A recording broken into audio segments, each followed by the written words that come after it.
Hey, good morning. How is everyone doing? Hope you guys are doing super good this morning and ready to see the liftoff of the world's largest rocket. Should be happening here this morning. We have Starship 29 set to launch here at now targeting 7:20 a.m. Central Time for that launch. We are just under T-minus 1 hour and 40 minutes. Oh, it should be good, chat. IFT-3, of course, was just a couple months ago, so it's been a pretty quick turnaround for flight test number 4.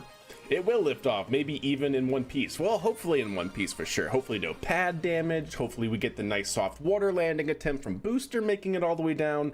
And then, of course, this is going to be a suborbital flight for the most part, testing Starship's thermal protection system and controllability during entry, all set to land the booster in the Gulf for its landing attempt, and then land, I mean, if it survives, land Starship in the Indian Ocean. That is the goal. What is good, Pandarific? How are you doing, my friend? Yes, should be good. So what were we looking at here? If you guys don't know, this is NASA space flight. This is their Starbase coverage, live coverage. If you guys aren't following Starbase, if you aren't following NASA space flight, what are you doing? Because they do fantastic, pretty much 24/7 coverage of Starbase. You know, EJ, if you guys know EJ, he works for them. So like, come on. NASA does some pretty great coverage. NASA spaceflight, I should say. NSF, let's just call it NSF. That's great. Litho braking, that is exactly right. I just want the elevator view, music orbital views. Indeed. Indeed. Yeah, let's see. Let's actually go to YouTube. Let's look at IFT-3 or Starship flight test number 3. Because if anything, ideally, chat, it should look something a little bit like this, hopefully even a little bit better, meaning that Starship actually makes it through entry. That would be amazing. It's actually, it should be coming up here. There it is. So this, of course, is just their the SpaceX's highlight reel for that mission. IFT-3, like I said, just happened like a couple months ago, so super fast turnaround time for SpaceX for Starship. Oh gosh, that looks so good. So there's a few things that they are testing for this flight, chat. First and foremost, the reason why booster's been having trouble during its landing attempts is that there seems to be a problem with filtering out any sort of FOD during basically its descent. Ooh, chat. Oh baby. Yes, check out the wave propagation. So it's the noise propagation, the noise waves coming from the engines, basically the pressure from the engines, right, reverberating. You can actually see it undulate throughout the entire steam. Look at that. Oh, that's so good. You can actually see the pressure waves move through the clouds. That's excellent.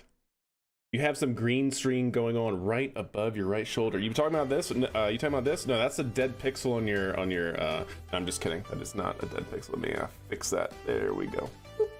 Perfect. Thank you.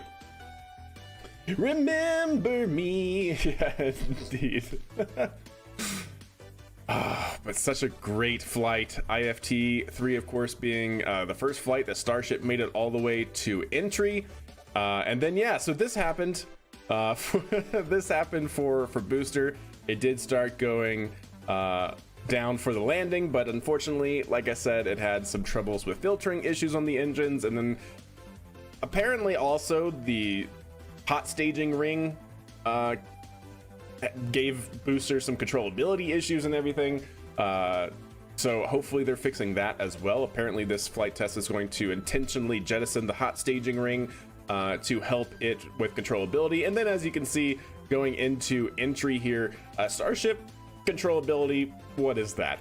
Like, love the plasma effects on Starship. We had some great views on IFT-3. WB-57 is airborne, nice. Yeah, yeah, exactly. The hot staging ring was literally apparently ripped off during the descent for Booster, which is part of the reasons why it had controllability issues. At a certain dB, it's just explosions. That's fair, Orion. Absolutely fair. The video footage was amazing. Yeah, so don't forget, so on this flight test, on flight test 3, they also had the payload doors that they were testing, and then they also did propellant transfer tests. Now, of course, neither of those things are going to be on this particular flight. But yeah, flight test 3 was huge for SpaceX, chat. Was it confirmed from SpaceX that the ring came up? I don't know, Smirks. That's the only thing that I've heard from like X going like CIA mode. You know, like I actually haven't heard any sort of confirmation, just people speculating. So if anybody in chat knows for sure if that's actually true or not, I've only seen speculation, Smirks. So that should be first and foremost stated there for the record. But people have done very close analysis. Yeah.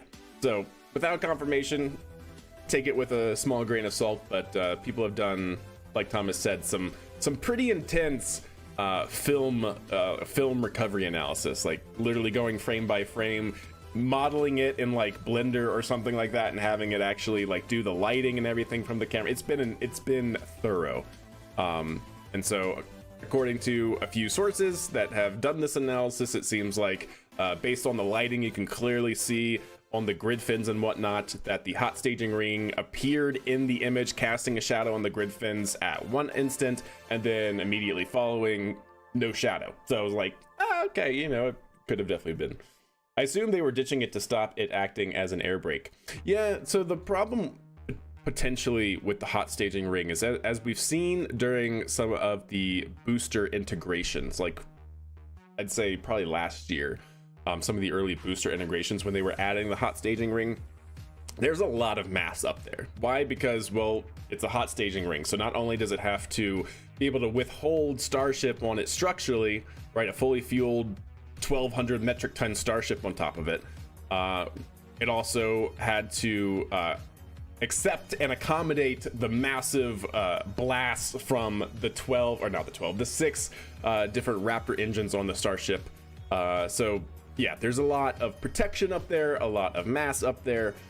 So I don't know. That is apparently something that they're testing here, is that the hot staging ring will be intentionally deployed in order to keep it from, well, moving the center of mass too far away from the bottom, right? Because things like to move with respect to flight with mass going first. As we all know, right, it's a stable configuration, and so when you have a massive hot staging ring with a bunch of shielding at the very top of your vehicle, you can have controllability issues, which is also part of the thing that we seem to see during Booster's descent phase. So yeah, it seems like during this test flight, they are going to try and intentionally jettison to prevent any sort of bad things like that from happening. They should do it like Saturn did, just for the cool video. Yeah, I agree, 100%. Yeah, you know, I want to see. I really want to see that hot staging ring pop off. That would be wild.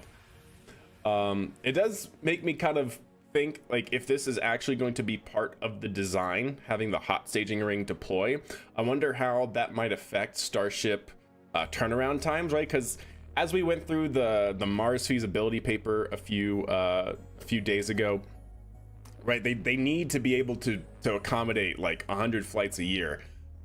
Why? Because, well, the current baseline mission, even for HLS, right, we're talking about very, very small launch windows, having to refuel Starship and all that sort of stuff. So obviously landing is almost a necessity for Starship.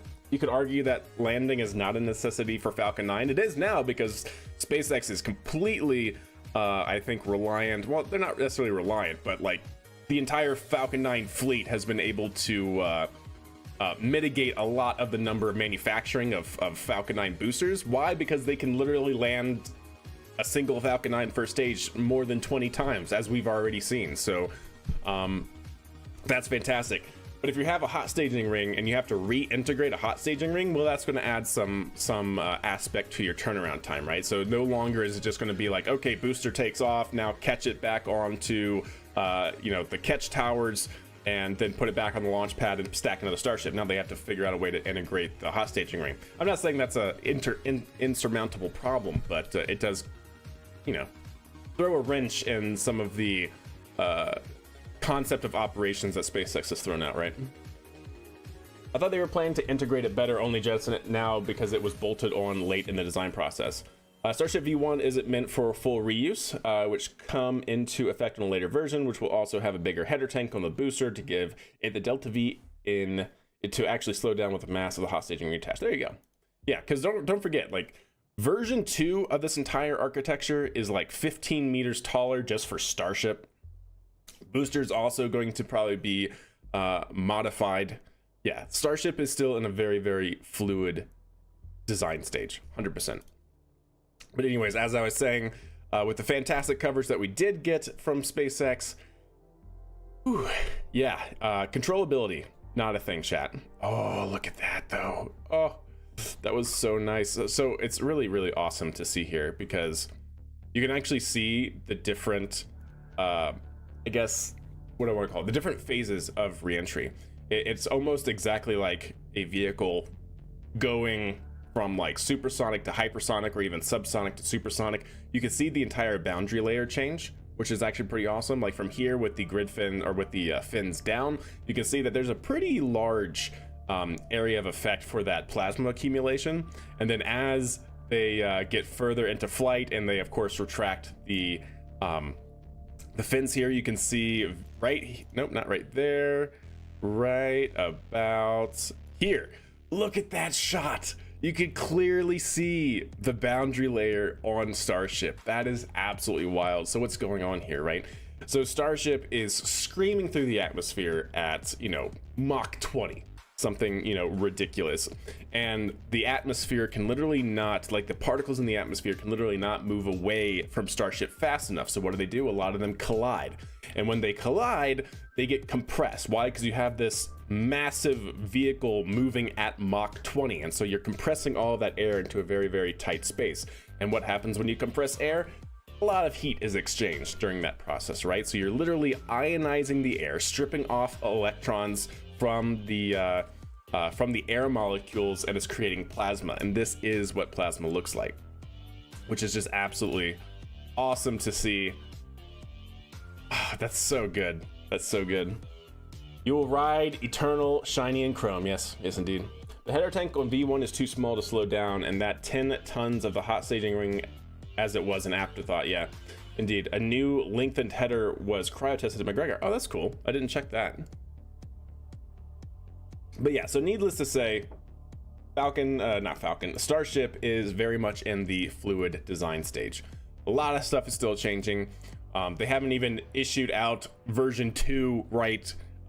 As we recently learned that SpaceX is going to be iterating on Starship's design. Yeah, SpaceX is going to be iterating on the design to not only stretch the overall size of Starship. Why? Because, well, Starship as it currently stands is not large enough to get any sort of payload into orbit. As we've seen, it pretty much reaches orbit empty of payload mass, empty of propellant. So yeah, they definitely had to stretch the tanks, and we're going now for Flight 4. And like I said, chat, this was just for for Integrated Flight Test 3 or Flight Test 3. That was only 2 months ago. This has been such a fast turnaround time for SpaceX to be able to issue that. But anyways, we're here now. We are here now. It is 5:53 a.m. local time down in Boca Chica, Texas. As you can see, they have road closures already issued. They usually do that like an hour and a half to 2 hours ahead of time. So you can already see the road closures there in prep. We have the tank farm here near the pad with the stacked Starship and booster, very clearly active. You can see it even better over on this side. There's the integrated flight test vehicle here. And then we have a fantastic shot of Hoppy and Booster 11 in the background. The road was closed at midnight. Oh, that's actually, I feel like that's way sooner than what they typically have done. NASA Spaceflight yesterday was reporting that in terms of timeline, they usually do that like 2 hours ahead of time. But there you go, fair enough. About 11 minutes until the expected, the go no-go poll for prop load, indeed. But yeah, should be hopefully a good flight. Got a long way to go, chat. Got a long way to go. Because remember, like I said, we went through that recent paper that was released on the Starship feasibility for Mars. Don't forget what Elon was saying just a couple years ago. They want to hit definitely at least a 2030 timeline for going to Mars. Whether or not that's possible, a lot remains to be seen, but they definitely seem to be gearing that way. Because remember, Starship, which used to be the Interplanetary Transfer System, ITS, and then we also had it known as BFR during the fluid concept stage, its sole purpose is opening up the entire solar system to human spaceflight. So it is quite literally a vehicle that is designed by SpaceX to go through Mars, Earth return, go through, of course, they have an HLS contract for the human landing system from NASA. It is designed for pretty much any sort of interplanetary mission, or what they call ex-geo missions, basically geostationary missions and beyond, or beyond geostationary. Very well designed for that. And then of course it's going to be an absolutely massive vehicle. Actually, just recently, if I can find it, Space News had a great article on a company that is specifically designing their satellites to be able to launch on Starship and take up the entire volume, roughly speaking. Let's see if I can find it. They're known as K2 Space, for anyone who may have heard of them. Let's see if we can't find it here on Space News. It should be under commercial. Yeah, if you haven't heard, Firefly got a nice contract from Lockheed Martin. Let's see where, yeah, K2 Space. Plans first launch as the company wins customers for its large satellite bus. So K2 Space is looking for being able to develop what they call a mega class satellite bus. They want to be able to have stacked massive satellites inside of Starship, taking advantage of Starship's massive payload opportunity, right? SpaceX has been touting 100 metric tons to low Earth orbit, even 150 metric tons to low Earth orbit. They want to develop very, very large systems, taking advantage of the new launch opportunities that could come with it, which is pretty crazy. The ITS BFR Starship program started as Mars Colonial Transporter. That is true. That is absolutely true. So Starship is designed to be able to go interplanetary. A SAT bus for a vehicle that doesn't even have a payload bay other than Starlink. Yeah, but you kind of have to start now, right? Designing to the specifications of Starship. And so that's what they're doing. It's definitely one of those things that is they're a startup company. So what is their secret sauce, if you will, that differentiates them from all the other satellite providers in, the entire world? Well, they're touting that they are developing systems specifically for Starship. And probably New Glenn, right? New Glenn is also a very hefty launch vehicle. Absolutely huge, right? New Glenn is 7 meters in diameter. Starship is 9. I mean, yes, New Glenn is not going to be a small vehicle either. So I'm sure something like this could very well take advantage of New Glenn's payload volume and payload mass capability as well. Were Axiom Space not also designing their station construction with Starship in mind? I don't know about Axiom. I'm sure Axiom can use it. But the one that I was thinking of, Gravitics, right? Gravitics is developing very large space station structures, huge. They're very large. I think, if I remember correctly, Gravitics is a company that actually was started by people that worked on the International Space Station modules as well. And but yeah, they see, look at this little tiny guy in relation to the whole massive volume that they're looking for StarMax, as they call it. So StarMax could launch on Starship. How great would that be? And then providing communications through Starlink. So star, all the star types of vehicles. But yeah, they're very large pressurized volumes, which is pretty crazy. So yeah, I don't know about Axiom. I'm sure Axiom, of course, could use it, because if Starship can get to the launch cadence that Falcon 9 has had, right? Then we're talking about something that's capable of putting 100 metric tons into orbit for less than 5,000 kilogram or $5,000 per kilogram to orbit, right? That's pretty amazing if Starship can truly get to the same sort of flight quality as Falcon 9 in terms of reliability and reusability and all that jazz. So, hey, what's up, Weemail? How are you? Good to see you, my friend. Gravidix and Vast are both looking into Starship for future stations. Oh, that's right, and Vast. I totally forgot about them. Yeah, Vast also wants to do very large systems. So, I mean, live in space. Yeah. Although this one, it doesn't look like it's the one that's designed for Starship, because there's Dragon, right? So that can easily fit inside of a SpaceX. Yeah, Falcon 9, launch partnership. Where is, because I do know Vast wants to. Yeah, so there's their system inside of a Falcon 9. Haven is for Falcon 9. Key features, where is, so that's Vast 1. That is their, I know I recently saw Haven, but I don't know where it is in their roadmap. Starship class module, there you go. Yeah, so they want to do the Haven demo, then they want to go into Haven 1, and then they want to do Starship class module, and then artificial gravity station. I mean, look at that though, right? Like, that's crazy. But yeah, so this is the thing that something like Starship can actually unlock potentially for future commerce in space, like quite literally. Like having that sort of volume, I know it's at this point in time, right? It's hard to argue that Starship is going to be able to supply, if you will, the space industry as a whole with anything useful. Why? Because it's absolutely massive. It's an untested vehicle, right? It still hasn't even gotten to operations. It even it's barely even gotten into orbit, right, for the first time, and of course hasn't made re-entry. But being able to have the massive volume that it has, which is like 100, it's like 100 meters cubed, absolutely massive volume for Starship. It's actually, I think, more than that. I think that's what it is for being able to ferry astronauts to Mars, is like 100 meters cubed sizing.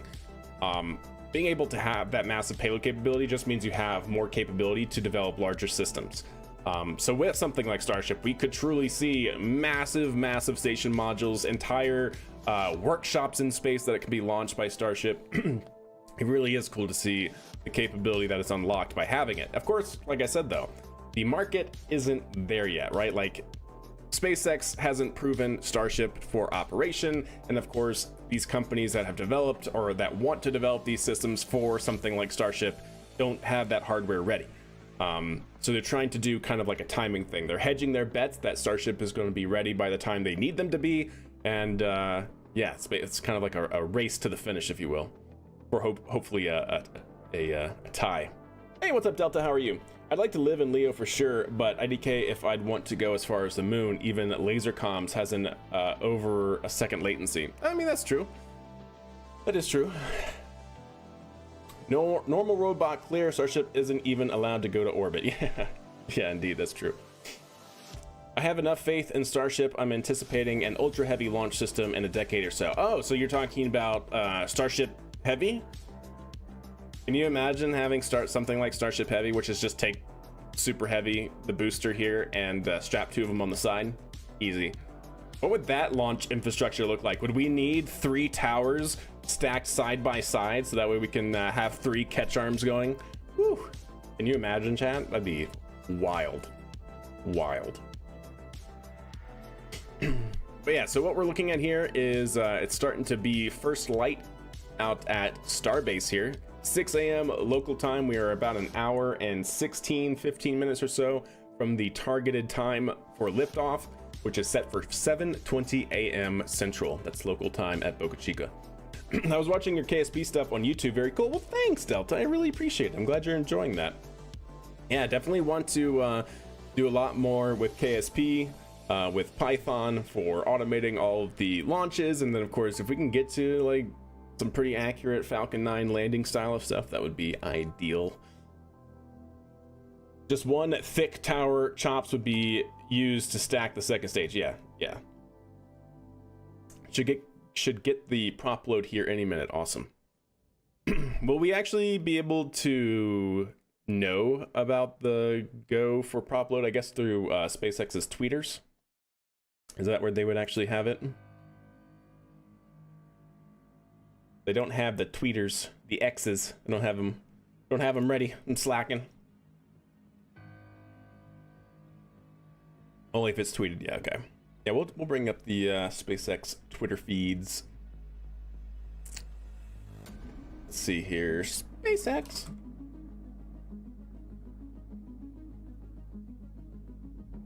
Just so we can keep an eye on any call outs. Because I definitely would like to know if they scrub for any reason, because then going back to bed. Because it is 5 a.m. local time for me. There you can see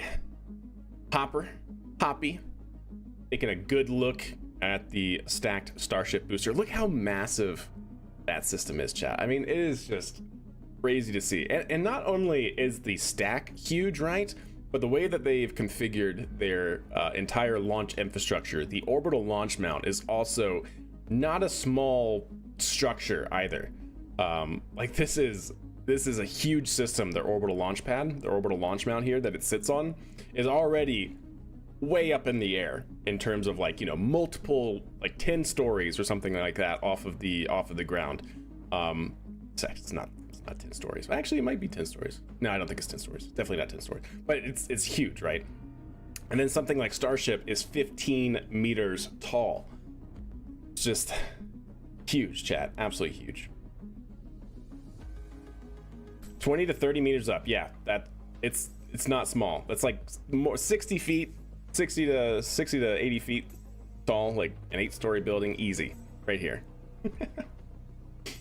I guess we'll know in half an hour if they, if and when they go live on their X broadcast. Yeah, how early will SpaceX actually start their broadcast? If they're targeting 7 a.m., I would expect them to probably start the casting at like 7 a.m. if they do it, or the broadcast at 7 a.m. But SpaceX has been getting more and more efficient, if you will, with their launch coverages, right? And what I mean by efficiency is, like, they're cutting it closer and closer and closer to the actual launch time, especially if you've seen you know, Starlink. I mean, Starlink is fairly routine for them anyways, but yeah. A live webcast of the flight test will begin in about 30 minutes before liftoff. Cool. Oh, good deal. Seems good. All right, coffee is finished, ready for flight. So yeah, we should be pretty good here. So what we're looking at here is NASA space flight's coverage. If you guys don't know NSF, they basically have multiple channels dedicated to Starship. Not only do they have, I think they also actually have a broadcast that NSF is doing that they're actually talking about Starship here and kind of looking at Starship. I think they were interviewing Eric Berger, if I saw that correctly, when I was starting up the stream here. But this is their Starbase live coverage, which is just giving us a whole bunch of different viewpoints of the activities around Starbase. Starbase, of course, being the official, unofficial name of the launch complex here in Boca Chica that will be launching Starship this morning. Yeah, they posted. Good deal. Now targeting 7:50 a.m. according to NSF. All right, 7:50 a.m. They posted, huh? I know that it's a 2-hour launch window, chat. I'm still not seeing on SpaceX's live feed unless I refresh or something. Yeah, it still says pin targeting 7 a.m. Central. Oh, nope, they just updated it. Yep, okay, 30 seconds ago. Now targeting 7:50 a.m. Central for launch of Starship's 4th flight test. Weather conditions are 95% favorable. All right, so we got a little longer here, chat. Weather conditions are 95% favorable. The webcast will go live 30 minutes ahead of liftoff. Cool. But yeah, there it is, chat, in all of her glory. What was actually really interesting, chat, if you remember going through that feasibility study paper, is we actually now at least have some kind of estimate for the mass of the tiles on Starship. Of course, it's just an assessment from the authors, basically taking the known diameter and size of Starship, and then basically figuring if they're using Pika X, then Pika X has a specific density, right? And then kind of doing it that way. It's supposed to be somewhere on the order of like 11 to like 15 metric tons of tiles on there, which is not a small amount. Like 15 metric tons of TPS, thermal protection system, is pretty crazy. I heard they canceled Dear Moon. Yes, they did. I just so happened to have that up. Yeah, we were talking that on about this on stream last week. Yeah, the notice of project cancellation. So Dear Moon has officially, of course, been canceled, which is really unfortunate.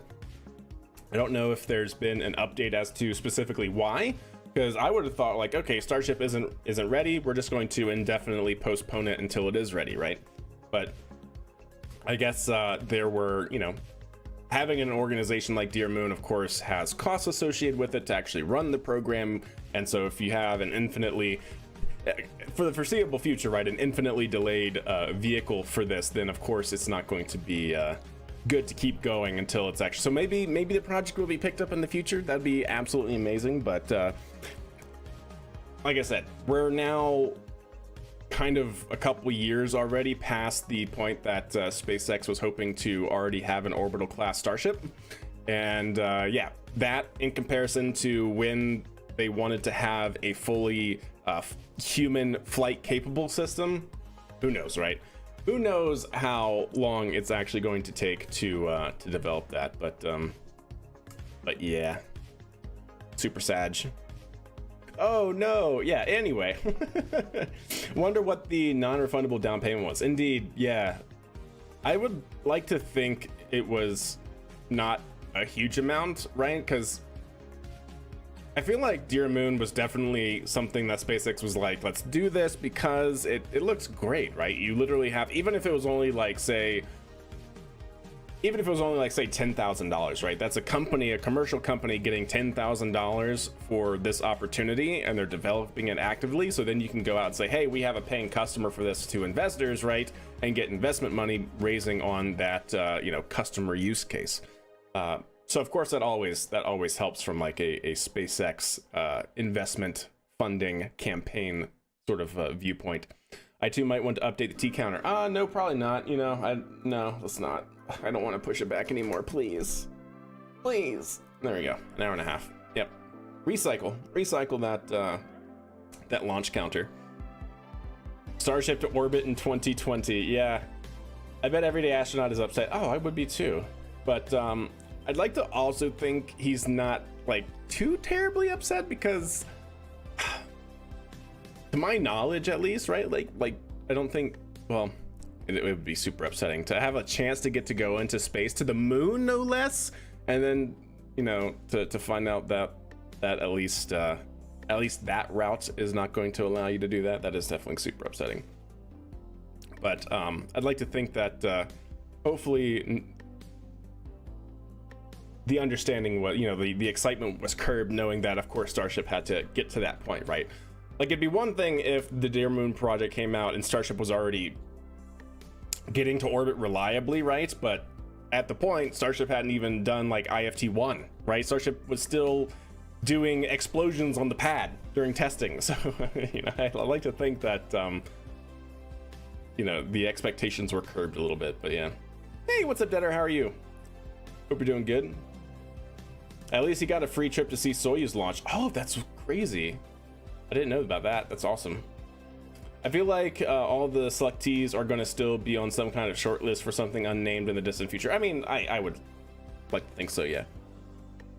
If someone told me I was going to the freaking moon and it seemed actually real, I'd go absolutely insane. But then to have it taken away, big oof. Yeah, definitely big oof. But like I said, I'd like to think that expectations were curbed because all of this depends on Starship. And there's a lot of things that can happen in spaceflight, right? Like, I know it seems crazy. And of course, they're not going to just do this, but the worst case scenario would be like SpaceX just stops development of Starship, being like, it's not worth it. We don't see the market opportunity and all that. I mean, they have their own market with Starlink V2, right? But I'm just saying, crazier things have happened in commercial enterprise. There's nothing finite, or that there's nothing that's absolutely set in stone when it comes to commercial operations. Like SpaceX literally could be like, we're spending too much money on this, it's not going anywhere, we're going to abandon the development of Starship. This is what Tin said. We had no prior knowledge of this possibility. I voiced my opinions even before the announcement that it was improbable for Dear Moon to happen in the next few years. Oh, well, that's true. But yeah, it is sad that they weren't giving any notice of this being a possibility. That's crazy. That's crazy. If I recall correctly, that was what he said. He was sad and a little pissed, but grateful for the opportunity. Well, of course.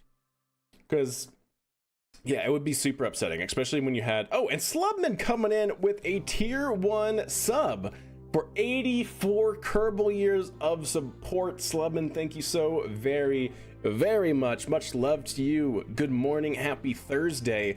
Hopefully we can have a fantastic Starship launch here in the near future, but thank you. Really appreciate you. And what's up, Ghost? How are you doing as well? Long time no see. Hope you're doing well. They nearly canned Falcon Heavy. Gwyn is the reason why it still happened. Yeah, indeed. Like I said, SpaceX could. It's not out of the possibility, especially since we don't know the internal going-ons at SpaceX, right? They literally could say, yeah, you know, we're going to revisit Starship in 5 years. They could never do that because, of course, HLS is a contract, so they would have to back out of the contract, and I don't know what the repercussions are of that. But for HLS, for NASA, right? Because Starship is our current HLS baseline architecture. But yeah, just saying, it's definitely wild. But yeah, to not even have to understand that there's a possibility that Dear Moon could be canceled outside of SpaceX, like that is super disappointing. I'm very disappointed. But yeah, pretty crazy. So we are now coming in to an hour and a half from launch here for Flight Test 3. As I was saying earlier, Flight Test 3 is going to be testing a few minor changes to what we saw on Flight Test number 3. Did I say Flight Test 3? I meant Flight Test 4. But yes, we're going to see a few changes here on Flight Test 4 from Flight Test 3. One, of course, being they've done some improvements to Booster's engine filtration system. Basically, some of the problems that Booster had on the previous flight was some of the engines, of course, could not relight because of FOD in the engines, they think. Of course, SpaceX has completely changed and altered the way that launch vehicles can be integrated and built and manufactured, right?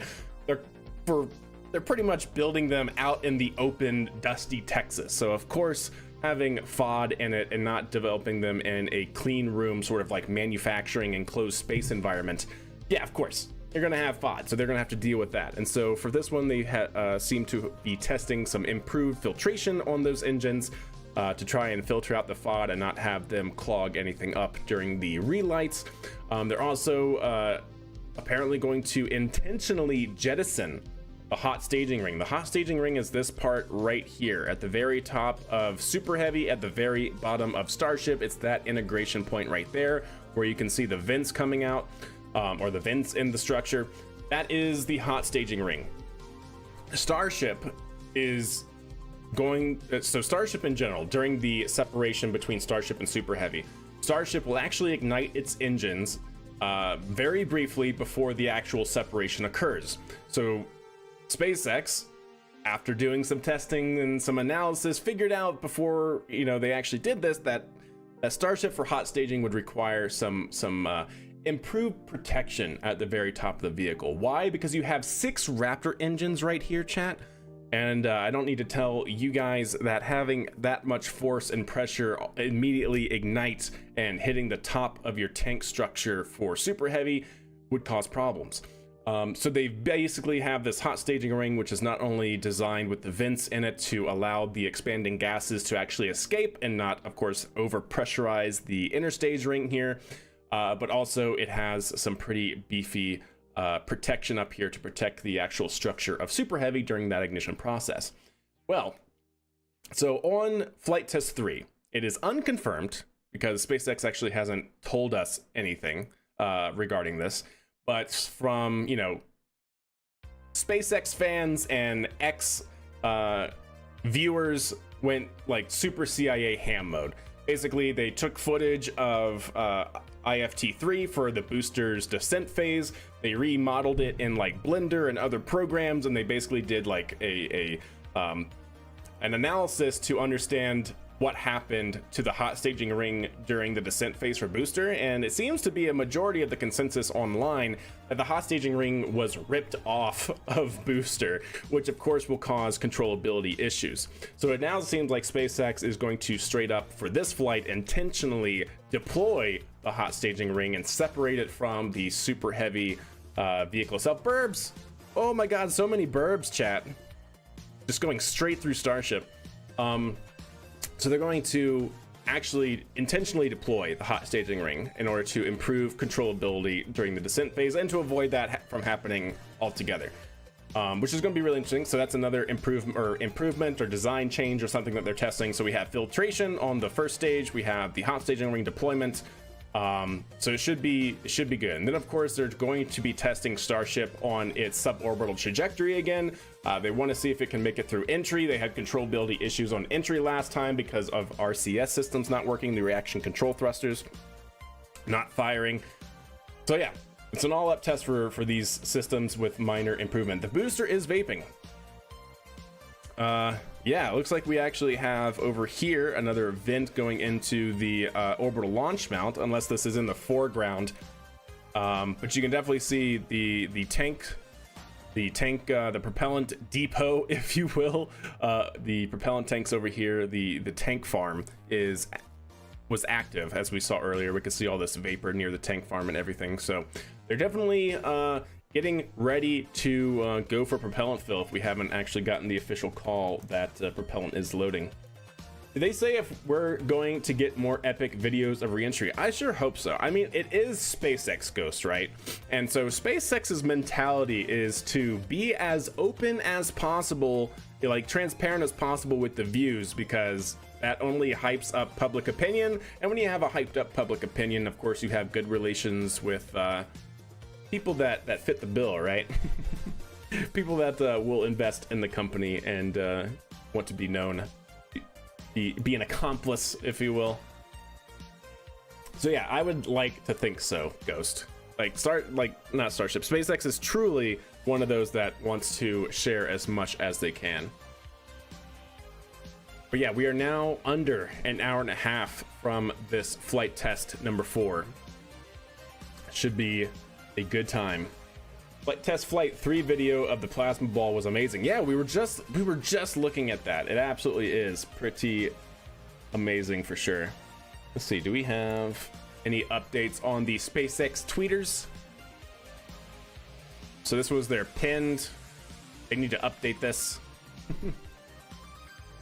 Like I said, this is SpaceX Twitter official. Last time we saw was now targeting at 7:50 a.m. Central Time, so that would be 6:50 a.m. my time, or 8:50 a.m. East Coast time, for launch of Starship's 4th flight test. Conditions are 95% favorable. So hopefully with a 95%, I mean, basically in terms of weather conditions, I don't think I've ever seen 100% favorable weather conditions. It's just the nature of how that is, you know, weather can change at any point, but 95% favorable is essentially 100% favorability. So hopefully we will not be scrubbing here today due to weather. If we do scrub, it should be going, right? Like SpaceX has definitely been known in the past to be able to just launch for the sake of launching it, especially since they're already iterating on the entire design. We kind of saw that with, was it Starship 11 or something like that? It was a early Starship flight test article, serial number, where it was like, are they going to launch today? The weather looks super horrible, and they launched, and it was like, oh, okay. And then they lost that vehicle for reasons, but Starship is definitely, SpaceX is definitely not one to shy away from launching just to get the test data. 11 was the fog, yeah. It was like, is this, you know, are they actually going to launch in this? I mean, doesn't mean that the actual weather itself is unfavorable for a launch, but it's just like, yeah, are they going to? It kind of seems like they might. But no, they did not scrub. They did not scrub for that, and so I'd like to think that they are not going to scrub now. So, yes, indeed.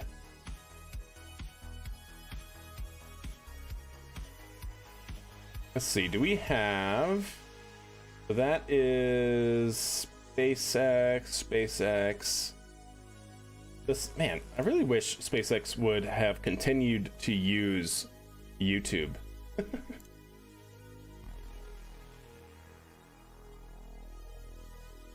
Yeah, I really wish they would continue to use YouTube.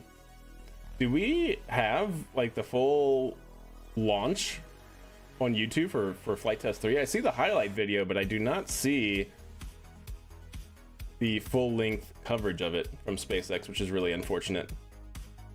That'd be nice to have, because the highlight reel is fantastic, like showing the coverage, right? Like, so this is the highlight reel, if you will, from Flight Test 3.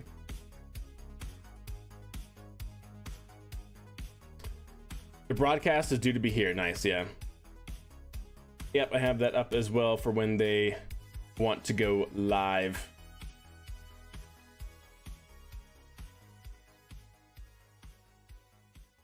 But yeah, so this was Flight Test 3. I mean, 33 Raptor engines on the first stage, an absolute monster.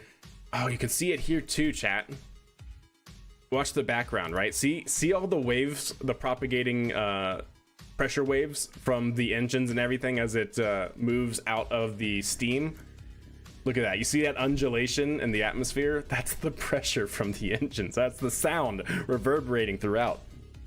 That's why for most launch vehicles you have, oh, you can see it's so good here. That's why for most launch vehicles they have a flame deluge system, right? Or a flame trench. They have a water deluge system. That is not necessarily to protect the pad from the heat. That is meant to provide a thicker medium that can actually help suppress the sound, right? Because as the sound tries to move through what is now water, it, you know, of course can't do it as easily as if there was no water in the atmosphere. So it's literally meant to be a sound suppression system, which is also why for certain flight vehicles they actually call it the sound suppression system. But you can literally see it working here with this massive cloud and the effects of those sound waves moving through it. You see that? Oh, that's so cool. That's absolutely amazing to see. But yeah, can you guys imagine for version 2 of Starship, the proportions here are going to be almost even? I guess they're gonna stretch booster as well, but Starship is supposed to be getting like another 50 feet, which is actually just crazy. It's going to be 15 meters taller. It's going to be like up here. It's almost going to be, it's going to look in terms of like this sort of view, like the same size as Super Heavy. Like absolutely massive Starship for version 2. Why? Because they got to stretch it so they can have more propellant. Because currently Starship cannot even, unfortunately, make orbit without payload. So they're having issues there. There you can see the 33 Raptor engines. Oh gosh, I cannot wait for this launch, chat. Really hoping that they're able to stick that. Oh, that was also a fantastic view. If you guys saw that shot. 1 second, right there. Look at that. You can actually see the shadow from its exhaust going through the atmosphere. You can actually see the condensation cloud that it left behind. That's what that massive long streak is. That's crazy. So good. Hey, good morning, Dr. Longballs. How are you doing? Hope you're doing well.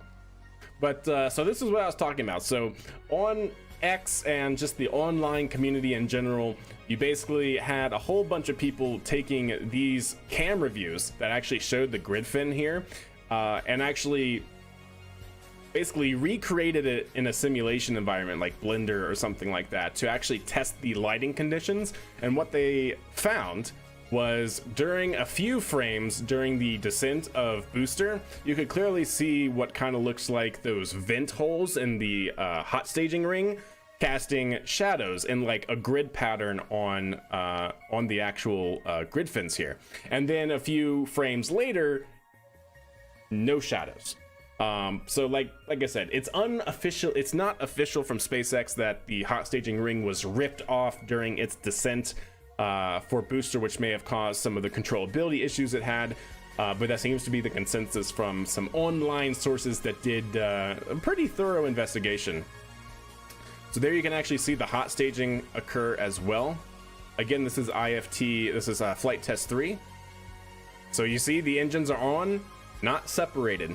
And so all of these, the hot staging ring is right there. You can actually see the expanding gases from those Raptor engines at the bottom of Starship, basically allowing the gases from those engines to escape out the side here. And that's what you're seeing on the vent holes.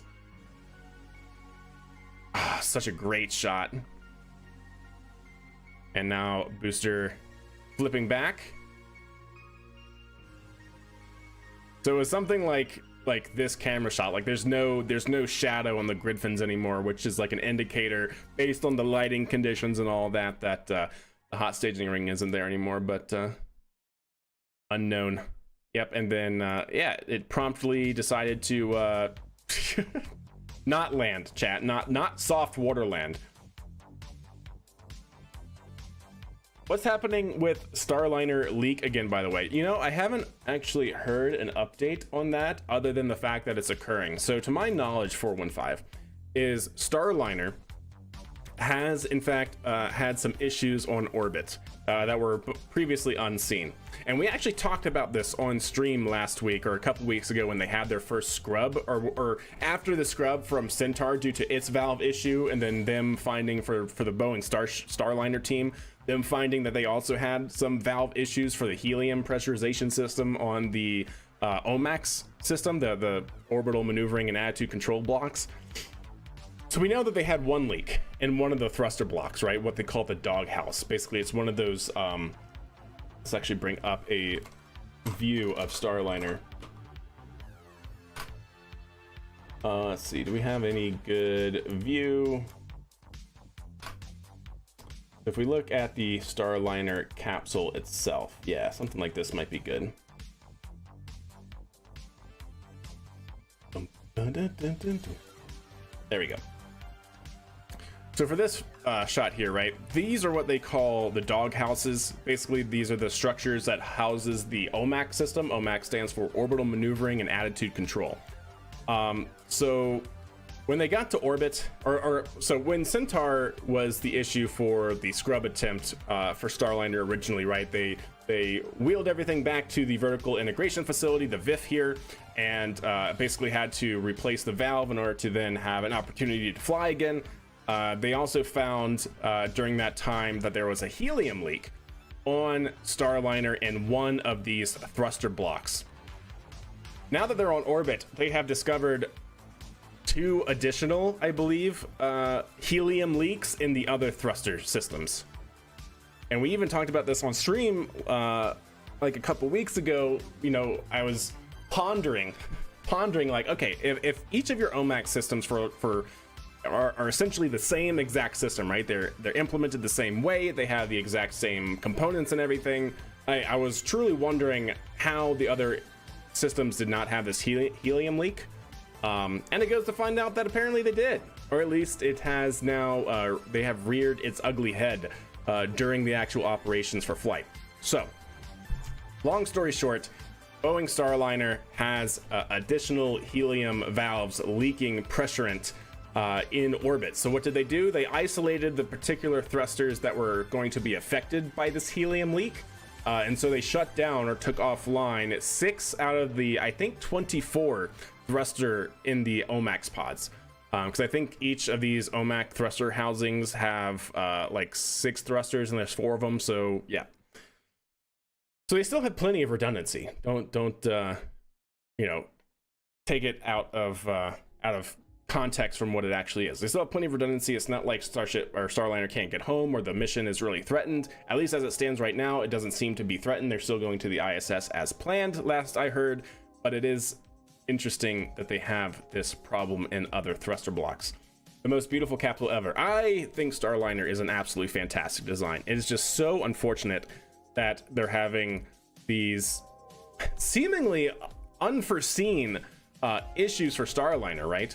And I wouldn't even necessarily say that all of it is Boeing's fault. Like, take the valve issue, for instance, right? One of the big headliners for issues that Starliner has been delayed for so long is that in, I believe it was the OMAX engines, the valve housings for basically actuating the on-off for the different thrusters seized. Why? Because it would literally corrode from the propellants that it was using, like the nitrogen tetroxide when it came into with moisture from like the atmosphere and other natural occurrences of moisture would literally seize up the valve. But what's interesting is that these are the same types of valves that were implemented on the space shuttle. And NASA knew about these thruster valve designs and that they did not foresee this problem, or they didn't have this problem for the space shuttle. So they quite literally, I mean, it's not the same exact valve system, but they pretty much already took this already existing known valve structure and implemented it in Starliner, and they're seeing a new failure mode that no one's ever come across. So it's something like that that's just like so weird for Starliner and the unfortunate program that is the Boeing Starliner program. They just got the go for docking. Heck yeah, they got the go for docking. Do we have live coverage of that? And when is that occurring?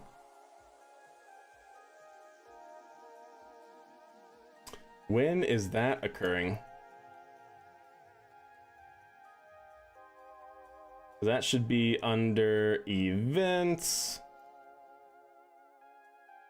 Starliner CFT docking is at 10:15 a.m. Mountain Time. Cool. So that's in another 4 hours now, 4.5 hours now. So that's good. But yeah, hey Novaraptor, good to see you. It's been so sad to follow the progress of Starliner. Was so excited to see 2 good alternatives in active flight, but this one keeps having issues indeed. Pretty pumped to see how excited TB was during that press conference yesterday. Tory Bruno, the main man. Indeed. Tory Bruno, this Giga Chad, yeah. Tory Bruno is a super classy dude. Definitely probably top tier CEOs for a spaceflight company for sure. So for those of you that don't know or didn't see it, Tory Bruno did have his tie cut yesterday, which is awesome. If you guys don't know, that is it's a rite of passage, I think is the best way to put it. See, look at that absolute hunk of a man, Kappa. But yeah, so that's Tory Bruno right there. He is the CEO of ULA, the launch vehicle provider that carries Starliner to their desired orbit. And yeah, so he's getting his tie cut. That is an old I believe NASA rite of passage, if you will, for new companies or new providers that can carry humans into space. So Tory Bruno got his tie cut to initiate him and the ULA company as now human launch providers, which is pretty cool. Also, Boeing has never made a capsule or capsule related. Oh yeah, Boeing, yeah, that's right. So you might think that Boeing has a bunch of experience with human spaceflight systems. They don't. They are the primary integrators for of course SLS, but for the core stage, right? So really going from just developing a launch vehicle to then developing a human system with all the environmental control systems and all of the redundancy that has to go into it. Yeah, this is new for Boeing. Like, let's not forget that SpaceX had their own teething issues, but they also had the advantage of going from something like Dragon 1 for the crew resupply missions to now going into Dragon 2 and taking all the lessons learned from that to implement Dragon 2. Starliner did this all from the ground up for a new system. I believe the commercial crew contract was initiated in like 2011. So it is unfortunate that they seem to definitely be a little bit behind the ball in terms of delays and things like that. We've obviously seen that, right? They have had their fair share of unfortunate delays. But yeah, spaceflight is hard. Human spaceflight is even harder. I have no idea how SpaceX is going to make HLS human capable, especially for HLS, for the human landing system, right? Why? Because it's absolutely massive, and to have the ECLS system for that, and to integrate it, and to have all the redundancies and everything. Now, they do get to at least mitigate some of that because Starship is not going to be launching people for HLS, right? They're going to be using Orion to basically ferry the crew to HLS for then landing.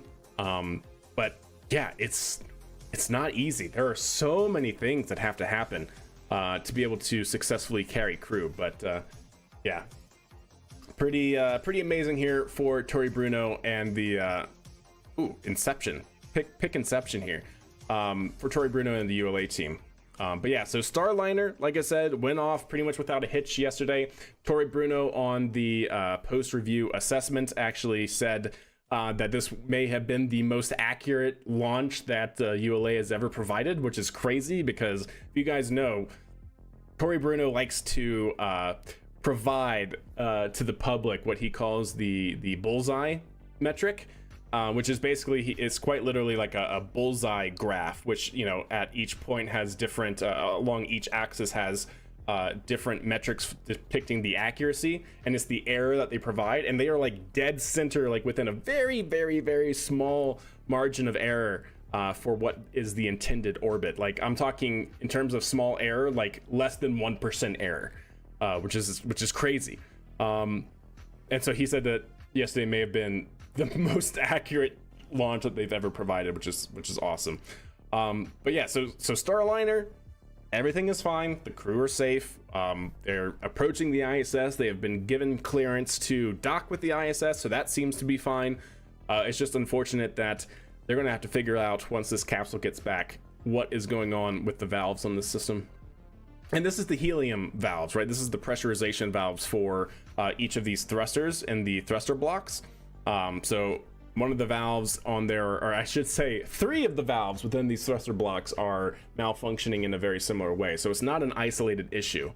It's not an isolated issue, which is worrisome a little bit, right? Like if it was just one valve, then it would almost be like ULA and Centaur, right? During their previous launch attempt for Starliner, Centaur had a valve that started fluttering at really rapid motion because of the conditions that it was operating in. They had seen that behavior before, but it unfortunately meant that they had to recycle for the next one and actually replace that valve to actually make it work, to actually get back into the desired flight configuration for launch. So that is, for lack of a better term, more isolated incident. They've seen that valve do that before, but it is such a rare condition, and they usually know how to fix it. It's actually fixable. They typically, the way they fix it is that they would just recycle that valve, just turn it off and back on again.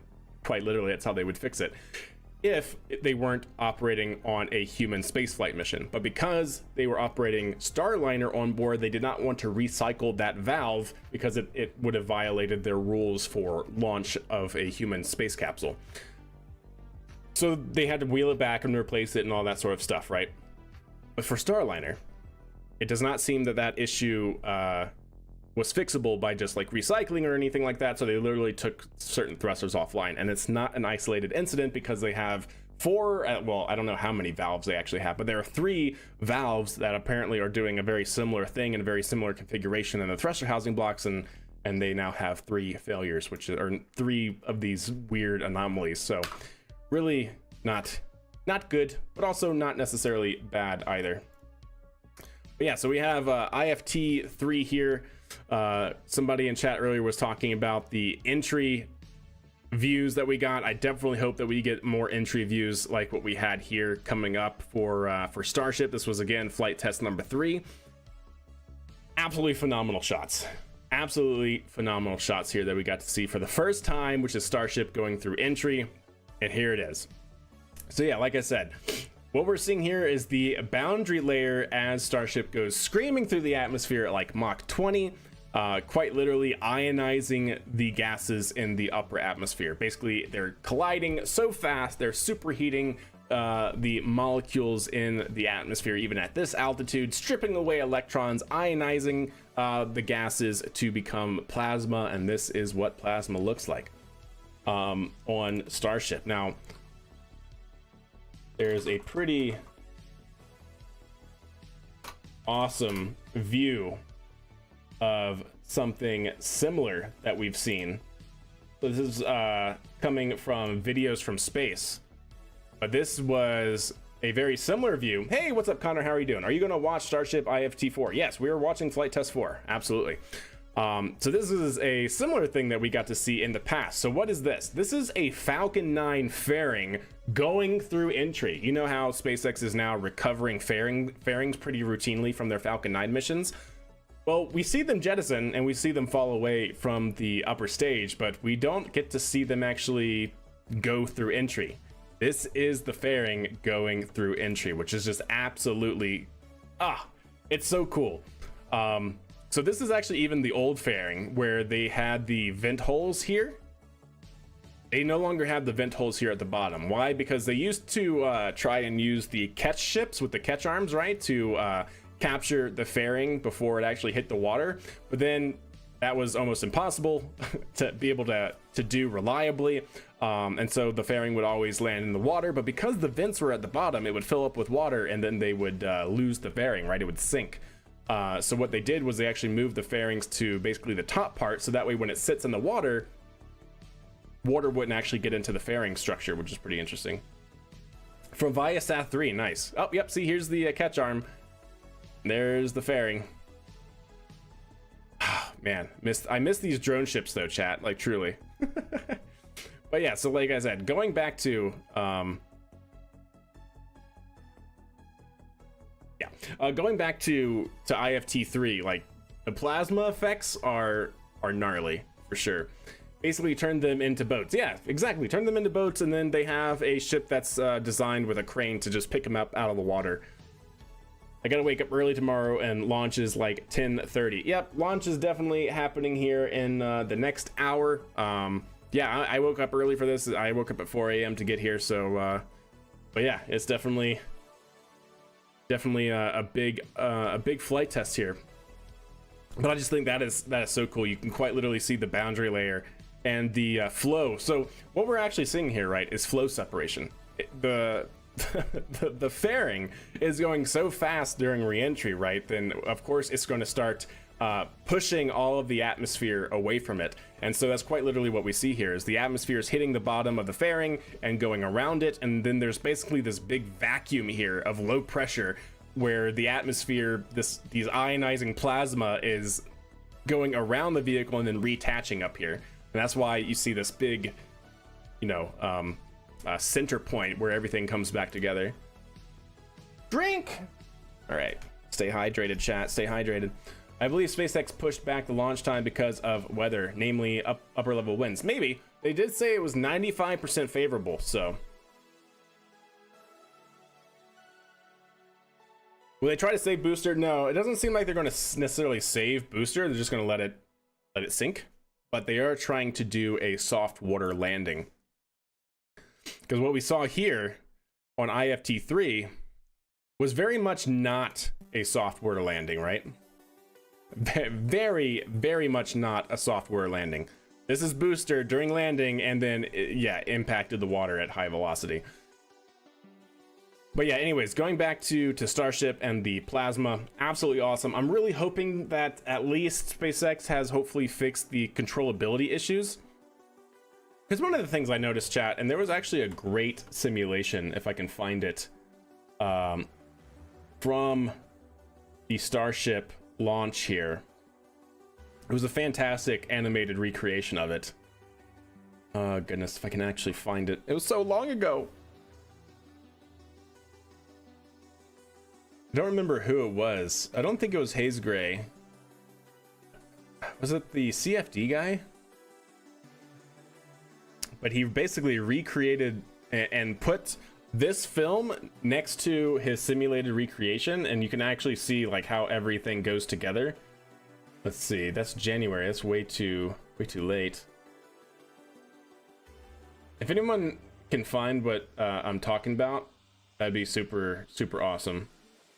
But yeah, because as we know, so what I was going to say is that it seemed like Starship's like control system was a little bit delayed as well, because if you look back through the entire flight profile of Starship here going through entry, we know that in order to have it nose down, it deploys the bottom flaps here and retracts the upper flaps at the top of the nose.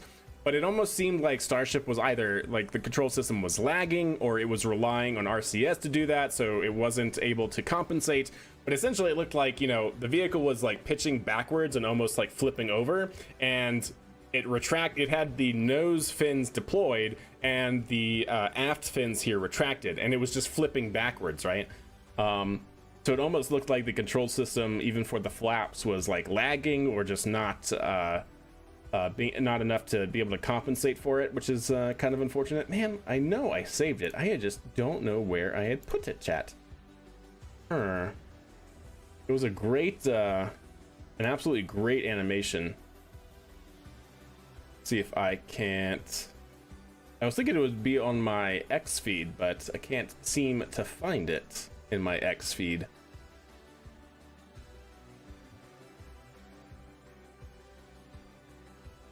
Not there, not there. Now we're in January, and it was not January. Maybe just in my likes. Could be in just, oh, is that it? Nope, that is not it. Son of a gun, chat.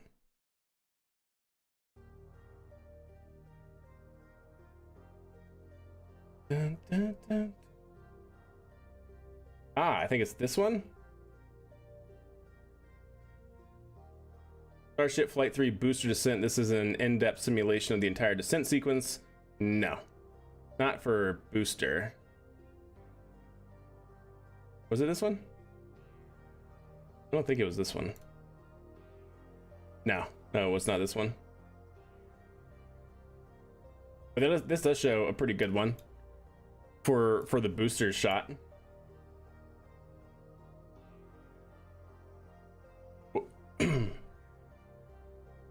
Said some of the RCS valves froze. Indeed, yeah. There was definitely several reasons for some of the problems that they had during controllability.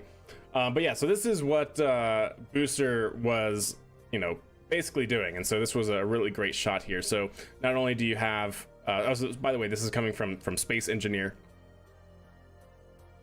So you can actually see the control that was implemented here. I really love the side-by-side views from the actual live stream in comparison to what was recreated in the event. But you can basically see during it basically just passed its apoapsis, is now starting to come straight down.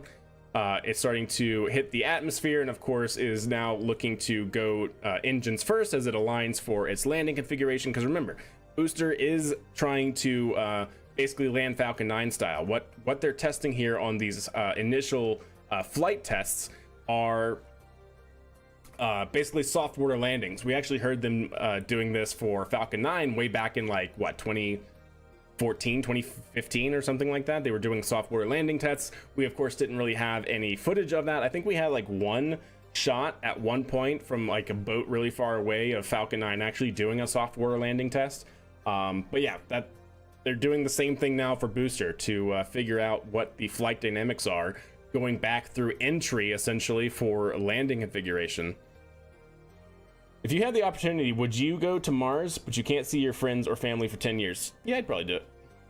For the chance to do that I feel like would be enough space flight for a lifetime to be able to go to Mars for that. Because going to Mars, right, we actually looked at the feasibility study for Starship going to Mars.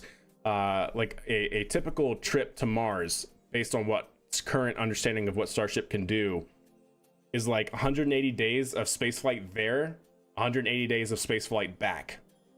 And then not only that, it's 500 days on the surface because a launch window only occurs every 22 months thereabout. So yeah, even if you do it on that seems to be a lot of space flight. Oh man, and to be on the Martian, be able to go to Mars, that'd be absolutely crazy.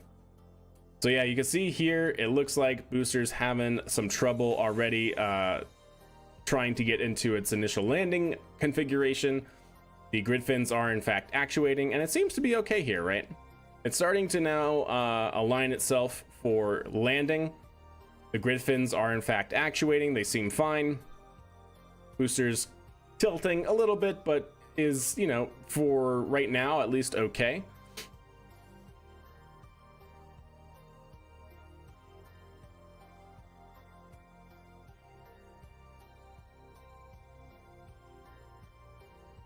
This recreation is so good.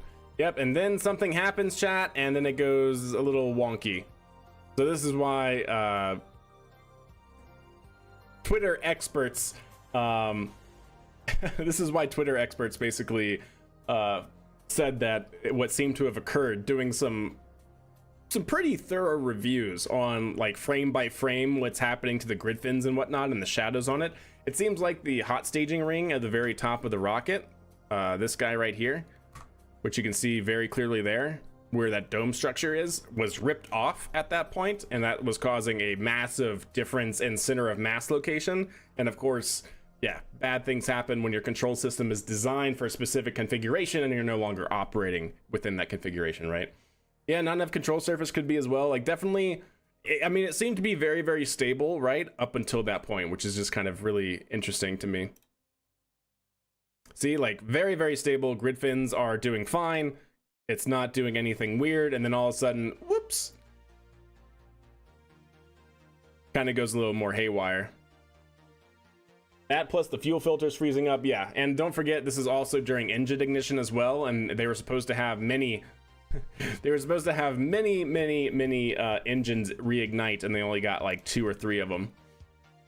But yeah, so this is what was supposed to be the recreation of what Booster did during IFT3.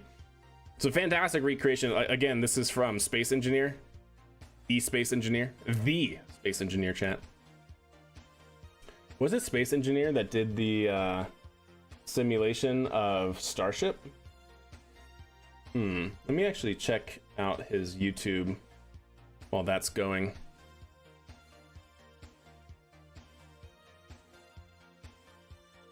Because it was really good. It was a fantastic view.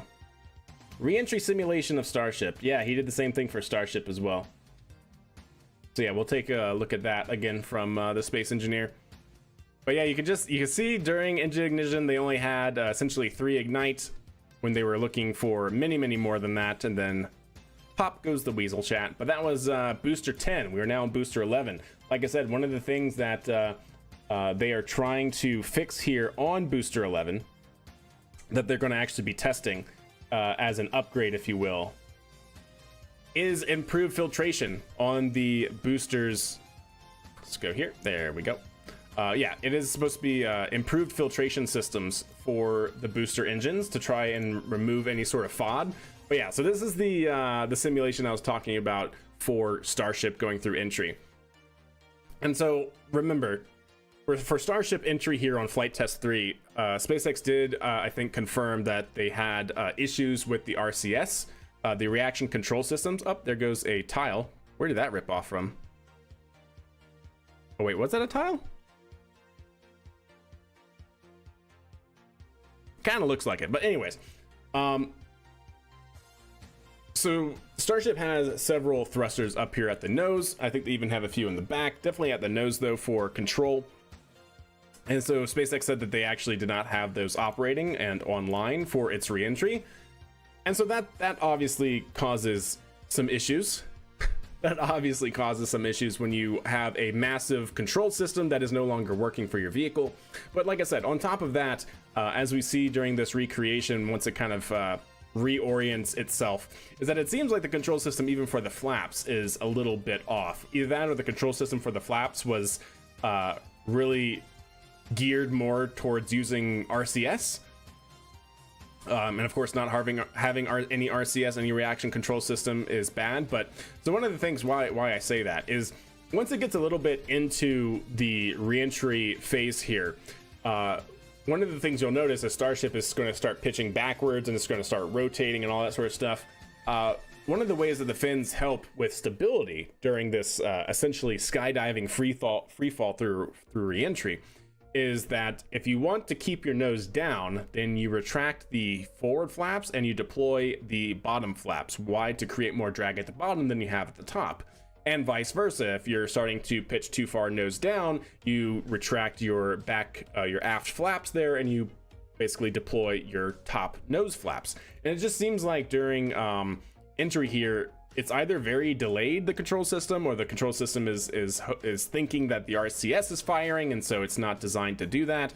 But you can see here, very, very nose pointed up, but still the aft flaps are fully retracted. Because you would think that if we're getting to this point here where we're basically pointing vertical, and we do not want to point vertical, then you would deploy your configurating flaps here in a way that would help you pitch nose down, but that seems to not be the case here.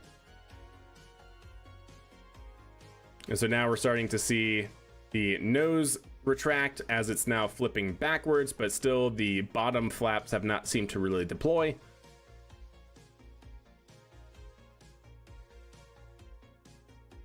And now we're going nose first, which is really not good for the vehicle. Let me tell you what, chat. Really not good for the vehicle. So now the engine compartment is taking the full brunt of the re-entry heating. None of the tiles. And so now the control system wants to deploy, and now we see it rotating back.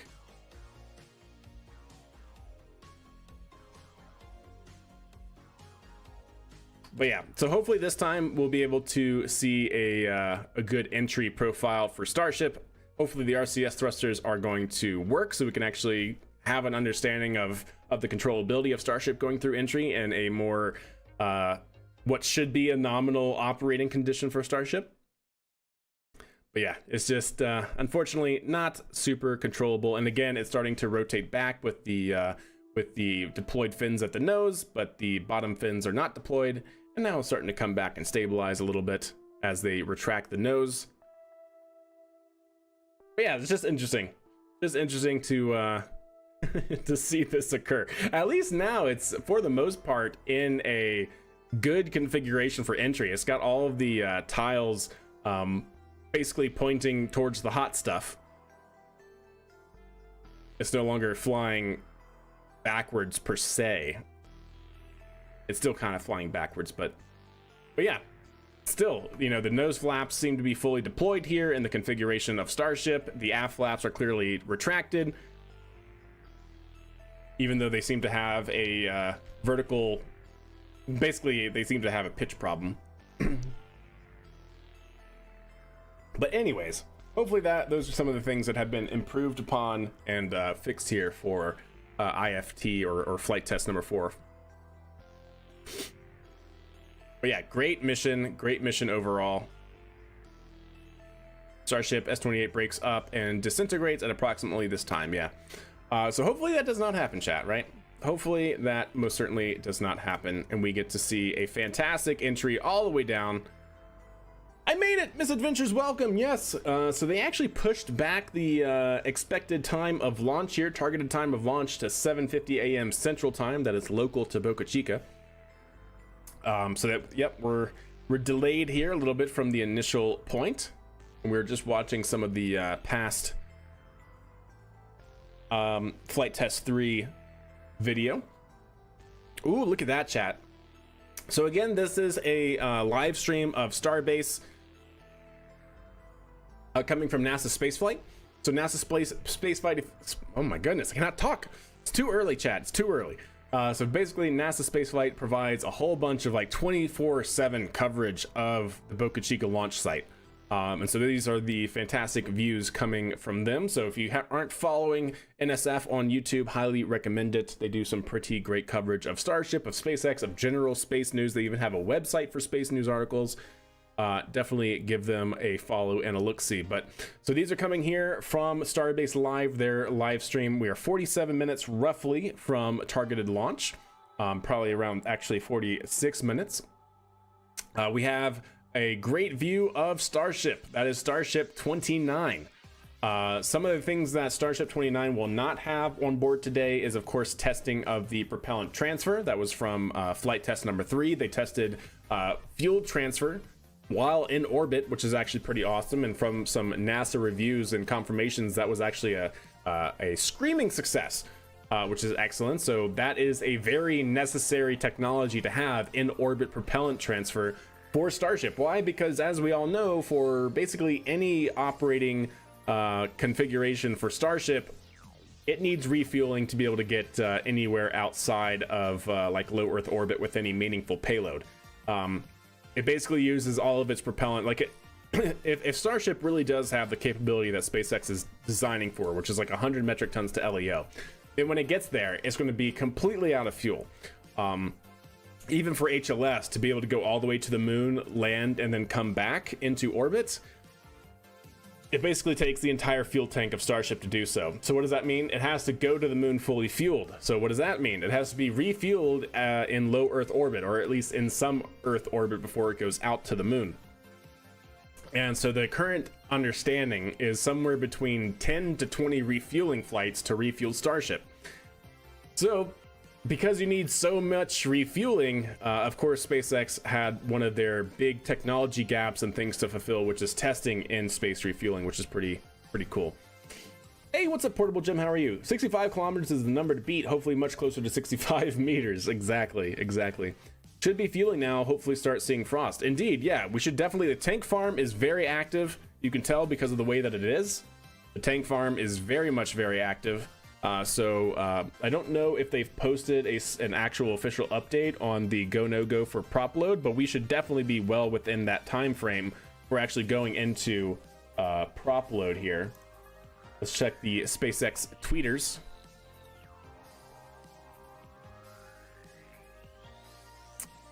Propellant load is underway from 5 minutes ago, so there you go. Starship team is go for prop load as of 20 minutes ago, and so they just started filling the booster 5 minutes ago. Or sorry, I should say the Starship. So yeah, the stack is now going through prop load. How about that? Very good. But yeah, so what you can see is a whole bunch of condensation. This is coming from the tank farm. Quite literally, it's, you know, they have massive tanks for holding all the propellants that Starship and Super Heavy are going to be using during their flight to orbit, or I guess this is technically a suborbital flight, right? The trajectory should take Starship out to the Indian Ocean, where it will re-enter over the Indian Ocean. And then Super Heavy should be doing a similar flight test number 3 maneuver, where it's going to try to do a soft water landing in the middle of the Gulf of Mexico. Again, the soft water landing for Booster 3 is designed to test basically like they did with Falcon 9 back in like 2014 or whatever. Testing the actual controllability and the entire control system architecture for landing Booster, or landing Super Heavy. Why? Because Booster has to come back RTLS style and be caught on what they call the catch arms on the launch tower. That is the current operating concept, is that Booster it's too big for landing legs like Falcon 9, especially when it's already a stainless steel structure, and then on top of that, any sort of landing leg configuration that could hold up Starship and Super Heavy. Way too massive, way too large. Absolutely not. Better to have no landing legs. But if you have no landing legs and you want to reuse your booster, well, how do you catch it? How does it land safely? The original concept was without any sort of catch arms, the accuracy of the landing would allow them to land right back into the orbital launch mount. That's what some real initial renders of coming from SpaceX for, I believe it was BFR at the time. That's what they were designing to, was to have Booster just land back in the orbital launch mount. But I think some better concepts came into light, which is let's catch it with some massive mechanical arms. As it lands, it can then basically go into a slight hover, basically like Falcon 9 does on landing, like right before it lands, right? And the arms would just close in and it would sit on top of these arms, and these arms are actually on a massive crane, which can then lower it right back onto the pad. Pretty crazy.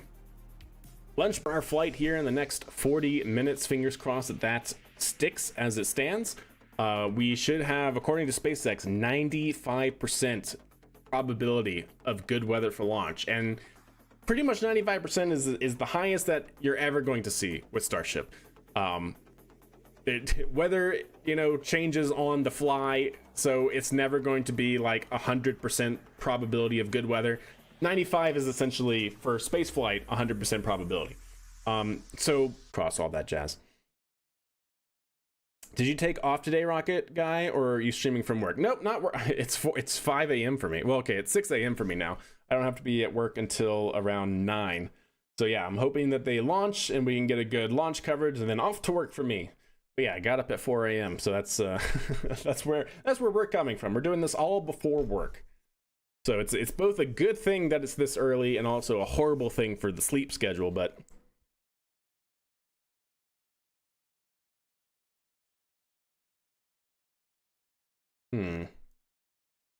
seem to have dropped Twitch connection.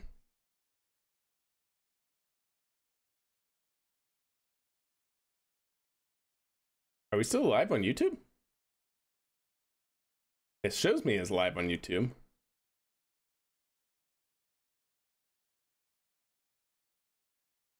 But I don't know. Anybody in YouTube chat? Did we ever drop?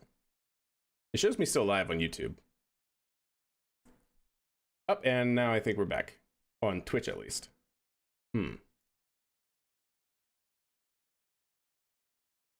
How odd. Yeah, should be back now. Don't know what that drop was all about. But anyways. Yep, back. Good. Good. Yeah, I don't know if we dropped on YouTube, but that was weird. It didn't show me dropping on YouTube, but for whatever reason, Twitch stream did drop. But anyways, we should be back now. So, as I was saying, Dr. Longballs, before that rude interruption from OBS, I'm doing all this before work. SpaceX coverage just went live? Heck yes. Let's do that then. Let's bring up some good old-fashioned SpaceX launch capabilities here. SpaceX launches, bring it up. Please tell me that they have Insprucker. That would be absolutely excellent. Learn more. Watch. 4th flight test. Long day? Oh yeah. Yeah, I basically got up at 4 a.m. So we're here all before work at 6 a.m. for me now. Yep, there we go. Stand by, chat. SpaceX is live. Let's go to the full screen launch coverage, and we are not in a replay. Let us take that off. Oop, there we go. What are the mission goals this launch? Essentially random. There's a few things. They're testing some improvements that they made to Super Heavy to try and get it to survive all the way down to a water landing test. So if you remember from flight test 3, they had some pretty major issues during engine relight for landing burn. SpaceX came out and said that that was most likely due to FOD entering the engines, and so they added a beefier filtration system for the engines to try and remove any FOD from going in there. So that's definitely one improvement. So they want to do a water landing test for booster. They're also testing the hot staging ring, which is that structure at the very top of Super Heavy that integrates to the top to the bottom of Starship. Apparently, what may seem to have happened, this is unconfirmed from SpaceX, but basically the entire online community did some forensic analysis, if you will, of the launch coverage that we got from Booster's descent for landing. It seems that on flight test 3, the hot staging ring was ripped off of the top of Booster, creating some massive controllability issues. Again, that's just what the spaceflight community says. That's not what SpaceX says. They haven't given any details on that. But you can clearly see that at some point around like a few kilometers altitude, the entire booster seemed pretty stable, and then all of a sudden it started going out of control and maxing out its grid fin control. So for this one, I know SpaceX is testing they're going to intentionally separate the hot staging ring from the top of Super Heavy, assuming to try and improve the controllability of Super Heavy as it goes for its soft water landing test. And then it's also to see if Starship can actually survive entry as well, because during flight test 3, as we all saw, Starship had some massive controllability issues going through entry. So what SpaceX is hoping for here, some of that was due to some of the RCS thrusters in the nose being frozen, basically freezing up and not actuating. So SpaceX is also looking to improve on the design of the reaction control system in Starship to have it actually hopefully survive and be controllable during entry. So those are just some of the upgrades, but they're essentially doing the same objectives as they were in flight test 3, actually even less, because they're not doing in orbit propellant in orbit propellant transfer and things like that. So, all right, here we go, chat.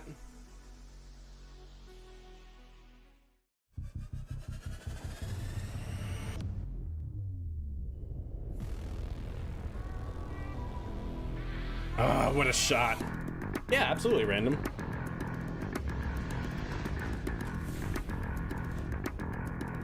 Oh man, I missed those hop tests. Those hop tests were absolutely phenomenal. Look at that, chat. Oh, I hope we get to see that soon.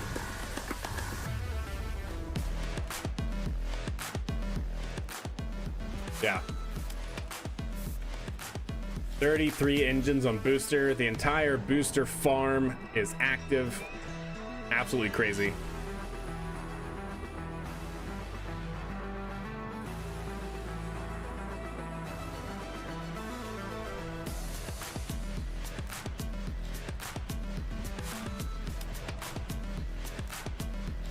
Oh, what a great series of flight test, chat. Like we were saying before, SpaceX is truly iterating on a whole new level in terms of space flight capabilities, right? From going through the early Starship flights to getting a successful landing to immediately going into booster configuration. It's so good. I know, random, truly. Are they moving some of their operations to KSC? Yeah, they want to be able to launch from KSC too. Good morning. You're looking at no John Starship Innsbrucker. as we await its fourth flight test from Starbase, Texas, also known as the Gateway to Mars. Thanks for tuning in. We're excited to be joining you once again from SpaceX headquarters in Hawthorne, California. Jesse! As you can tell, the crowd is getting excited behind us. I haven't seen Jesse in a minute. Mission Control Center. Now, we are targeting liftoff at 7:50 a.m. Central Time in just over 30 minutes from now. It's been roughly 2.5 months since our last Starship flight test, and the turnaround time between these look at that tests shot. keeps We're getting on shorter point and for the shorter. timer. Today we hope to surpass what we achieved in But I can go ahead and Flight stop Test 3 that. in March. Our primary goal is to get through the extreme heat of Starship reentry, which is no easy feat.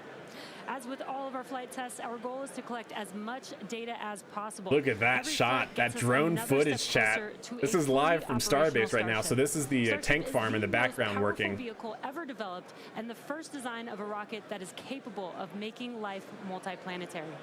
Starship will allow us to land humans on the moon again. Did someone suggest to SpaceX to just use more boosters? Yeah, basically. And don't forget, SpaceX is looking to not only stretch the Starship to give it more propellant, but also because of that, adding another couple of engines down here for Super Heavy. So yeah, just add more engines. Just one more engine, chat. Just please, one more engine. Okay, I promise that's it.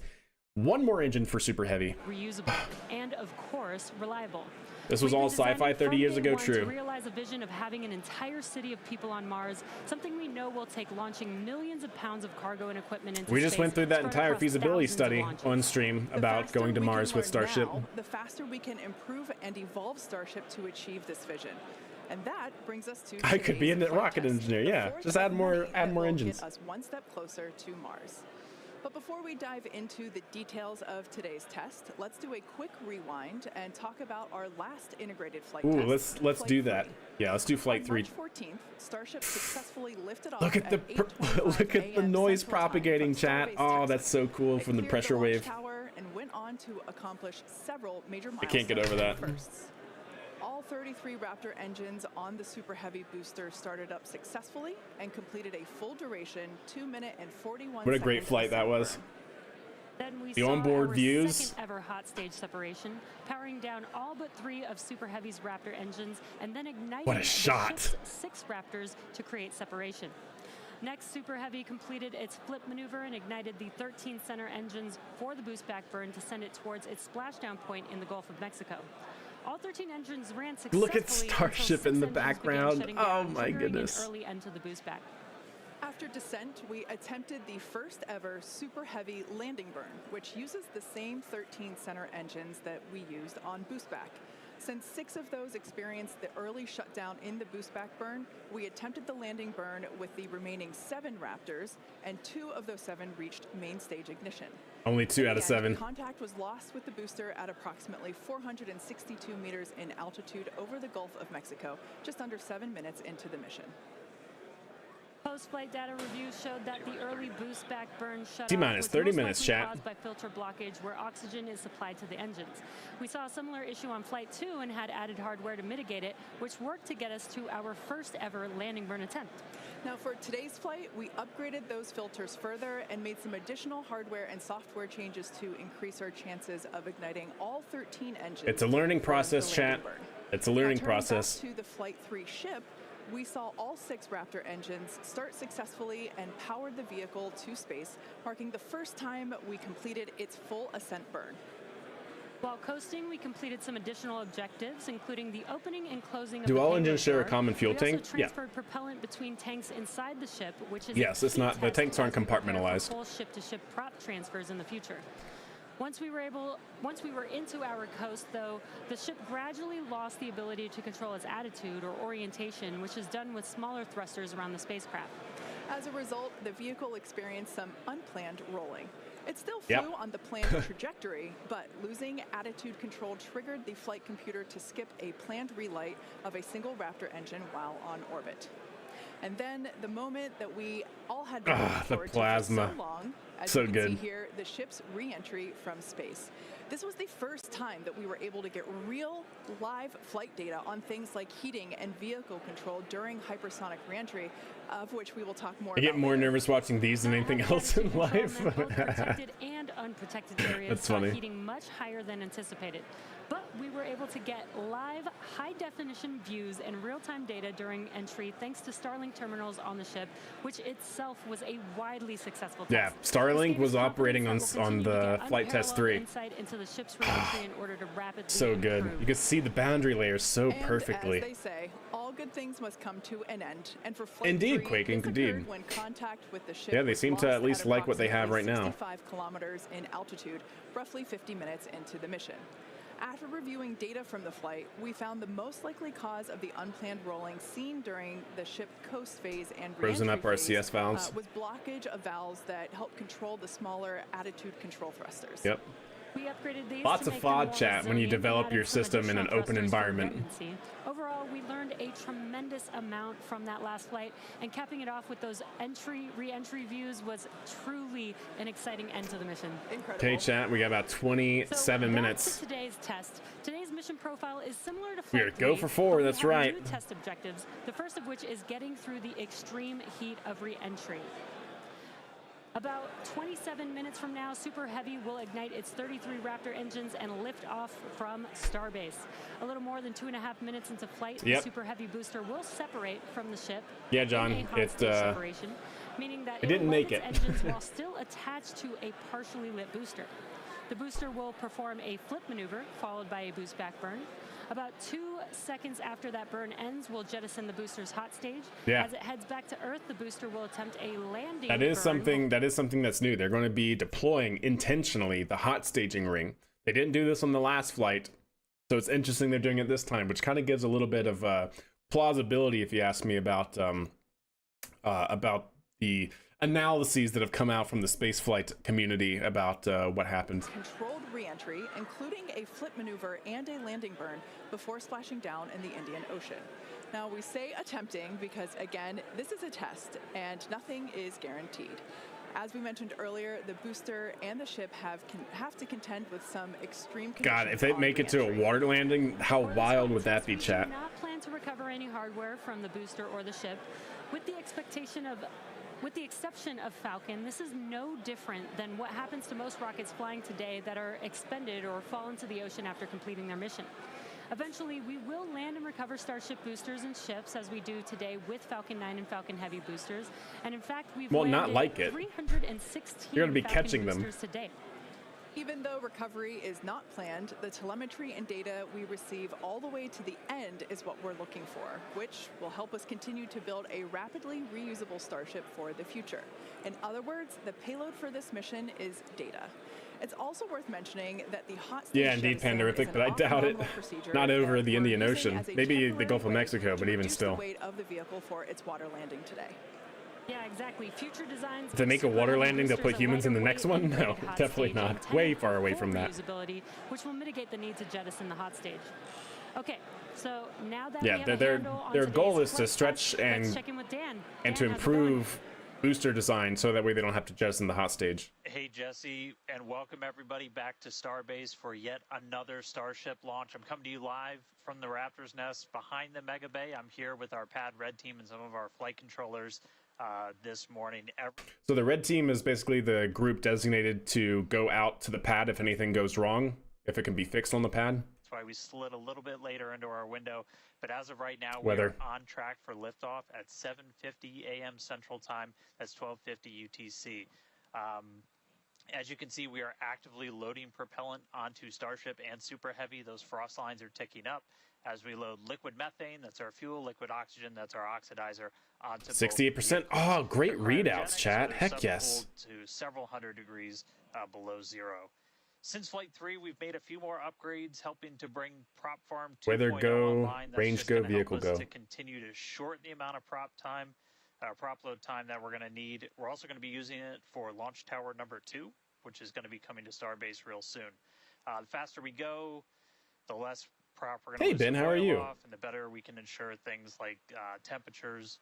How long till the test flight? 23 minutes. Startup. Now, Oh, those I'm first so two sorry. flights I is forgot about that 90 I minutes to load prop on board. did third that. Let's knocked it do all the this. way There you down go. to just Sorry about that. 51 minutes. We're aiming for about 46 Yeah, it's way up there. prop load 23 time minutes. for today's op. Eventually, hoping to get that down all the way to 40, which for some 40 context, minutes for that's just prop load? 5 minutes more than we take to load Falcon 9, but we're doing it with 10 times the amount. Yeah, perfect timing indeed. So this morning, ship prop load started at T-minus 50 minutes. What's the expected booster launch time? T-minus Yeah, there you go, 43 Byroos. minutes. Gotcha, We're 23 gonna minutes. pause the ship main tank prop load in just a couple of minutes to do the header tanks, which are going to do that attempted ship landing burn. We expect the ship to close out all of its prop at about 3 minutes and 20 seconds before liftoff, and then booster at about 2:50. Nice. Now, our final countdown sequence is going to look very familiar. It's going to be the exact same as it was on flights 2 and 3. So we'll light those engines, and then about 4 seconds later, we will actually see it lift off. So about a 4 second delay. 3 minutes away from launch. We're not working any issues either with the vehicle, the range. Weather is Look at the cloud of 95% condensation, ghost, not chat. dealing with any winds or weather issues today. If we do have to scrub, our next attempt would probably be about 48 hours from now. It's all going to be driven by commodities and just how far we get into the count. But everything looking good for liftoff just about 22 and a half minutes from now. I'll check back in with you guys in a few minutes, and I'll send it back over to Kate and Jesse. Excellent. Thanks, Dan. Flight tests like today are the fastest possible route for us to dramatically improve Starship's capabilities. The Starship flying today has already seen a number of changes based on what we learned from Flight Test 3 in March, which was only 2.5 months ago. Development moves... Yeah, this is the fastest turnaround time for a Starship flight that SpaceX has ever done. It's been only 2 months since the last one. Just to summarize what's going on here, so they were a little bit delayed here this morning, mainly due to weather. But we are now at a 95% favorability for weather, which is good, so we should be go. Not only that, but this Starship flight is going to be testing some minor modifications to the overall system. For Starship, they've improved the thruster configuration, basically filtering. Why? Because foreign object debris, or FOD, has been the downfall of like every SpaceX flight.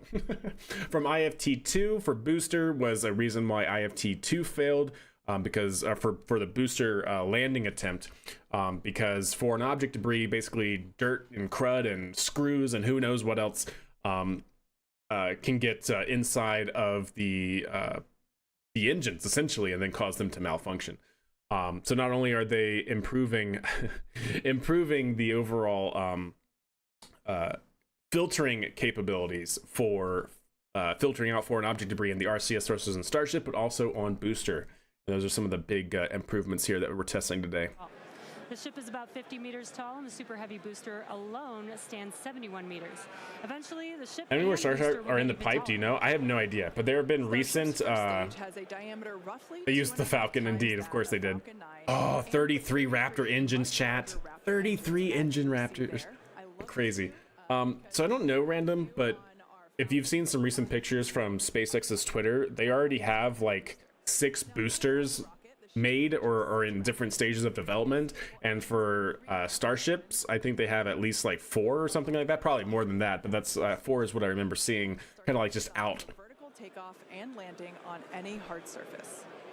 The ship is also outfitted with 4 flaps to help aerodynamically control the vehicle's attitude during We're already atmospheric missing flight tiles, and chat. enable a precise landing. No, we're already missing tiles. And in between the first and second stages is our hot stage, our newest separation technique. It's fine. Which we saw It'll be in fine, they action said. during flight tests 2 and 3. The body of Starship is wrapped in a heat shield made up of 18,000 hexagonal ceramic tiles designed to 18,000. insulate the vehicle during atmospheric entry, where temperatures can be as high as 2,600 degrees Fahrenheit or over Oh, look at that 1,400 vent though, degrees chat. Celsius. Speaking of those heat shield tiles, re-entry was You can see a the vent from pretty Starship right exciting there. first for our team, and Starlink allowed us to gather critical data about this stage of flight.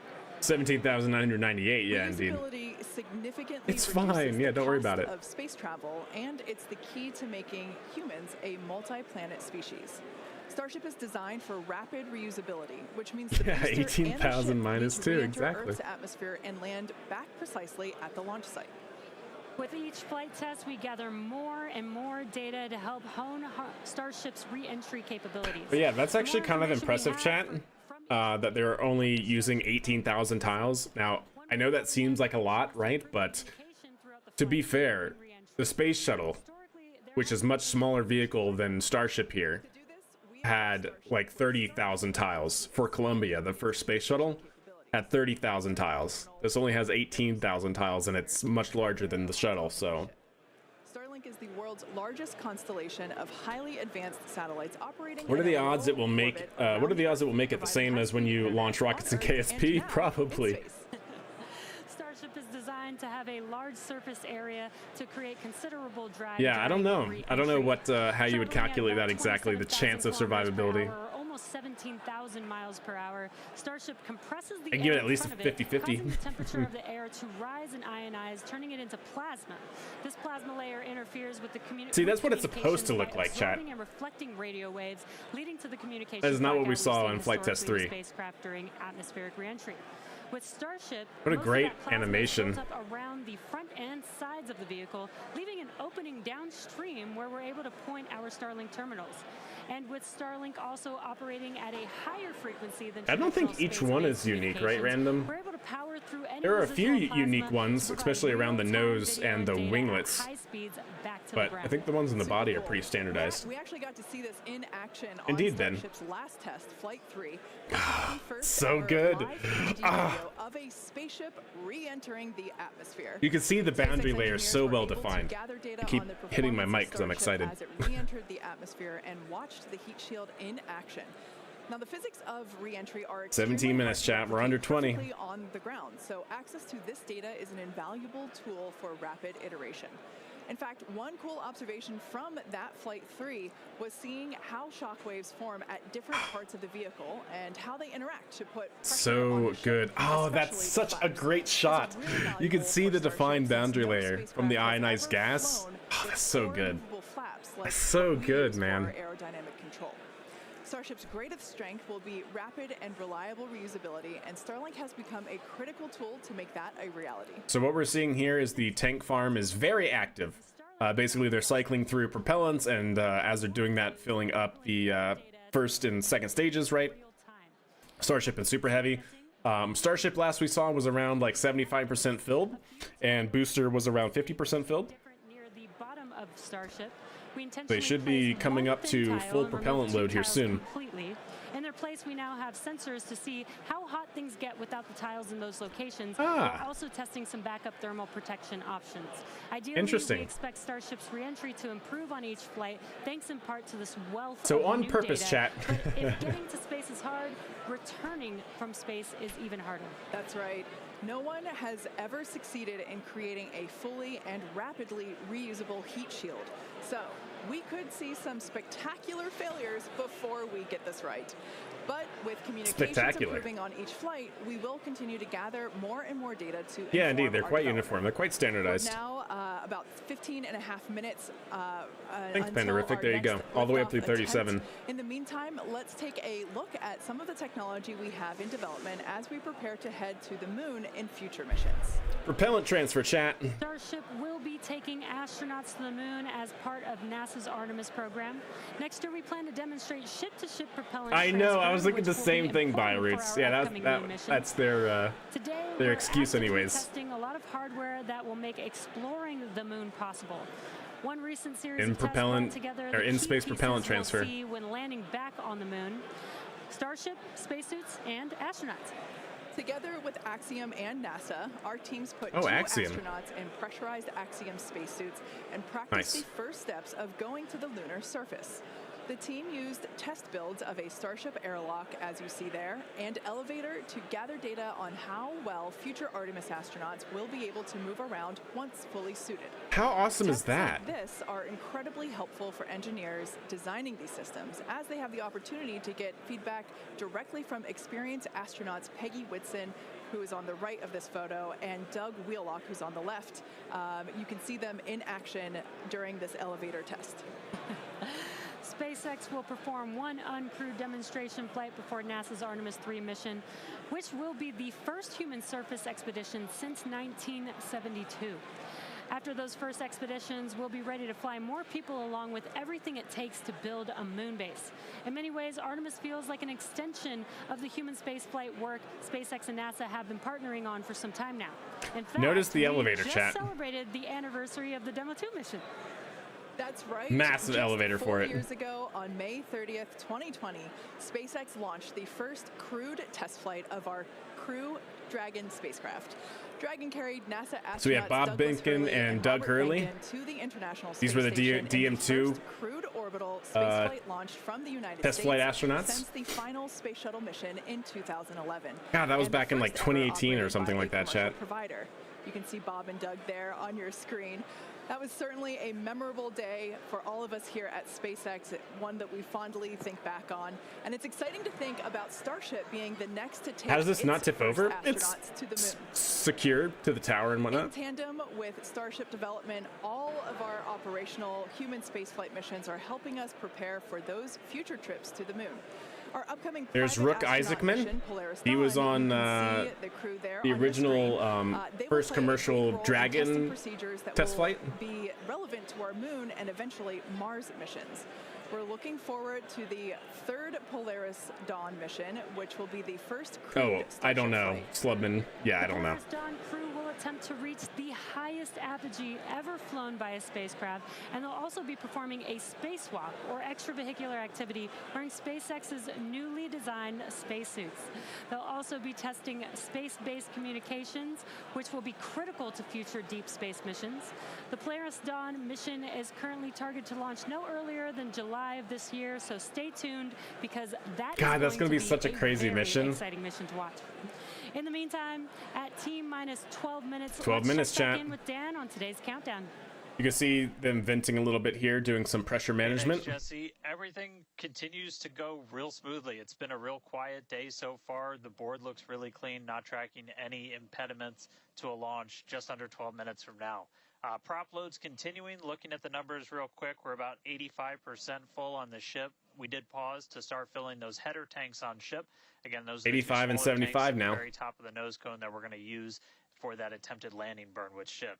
And with the booster, we're just at about 75, 76% or so. That is for dang sure random. on our Absolutely. membrane and locks, so getting pretty full there. The clouds need to We're go gonna away. Continue down to about 3 minutes and 20 seconds before liftoff. That's when we'll close out all the prop on the ship, and then T-minus 2 minutes and 50 seconds on the booster. Keep this shot up. I'm gonna Also going on in the track this, background please, are range SpaceX. safety teams working to make sure the area, not just around the pad, but in the sea space out in the Gulf, and also in the I'm guessing anticipated SpaceX will do one successful landing and launch from the moon before the crew. I think they have to do a couple, actually. like that in the zone right now. I think they're contracted to do two tests couple of minutes for lunar landing and stuff. Hard to make sure everything stays clear, but right now the range is green.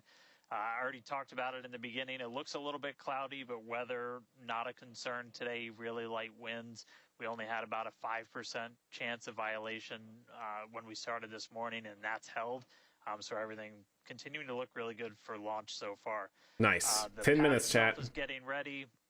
Reminder that we're going to light those engines about 4 minutes before it actually takes off. So you'll see them start, the 33 engines on Super Heavy start to light prior to that T0. And then about 2 seconds after, we'll start to see first motion. But everything looking great. Just coming up on 10 minutes until launch. Getting excited down here. Ready to feel the rumble. I'll send it back to you guys over. Guys, this is so... Thanks, Dan. So good, chat. Teams are also getting excited here at SpaceX headquarters in Hawthorne, California. Doing some more pressure management. There is a pretty large crowd now gathering outside of Mission Control, located More just pressure behind management. Jesse and I. Now, Probably for the header tanks, because the header tanks are at the very top there. Yeah, indeed, Random, for sure. Yeah, what's up, bro? How are you? Everyone getting super pumped for our fourth flight test. Now, as a reminder on that note, today is just a test, the fourth of 10 minutes. many future flight tests of Less Starship than 10 minutes. before it becomes fully operational. So whatever the outcome and however far we get, we can promise excitement. Yeah, so they have This two header rapid tanks up here iterative development to help approach with has been the basis landing for the all flip. of SpaceX's major innovative advancements, including Falcon, Dragon, and Starlink. Today, we've successfully landed Falcon 9 boosters. Hope everyone's having a good day. 316 I'm hoping it's going to be a times, great day. Changing humanity's understanding of what's possible when it comes to rocket reusability. And even though we are not recovering the booster or ship today, test flights like these provide critical data through every phase of flight, which will get us closer and closer to full reusability. This is looking good.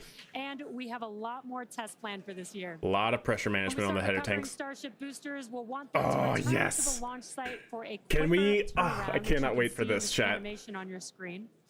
And that's when the tower reveals its dual purpose. After launch, the arms or chopsticks on the tower will help guide the booster into position to That's ensure going to be a precision landing. insane, chat, to see this. And our goal for the near future is to have 4 launch towers, 2 in Cape Canaveral in Florida, and they will look very similar to the ones that you see here in this animation. As we know, we find that our renderings tend to end up looking really similar to real life. So while this is a rendering, we do know we can look forward to this in the future. Like I said, we're going to have 2 at Cape Canaveral in Florida and 2 located at Starbase. Starbase will continue to be used for flight tests. And the I know, towers at right, the Dr. Cape Longballs? Truly. will come online It's going to as we be prepare to fly so insane. operational Starship missions. In fact, we recently upgraded the actuators in the chopsticks, which are responsible for swinging. Are they going to do a vertical catch of the booster today? No, they're doing a soft water landing today for the booster. A soft water landing attempt. By moving the chopsticks to the catch position immediately after Starship flies away. Oh, but they are going to be testing catch operations at the tower, which is going to be pretty cool. So what they just said there, if you didn't hear it, is so they're only doing a software landing attempt. See, look at all the boosters. Whoever was asking in chat, like how many boosters are prepared, that is how many boosters are in the line right now. But yeah, they just said that after launch, the catch arm the catch arms on the tower are actually going to maneuver into a catch-like basically phase or a catch-like position to test its maneuverability and things like that. But no, they are not doing an actual catch today. Now, this will enable us to increase our production rate significantly as we build toward our long-term goal of producing 1 ship per day. And coming off the production line soon, Starship version 2. Now, with all that being said, let's check back in with Dan for the latest as we head into the terminal count. Sweet. Hey, thanks, Kate. All right, chat. So in Twitch, I am going to run about 1 minute and 30 seconds of ads, so that way throughout the entire, hopefully, launch phase, we don't get any ads. So stay there, stand back. We'll be back in about 1 minute and 30 seconds. I'm also streaming on YouTube, which I don't think does ads, so if you're interested, head that way. So 1 minute and 30 seconds of ads. Here we go. About 2 minutes and 50 seconds. After all the props loaded on, we go through a lot of steps to safe ground systems. You're doing things called pushbacks, where you're just clearing all of those lines. We are 90% filled here with blocks and methane on Starship, 90% thereabout on Super Heavy. The most powerful vehicle ever designed. If we do hold, we have a built-in hold gate at T-minus 40 seconds. We can hold there for about 30 minutes or so today. If we need to wait for final pressure checks or for if we have anything on the range, anything like that. Not a lot of room for mistakes at all, for sure. Green, so we are coming up 5 minutes and 20 seconds away. We are not planning to hold at T-40 unless we trip some kind of hold alarm, something like that. So we could blow right through that gate and go right to launch. Don't be shocked if we hold at T-40 though, and if we do, we can hold for a couple of minutes and then keep going. Our window is open all the way. T-5 minutes, chat. Now, once we pass through T-40 seconds, a number of events will occur in rapid succession. The ground spin and ignition systems will come up to flight pressure, and the ship will go to internal power. Now, after that, the quick disconnect arm lockout is removed in preparation for retraction shortly after T0.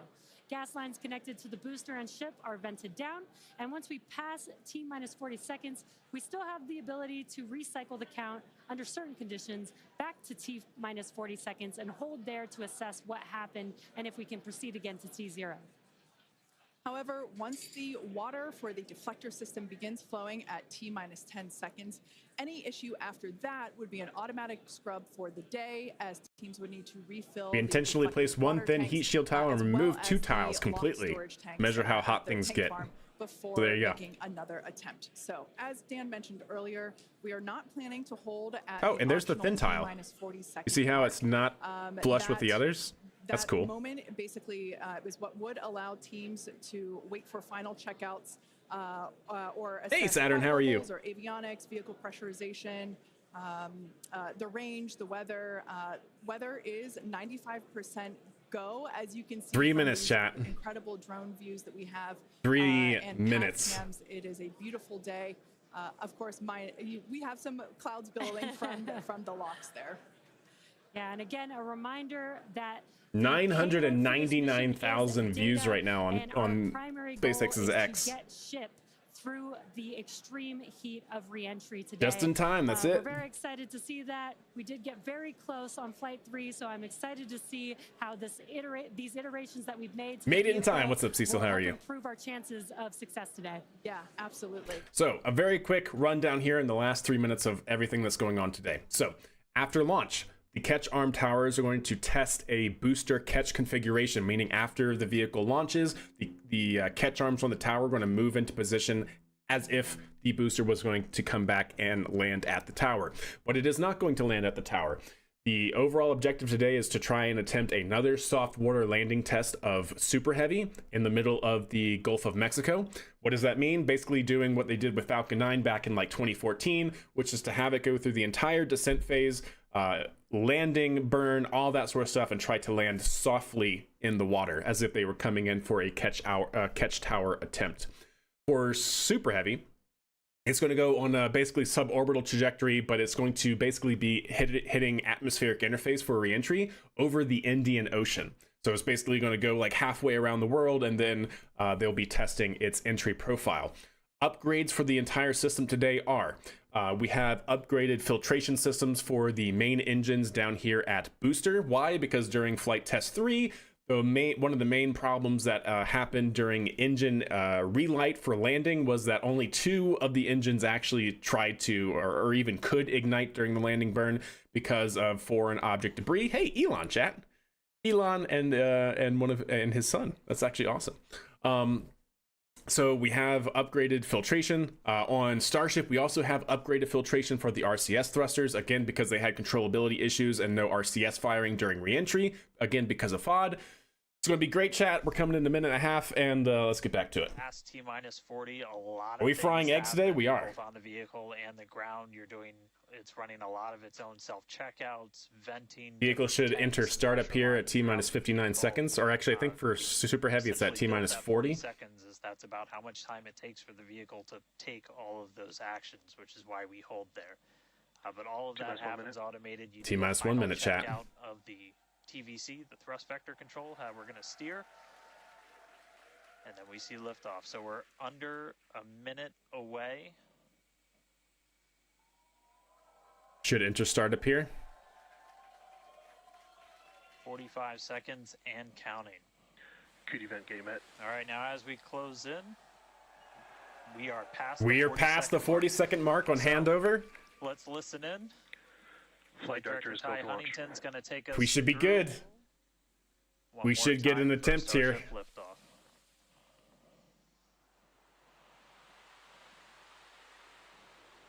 Sound suppression system active.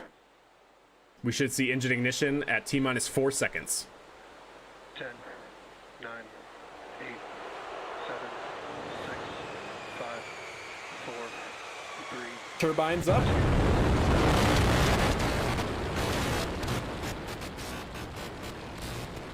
Oh, and we're away! That was wild. The mic got destroyed, chat. Oh, look at the sound waves, chat. Look at the sound waves going out. Oh, that's awesome. We're up. T plus 20 seconds and we're cleared tower. We're looking good. Oh, what a lift off. You can see the pressure waves through the clouds too. Oh my lord. All right, 30 seconds into flight. The rumbles are still building here in the Raptor's nest. That's so good. Yeah, I saw the engine out, chat. Yeah, engine out. Right now. We should be fine. Coming up shortly is going to be. There are 33 engines, so having a single engine out, it's okay. As we go uphill on the vehicle. Beautiful launch indeed. What a camera view. Max Q. Okay, I think we're looking good here so far. We just passed through Max Q, so we're going to continue on up. We still have about a minute and 30 seconds until we get to stage separation. There we go. Vehicle's correcting. Starship now flying. You see how it kind of tilted a little bit, and now it's bringing it back in alignment?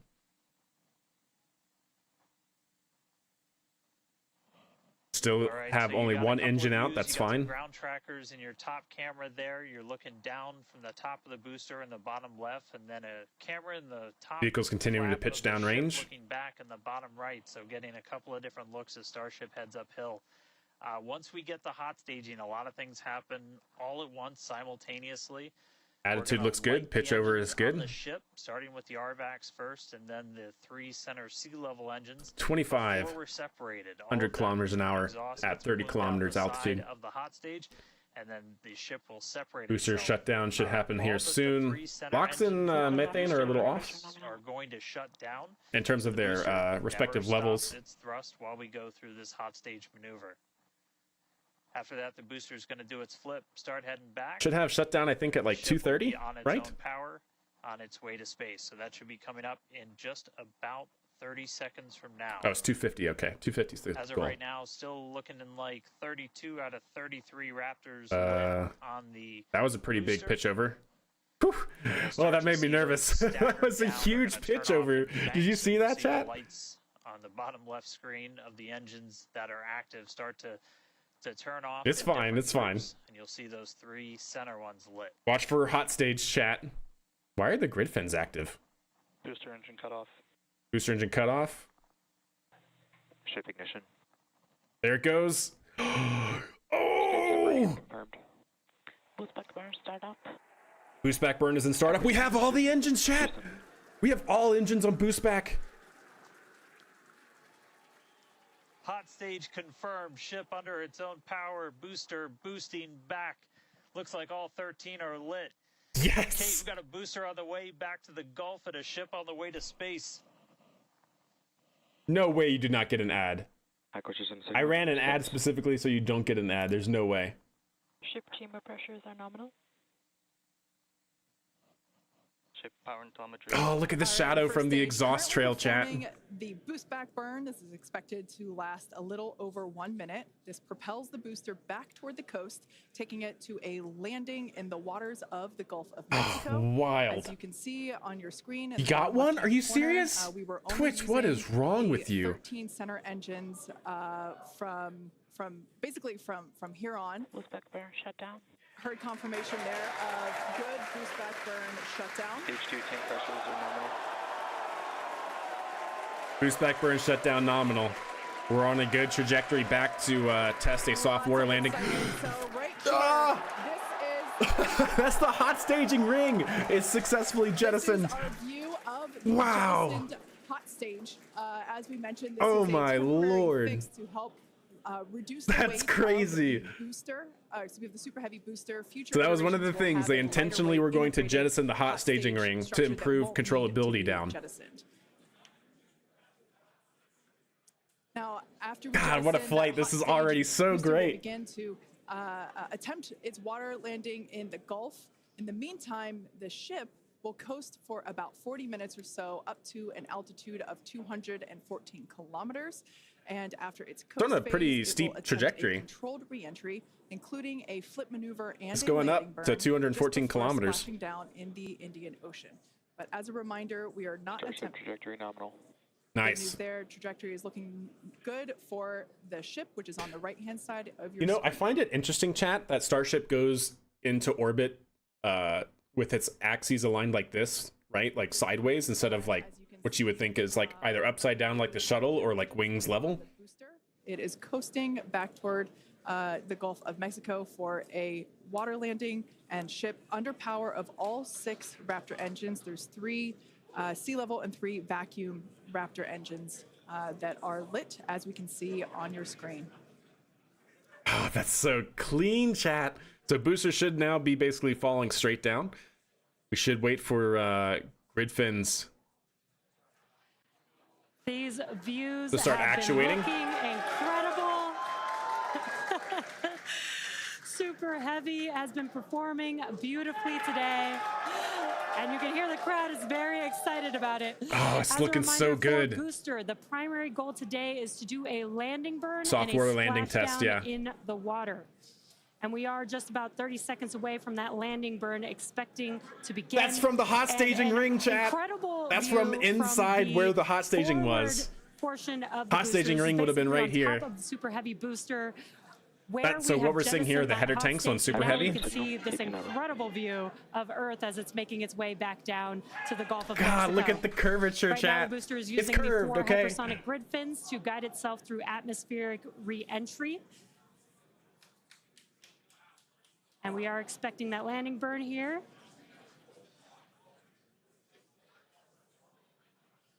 Might give Starship better lateral control, maybe.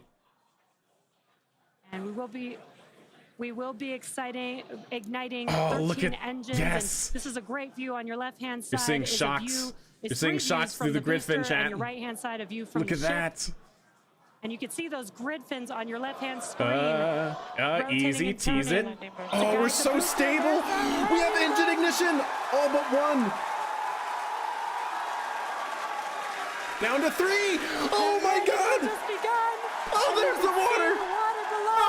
Oh my goodness. Wow. It's actually upright. I know. Vehicle is upright, chat. And there it goes, it tips over. What an incredible sight. Oh my gosh. Congratulations to the SpaceX team. Wow. Ship has entered terminal guidance. Oh my goodness, chat. What a great morning. The Expected loss first signal, successful splashdown of the Super Heavy booster. Love seeing it just tip over into the water Wow. before Hold losing up. that footage. Hold up. Portion of the boosters. I gotta is basically on I gotta see that again. Starship is just cruising And into we'll orbit be- right now. We're okay. I have to see that. Igniting 13 engines, and this is a great view. On your left-hand side is 3 views from the booster, and your right-hand side What a view from the splash, ship. right, Cecil?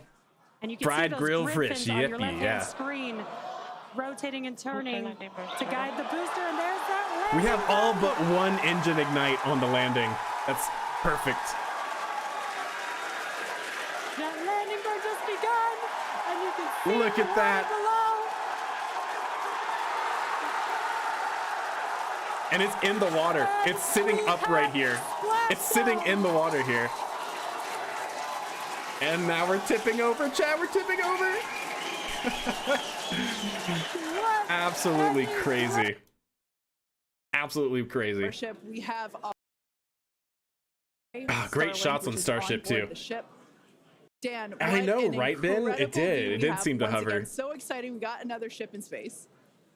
So good on the orbit insertion I'm like still or jumping up suborbital and trajectory down. insertion. Like Expected loss signal. this whole building was going absolutely insane. when Great we views saw here from Starship. the booster hit the water. I mean, wow. Congrats to everybody that's just been putting in insane amounts of hours on everything to make this thing a reality. And I feel like every single time we do one of these, we're seeing something wildly new. We got to see the Wildly new jettison, indeed. and the booster in the water. But just to recap real quick over everything that's happened. So we lifted off at 7:50 a.m. only 9 minutes ago. How has it only been 9 minutes? 7:50 a.m. Central at 12:50 UTC. We saw 32 of the 33 Raptor engines. We lost something. Heavy make the Ascent. We had We lost a little cutoff, something, chat. Successful hot staging. All 6 engines. Didn't really on look the like ship, ice, like typical. Powered it all the way into a Yeah, it does seem to be in controlled intense. nominal orbital trajectory. I and know, we've Dr. already been Longballs. getting It's some live been views, crazy. from the ship on board. After What are the that, particles? Some of it's booster was definitely able to do its boost back burn. ice. This Are looks you like talking we're about actually like getting some these views or from like the these little ground particles? still, This is just ice, potentially right? Because we're Florida, using of cryogenic the propellants, ship super as it's cold up there. propellants. Yeah, so that, And yeah, so that's the a outside view of from Starship in some certain of our places get some tracking ice cameras coverage on and the it breaks ground off in Florida. periodically. I don't know what that But the big ship, chunk was that we did just not look heard, like ice. Successful orbital insertion, so it's right where it needs Might to have been a be. tile, it may have It's been. now going to continue on its way to coast. Or until some it sort comes of to re-entry. But I MLI mean, multi-layer the installation or booster, something.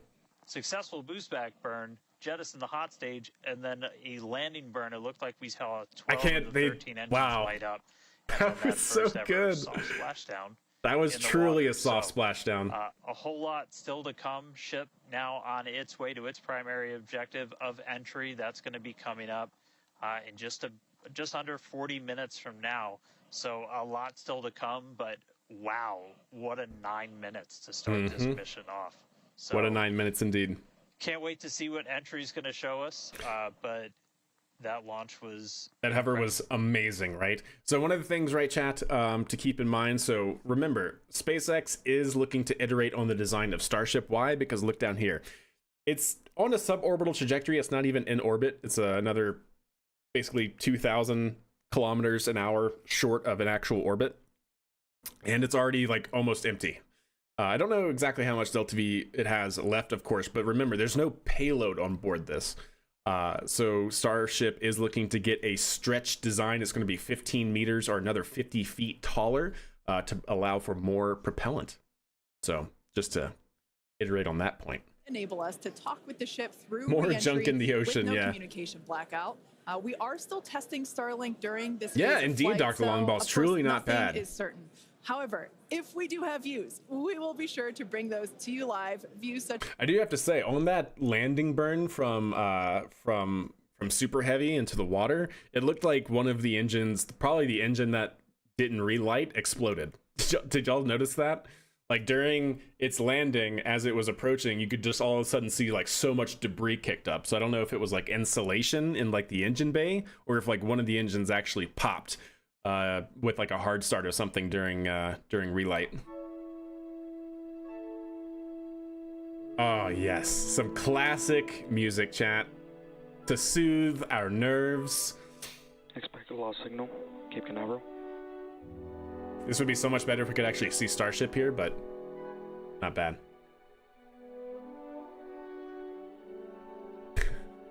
Calming the nerves down, chat, bringing us down from flight pressure.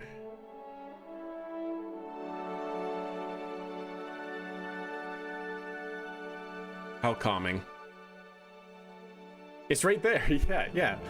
They launched a second Starship so we can get this view.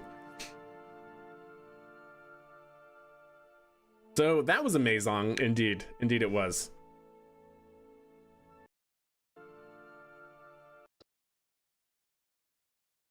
Just while... so crazy. But let me show you what I'm talking about, chat. Exciting, ignite, rotating and So watch on turning. engine ignition. Guide the Okay, there's... booster Oh, you see it break up? You see all that debris? And that debris, like, I don't know if that's like insulation or something coming off of the booster, but it could be the engine that didn't relight.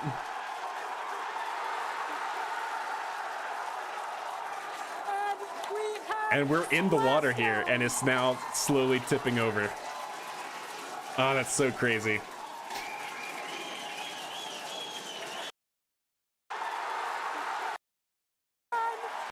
booster and your right-hand side So of you from the good, ship. chat. So I can't And you can see those stop grid watching fins it. on your left-hand screen. The grid fins are Rotating and actuating turning. crazy to keep it stable. And then ignition, and you have all of this debris pop up.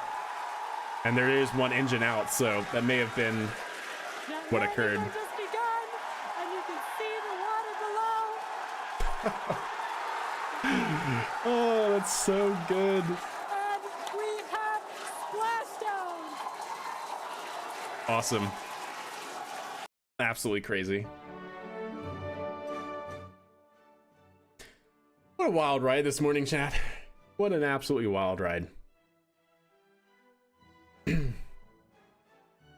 Want to see a view of the chopsticks during splashdown? True. Yeah. Like, where did they maneuver into position, right? Yeah, truly. I don't know. Does anybody know? Is this song copyrighted? I don't want to play it if it's going to be copyrighted. I don't know. It's probably not, but at the same time, I'm not sure. Because this is like a pretty well-known classic music, so it might be non-DMCA, but. Do do do do. Oh, they have an image of the chops? Oh, yeah. Good call. Where is their live stream? Here it is. Oh, there it is. Let's actually see if we can see them in position.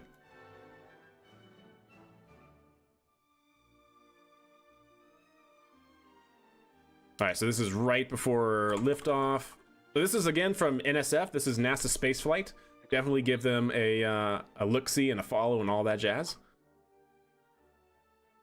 So 4 minutes, 3 minutes, 2 minutes.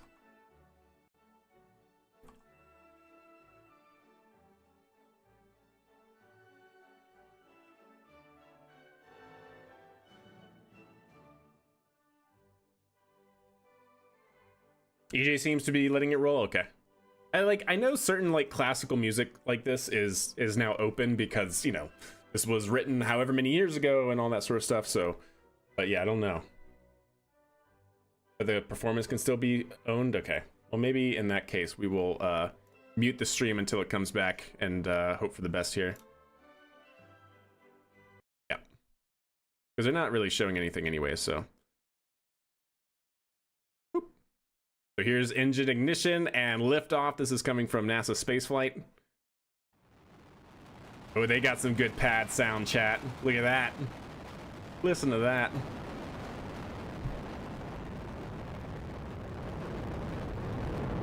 Yes! The roar of the engines. So let's see, are the catch arms going to move? Catch arms? Oh, look at that! They had great shots!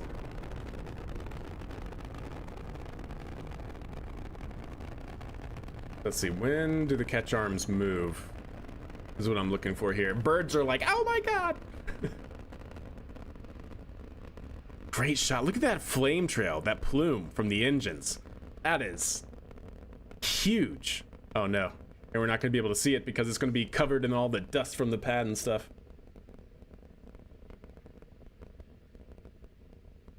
All right, let's see. The catch arms moved. Not that I can tell yet.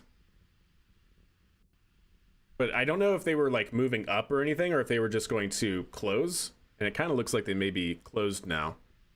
Let's see, let's compare that here at, let's see, at 14 minutes here. Yeah, it's hard to tell. Hard to tell. Let's see, let's go a little bit forward here. Oh, you see a move? There they go, chat. Very, very slowly, but fast forwarding, you can see them move clearly.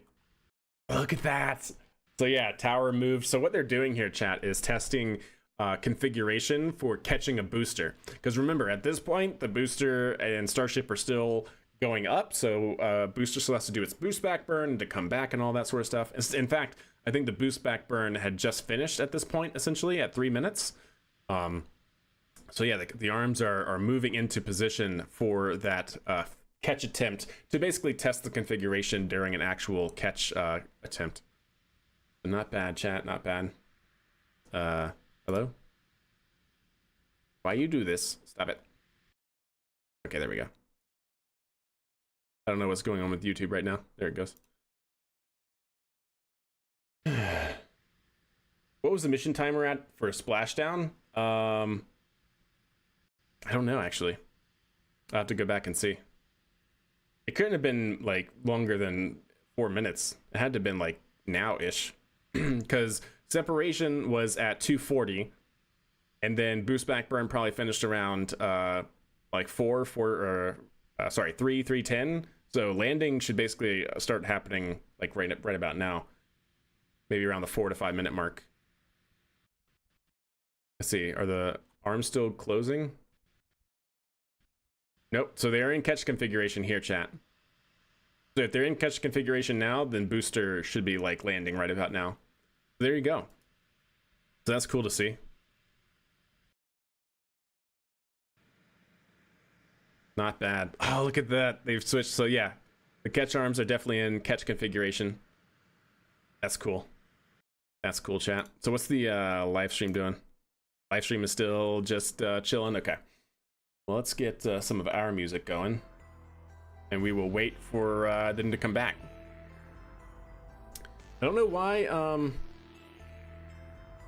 we're not getting any acquisition of signal for Starship, because this should still be using Starlink, as far as I'm aware. They should be using Starlink for any sort of video feed like Flight Test 3, but yeah, just we're still getting active telemetry, so it seems like everything is fine, just not getting the video coverage at the moment. But yeah, chat, what an absolute launch. That was crazy to see. Absolutely crazy.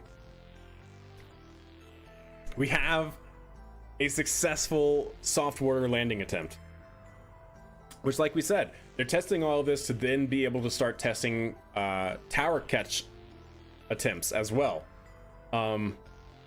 So I don't know how many more water landing tests they want to do. I guess it kind of depends on the actual flight data and how well and stable it was during the descent, but you know, they could start testing tower catches within the next flight test. I mean, theoretically, right? I don't know how many they would actually want to do before they're like, yeah, this is good. This is good to start risking our ground infrastructure. But yeah, they'll probably still do additional water landing tests, but they have their first water landing test, which is awesome. Absolutely awesome. What are SpaceX goals for this test? Super Heavy seemed pretty successful. Is the goal for Starship to do a successful re-entry and landing? Yeah. So now the upcoming goal, so the first goal, right, is water landing test, software landing test for Super Heavy, and then they now want to do a software landing test for Starship.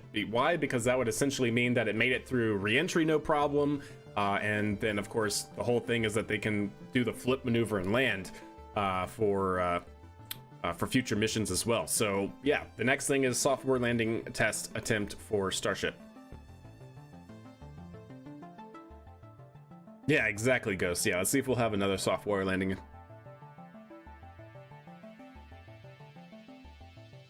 Yeah, that's what I'm thinking as well, Ghost. Like, because don't forget, like, just because they have a software landing attempt doesn't mean that they're ready for tower catches. Why? Because we weren't privy to all the flight data that they're going to be able to see. Who knows, like, how truly stable they were during that landing. It looked pretty stable, right? I mean, it looked like it came like straight down and then just sat there. But truly, in terms of the grand scheme of things, for the catch tower, for the arms, like how much the arms have sway for being able to lock into booster has to be very, very accurate, right?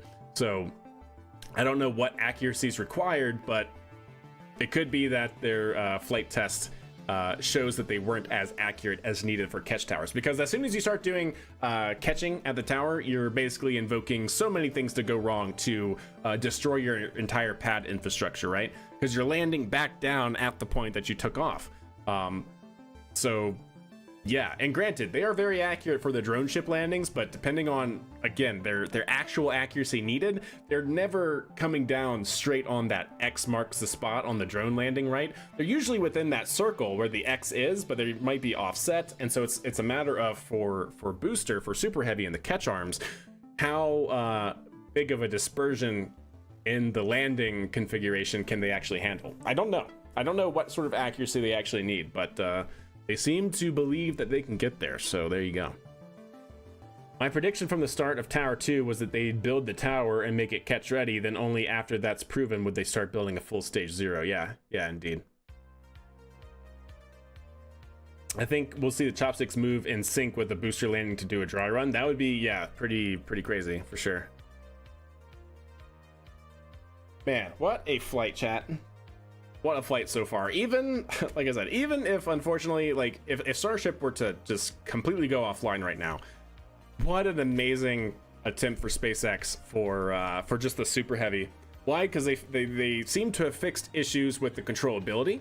They now know what they have to do in order to stabilize the booster during the descent phase, because what we saw in flight test 3 was, at least with the hot staging ring, whether it was attached during the landing attempt or not, definitely had controllability issues with it on, or whether it was ripped off, had controllability issues with it ripped off.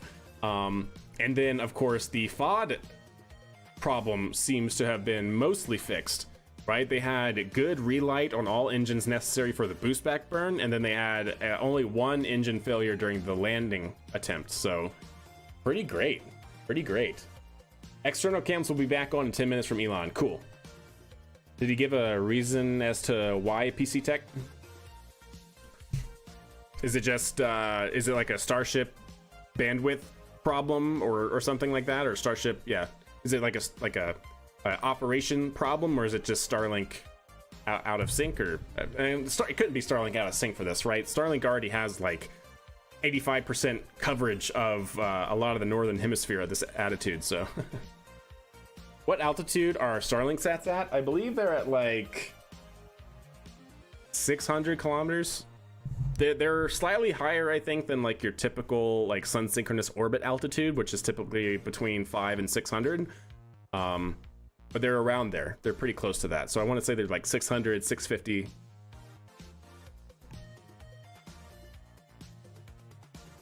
you think that they will find a way to make the hot staging ring light enough for a permanent integration, or possibly the mass for disposal?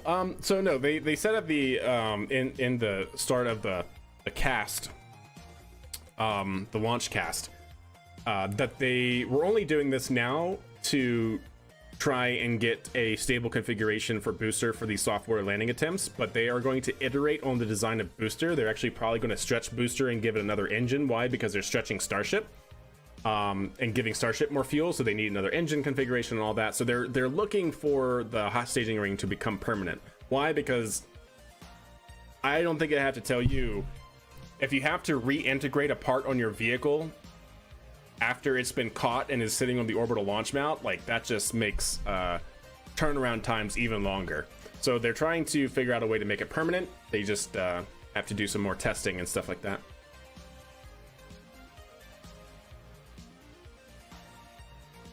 How about that splashdown? My goodness, Clad. How about that splashdown? Absolutely crazy. Like I said, just even if Starship doesn't come back online in terms of cameras and whatnot, and they have to like end the broadcast or whatever, like what a great attempt. What a great flight that we got to see for that. Truly, truly crazy.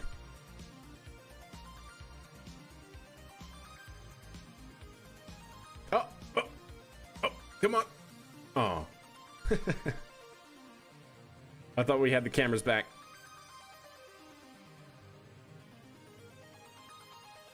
Glad to see my gut feeling was wrong indeed. Yeah, crazy, right? Like, such great views. We had views of the hot staging ring separation. We had great views. They fixed, well, I don't want to say they perfectly fixed it, right? Because we did have one engine fail during the startup for launch, and we also had an engine fail during startup for landing burn. So whatever caused those issues, probably isolated issues. It could have just been that the engine on launch just failed to ignite, but it may have seemed that the engine failure during relight, I don't know about y'all, but that looked like a engine popped during that engine relight during landing. Something definitely seemed to go wrong. Either that, or it was, like I said, some sort of insulation. But you can clearly see booster for Super Heavy during the landing burn, a lot of debris get kicked up into the camera. So if that was like structural parts of like the engine nozzle or something like that, I don't know. But regardless, they had great performance on their engines. They fixed some of their FOD issues that they were having for an object debris. So that's good. That's good moving forward. With that engine failure on landing, yep. Well, like I said, they have plenty of redundancy with 33 engines and a grand total of how many do they have for engine ignition, relight for landing? They have like 10 at least. Yeah, definitely. They have a little bit of engine out capability, which is nice. It could be Perry, or Perry. It could be Barry, but Elon, according to Pandarific, said that the cameras will be back in 10 minutes. So not sure if there was any reason given for the Starlink for the broadcast to stop video feed, but Elon did say that they should be back, so should be back soon.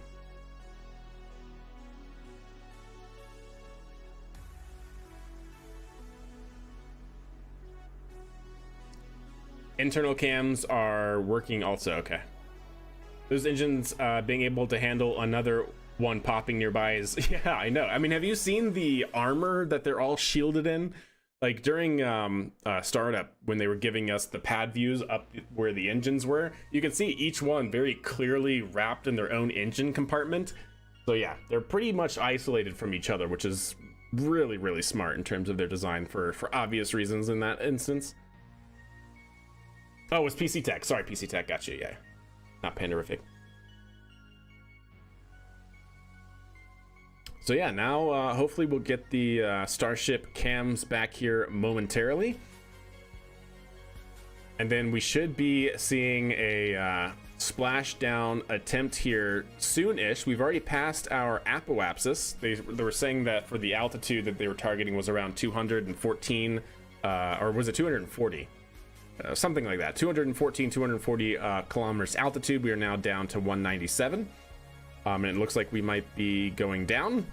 We're definitely picking up speed. Yeah, we're going down. So we're starting to go back down towards atmospheric interface. Atmospheric interface is typically around 115 kilometers or so. So yeah, we should start seeing, hopefully with the camera feedback, its own entry test.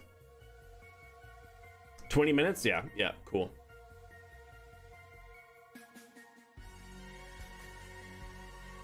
We were at 207? Cool.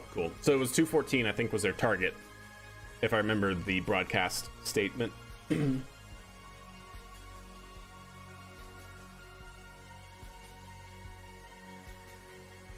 All right, chat. Not bad. Pretty good morning, if you ask me. Oh. My green screen messing up? It is. Why is my green screen messing up? What are you doing? Oh, that's actually hilarious, chat.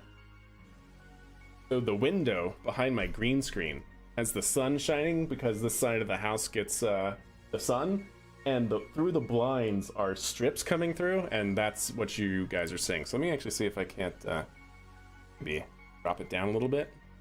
That's better. Oh, that's better. Yeah, there we go. A little bit more light back there as well. Maybe we'll help get rid of that. Aha, there we go. Just needed a little bit of well, now that happens. Yeah. Hopefully you guys don't mind that. Yeah, that, or I just need to make my front camera facing brighter. What? What do you want? What do you want? Did you enjoy that launch, huh? Did you enjoy the launch too? Yes. Oh goodness, you're such a baby. Such a baby. I know. Did you enjoy the launch? You were sleeping. I heard you crying. You're a mess. You're a mess. I figured it looked like a blinds pattern. Indeed, that's exactly what it is. What? What do you want? What do you want? What do you want? She's such a baby. It's almost her time for breakfast. She's probably like, I'm hungry.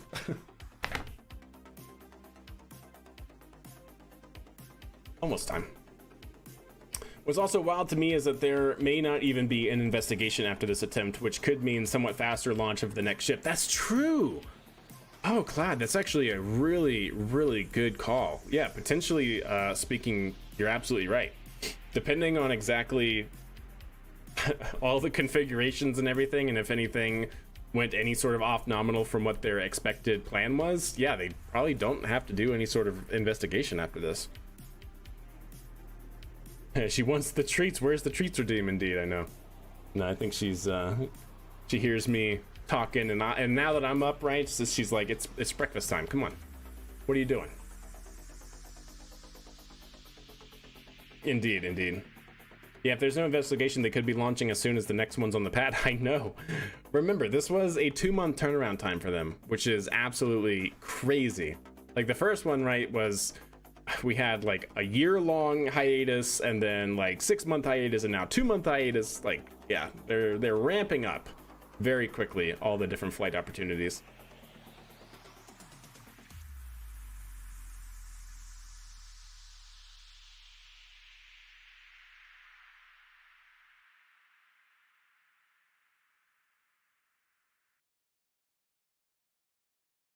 I recall hearing something about how the FAA would not investigate the flight when accordingly to any of the 3 profiles laid out by SpaceX. That's good.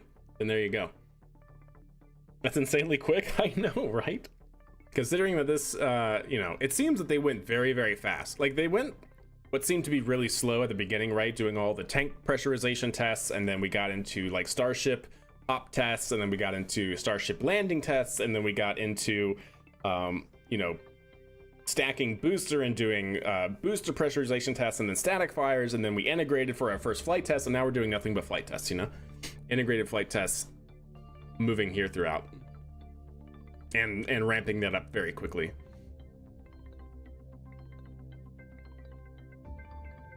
So ideally we should be getting some Starlink coverage, or some camera coverage I should say, here soon.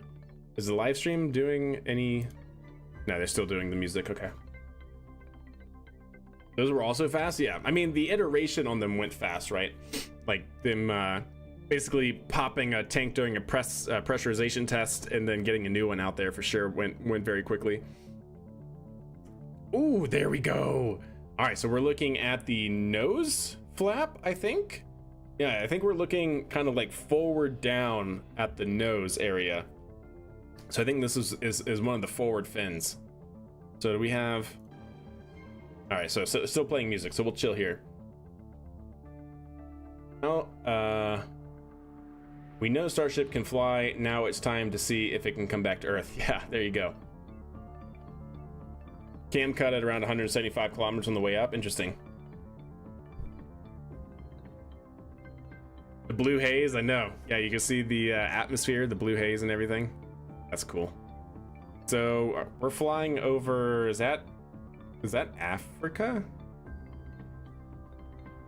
I think we're flying over Africa right now. Right, because it comes over Africa to be then in the Indian Ocean, and it should land somewhere near, you know, a few hundred miles off the coast of Australia. And when I say a few hundred miles, I mean like close to 1,000 miles. They changed the camera position. Either that, or they're just showing a different camera view. Like they might still have the same camera view as last time, but this is just an additional camera. No, don't you do this to me. Okay.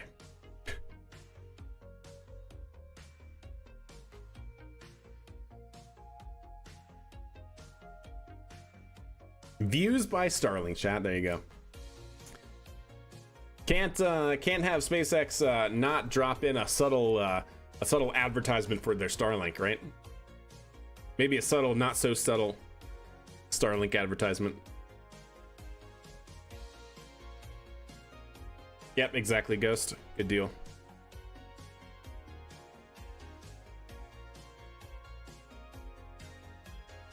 Yeah, I'm really hoping that we get the same view as last time, so we can see more of the re-entry, right?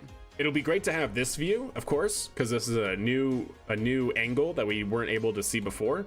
But I'm really hoping we get the shot from the fin on the other side, looking back and down towards the aft fins, because that gave us so much information in terms of like the position of Starship relative to its entry, and then also we got to see that crazy boundary layer from the plasma on the vehicle. I want trajectory lines. Yeah, indeed. I need a high rate telemetry in Leo. I know who I'm calling. Yeah, exactly. 2.9 million views. I know. Yeah, they had 999,000 like right before liftoff, and that scaled really quickly.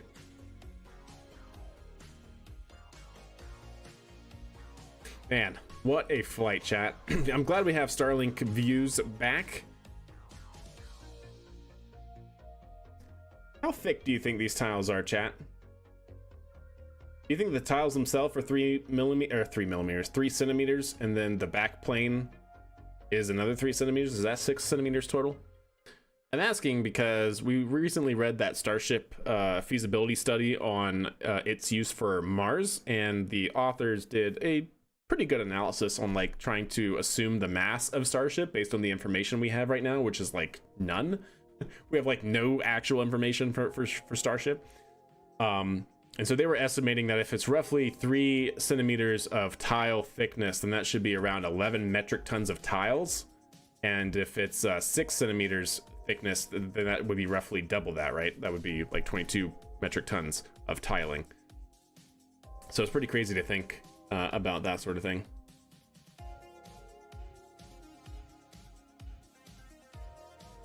They should be able to do trajectory lines.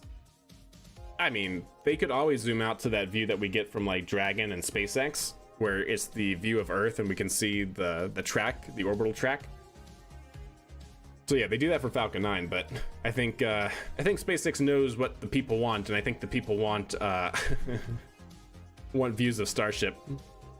So we're now starting to pitch up, and it looks like we are over the ocean now, and so we should be approaching, yeah, we're at 135 kilometers, so we're pitching up altitude ahead of entry. Oh, I was so excited for that like split second before I realized what we were actually looking at. So are they coming back with oh yeah, okay, there we go.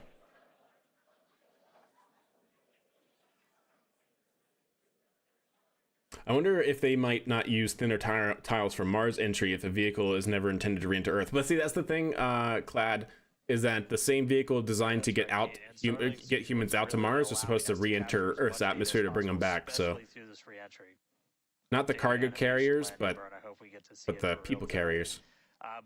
These live views T+47 seems about on track. Through Starlink, that's going to allow us to get as much data as possible. Which yeah, I think so, Shady, but I don't remember the thickness. I mean, looking at it from here, I mean, we don't really get a depth perception, but that's just going to pay dividends on all of our future flights and help us get Starship to an operational phase. Re-entry, obviously a really critical phase of the flight, and it's the one that we're now most focused on cracking to get us closer to that full reusability. Starlink is going to be able to send us data back all the way through re-entry. They're about 3 centimeters thickness, all things included. Get data from Starlink thanks to its high frequency. Yes, we get this view, chat. Heck yes. Of Starship, so stand by. We should start to see plasma accumulation here on the bottom pretty soon. External views. We had this one on flight through. We've got 2 for this one. 2 minutes of ads. Oh my god, that's ridiculous. As we continue to evolve Starship, again, this is an experimental vehicle. Believe me. Breakdown of the tile size. Okay. Camera views as you all do. So huge shout out to the AVI and the software teams and everybody that's been working with us. We're getting more cameras on Starship. Not just because it looks cool, but this provides an incredible insight into re-entry, which is, thanks, Ghost. You know, historically a really tough window to look through. Approaching entry interface. The physics of is that re-entry Madagascar? Are insanely intense. Because it shouldn't be going over any land astronauts Victor Glover during entry. Described it as with the forces, essentially, the flows, and the temperatures. It's like is that Madagascar? Pointing at a raging river in one spot and saying, "Tell me exactly what's happening." Gotta be right there. And like that's what a ship is experiencing as it goes through. That's cool. It's moving through the atmosphere at more than 5 miles a second, and heating up to thousands. Yeah, of that degrees. is the east coast of Africa. Just having visual representation, just being able to see what's happening. It's is so incredibly stable though, valuable. chat. Let's be So clear these about that, views are right? gonna be Because at through this point last time, the vehicle was already like basically entering like this. Oh, did you see the So if you RCS see it puff? rotating Yeah. around? That's because, again, it's embedded in one of those forward flaps. Yeah, So this time it's as not we tumbling, get indeed. Through, Hackers using the signal. and we start to Mauritius. build up density in the atmosphere,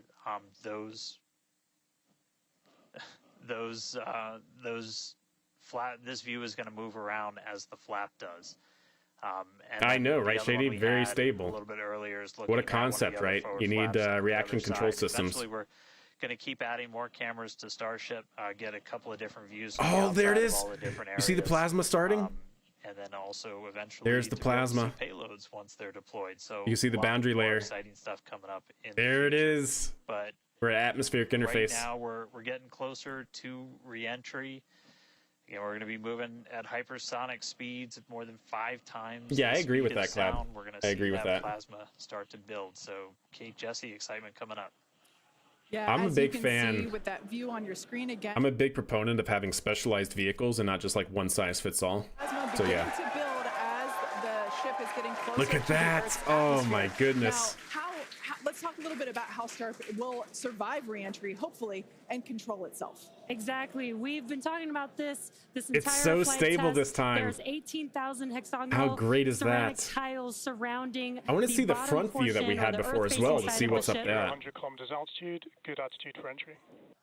Good Great attitude callouts for there. entry. Now, during atmospheric reentry, the vehicle is going to see temperatures as high as 2,600 degrees Fahrenheit or over 1,400 degrees Celsius. So those tiles are there to help protect That's right, the Clyde. It vehicle does from not this get better extreme than heat. this. Yeah, and the flaps will help control it. Now, one noticeable difference I see immediately, those flaps are not moving as much as they were on Flight 3. Yeah, So they're that not is a moving at great all. sign, It's right? very We had, stable right now. Unplanned loss of roll control on Flight 3, so we added some additional thrusters. It looks and like it's we can rolling see a that, little they're working bit, well, but and not we have very a much at all. more stable view. So those flaps, there's 4 of them, 2 at the top and 2 at the bottom.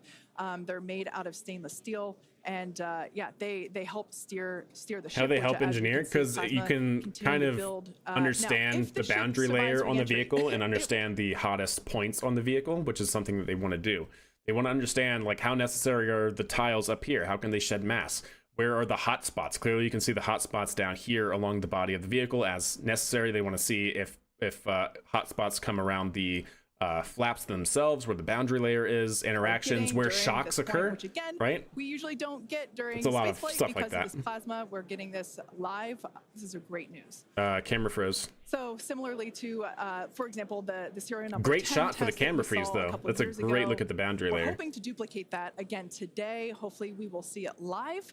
And basically the 3 center engines of the ship will reignite and gimbal or point. All right, we to help have, flip I guess, the a ship until plasma. those No, engines well, are we're still getting pointing telemetry. down, We just don't have so that it can camera land feed. vertically using Raptor's thrust. At least I don't think And we are. as you can see, It looks even frozen. from the beginning of the program, we've designed Starship to land on Mars where there are no runways or other humans to help out. We also want rapid reusability, so we're doing Vehicle is passing through 85 kilometers No, it is altitude. actually going. Flight Holy control cow, of the Chad. I thought the feed was great frozen. news. It's Flaps just have super control of the stable. vehicle. That's exactly what we want to hear for this flight test. Yeah. Again, we are going to be doing a propulsion. Do you see landing the instead flaps of are a more moving ever so traditional slightly? means It's not a like frozen parachutes. feed. And we are expecting re-entry Wow, to that's begin crazy. here in just about a minute. Yes. Re-entry. That's on the front view. That's the front view of the nose flap. This is the same view that we had when we first returned from the coast phase. Again, this is looking at the side of one of the flaps. It's incredible that literally at the bottom of this picture, we're basically looking through plasma. Oh, that's so good. Absolutely mind-blowing. Wild. Look at that Very boundary wild. layer. And you can Now, we see are the multiple expecting shocks here, entry chat, to right? begin You can see here a in boundary layer about here, 30 seconds another or shock so. here. You can see a Entry shock to line here and splashdown is another expected to shock last here. about 6 Expect the minutes loss signal. long. You see that? You can truly flip see the maneuver different should occur components of around, Starship about that 10 create that minutes shock before line. splashdown. That's awesome. It is And super such stable. Incredible views that we're Laminar getting. flow, but for plasma, indeed. Great call outs there. This is bonkers quality. Yeah, It is these indeed. views are absolutely astounding. Nose temperatures continue to rise within expected region.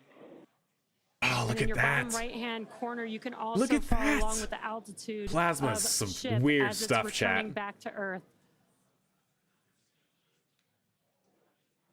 So Yeah, I once saw again, that this the view is basically looking turbulent down into the plasma from the blanket engine that compartment. is building up around the exterior of Starship. I It is know, right, traveling, Clad? As you can see, Is that on your melted screen. ice? You can No, look so at no, the this is bottom part right-hand corner of and see the how fast it's going, thermal how protection high it is, blanket as that's well underneath as the general tiles. Orientation. If you're talking about Again, that right we're seeing there. a lot more stability, a lot more control here on this flight, which is great. It shows that the Look at the iterations, attitude, the chat. learnings- Starship is now in expected peak heating region.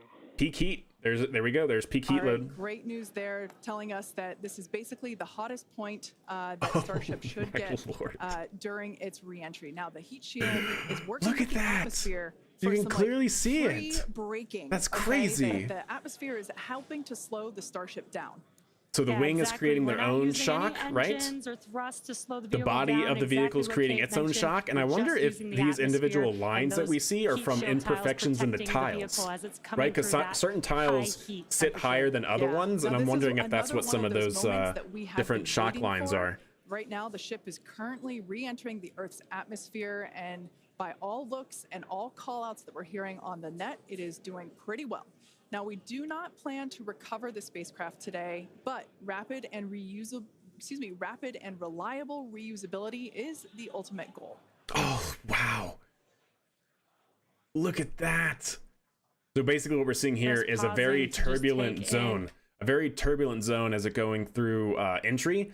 Basically, we're creating a very, very low pressure area right behind the wing. And so as the basically the atmosphere, as thin as it is, and the plasma is going around the wing, it takes time to reattach, right? Because the booster or the Starship is going so fast. So we just see all this turbulent air as it passes through that very low pressure area behind the wing. Remains on a good entry trajectory. Good entry trajectory. Look at You know, that it's attitude, incredible chat. to look at this photo Attitude is and locked wonder, wait, is it real? Is it frozen? You know, we can see the. Oh, look at that. That's crazy to see. Stopped increasing. Oh, that is great news. They went the through temperature peak is heat. no longer building. But I was saying, Thermal like, load is we now have a little lowering. bit of indication there. We can see that streaking that occurs and tells us that this is indeed a true view. So once again, we are looking basically through the plasma that is building Indeed, up Clad.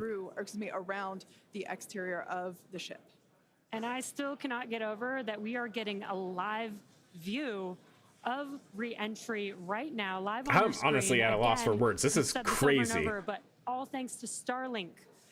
We are able to use Starlink. Yeah, for in Pika X, space, it's supposed to be a which we're getting reusable this heat shield incredible material. Data, and not only just the Like it does the ablate, data from but the very, very, sensors, very, but very getting slowly. live So imagery it of what should- is actually happening. should which not is be great, which we've deteriorating never or been able to ablating. do, live before. Right. Now, Starship just is a plasma quick, surfing. You're not wrong. Future outlook here. So in about, let's see, at T plus about 1 hour. Attitude's and 2 behind minutes, you? We should Oh, I'm sorry, hear, yeah. Cool. a call out for entry transonic. That means that the ship is going near the speed of sound. There you go. And then about Good a call. minute after that, Yeah, so what I was saying is the another call out attitude saying here entry subsonic, has been meaning just that locked the in ship the is whole going time. below the speed of sound. So these are all continued indications. It looks so calm, the but it's under max atmosphere, heat load. It's right, actually now as the past peak ship heating, comes which is back down, crazy. it is getting through the more dense part. I of the know, Clad. atmosphere, It is and that super, atmosphere is super helping stable. to push against the vehicle, and those heat shields are protecting the vehicle during this high heat period. I mean, everything looks pretty good.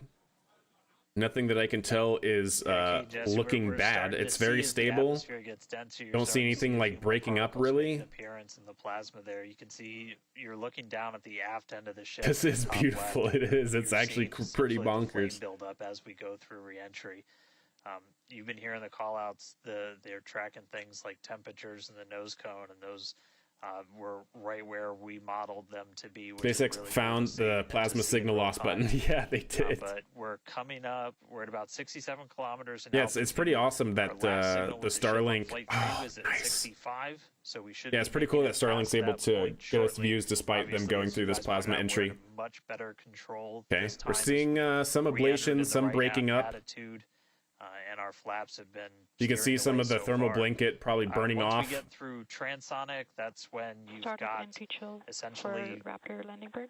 Raptor landing burn areas is starting around its the engine vehicle chill down where to the air prepare is it for either moving ignition. faster or slower than the speed of sound. We'll eventually get to Subsonic. All right, we're starting to which really we get have some through the experience thicker with. We did in our atmosphere, suborbital so campaign. Start of Raptor and chill. then Starship atmosphere is having a larger effect on us. Get down to its. It's really terminal starting to slow down velocity. too, chat. Look at that. So it's Really slowing floating down. to the water. That's just about 200 So miles kind of an at this hour, phase, so we have to worry about we two are things. hearing Still, we that have to worry about the vehicle we're being starting super to hot, chill and now some we of have to worry about the engines as we atmosphere are tearing us making it apart all the way too. down to the water. Still going to attempt a landing burn, but still a ways to go. We're at about 64 kilometers in altitude right now. We made it through what's expected. Look how to be much the it's peak flexing. heat, Do you see but that, now chat? we're gonna start Look at encountering the increased pressures reflection as the here. You atmosphere see gets that? thicker and That's thicker. the vehicle flexing. The entire So we're vehicle is 63 getting like kilometers, so we've already compressed made it from the farther atmosphere, than we did and we're on seeing it our last ripple flight, throughout the with entire that structure. last That's signal is coming in at awesome. 65 kilometers. Shields, the heat shields look good. Again, what we're really looking at here is I the don't think I've performance noticed one of like the heat actually shield of come the off. flaps, of the seals and the flaps. There's just a whole bunch of different areas that we're keeping a really close eye on as we re-enter. Yeah, some of the thermal blanket protection. Oh, that looked minorly worrisome. Starship remains on a good entry trajectory.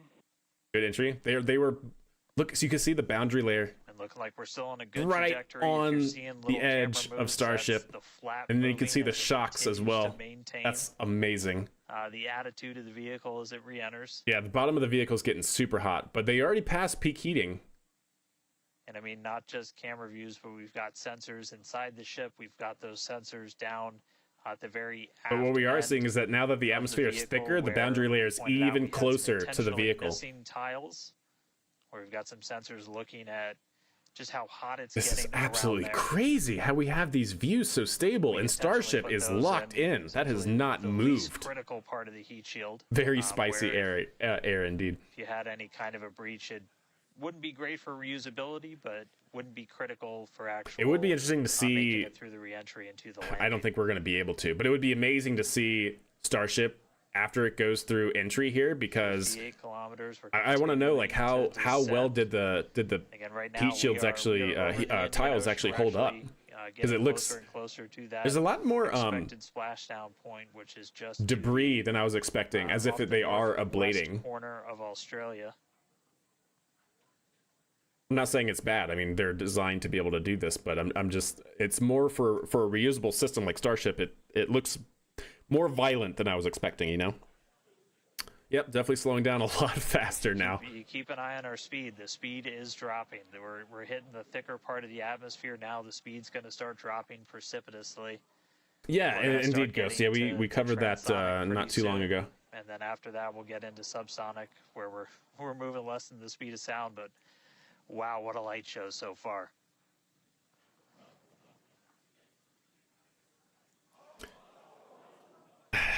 Uh-oh. It looks like we might have a little bit of a burn through here. External temperatures are starting to come down. Again, Temperatures are this camera lowering. view is looking right at one of the Looks like we have some burn flaps, through. This is starting to break up a little bit. And we're strategically You see that? putting some It's breaking cameras up a little around the bit. vehicle to just look at Oh, the tiles are the coming different off. areas. Oh dear. Looks like Oh, we that's got not the great. flap starting to come apart a little. Yep, that's not great, chat. This is bad. You don't want this to happen. Yeah, it does appear that we have a little bit of burn through When the there. shuttle We did can this, see it did not come back. Pieces of the vehicle flying off. What a show it has been. It's Oh, been like that is watching Interstellar toasted, or chat. something. That, oh wow. This is They had the panel wild to completely see ripped this, off, it looks but the like. ship You see is that still difference here? coming down, which is incredible to see.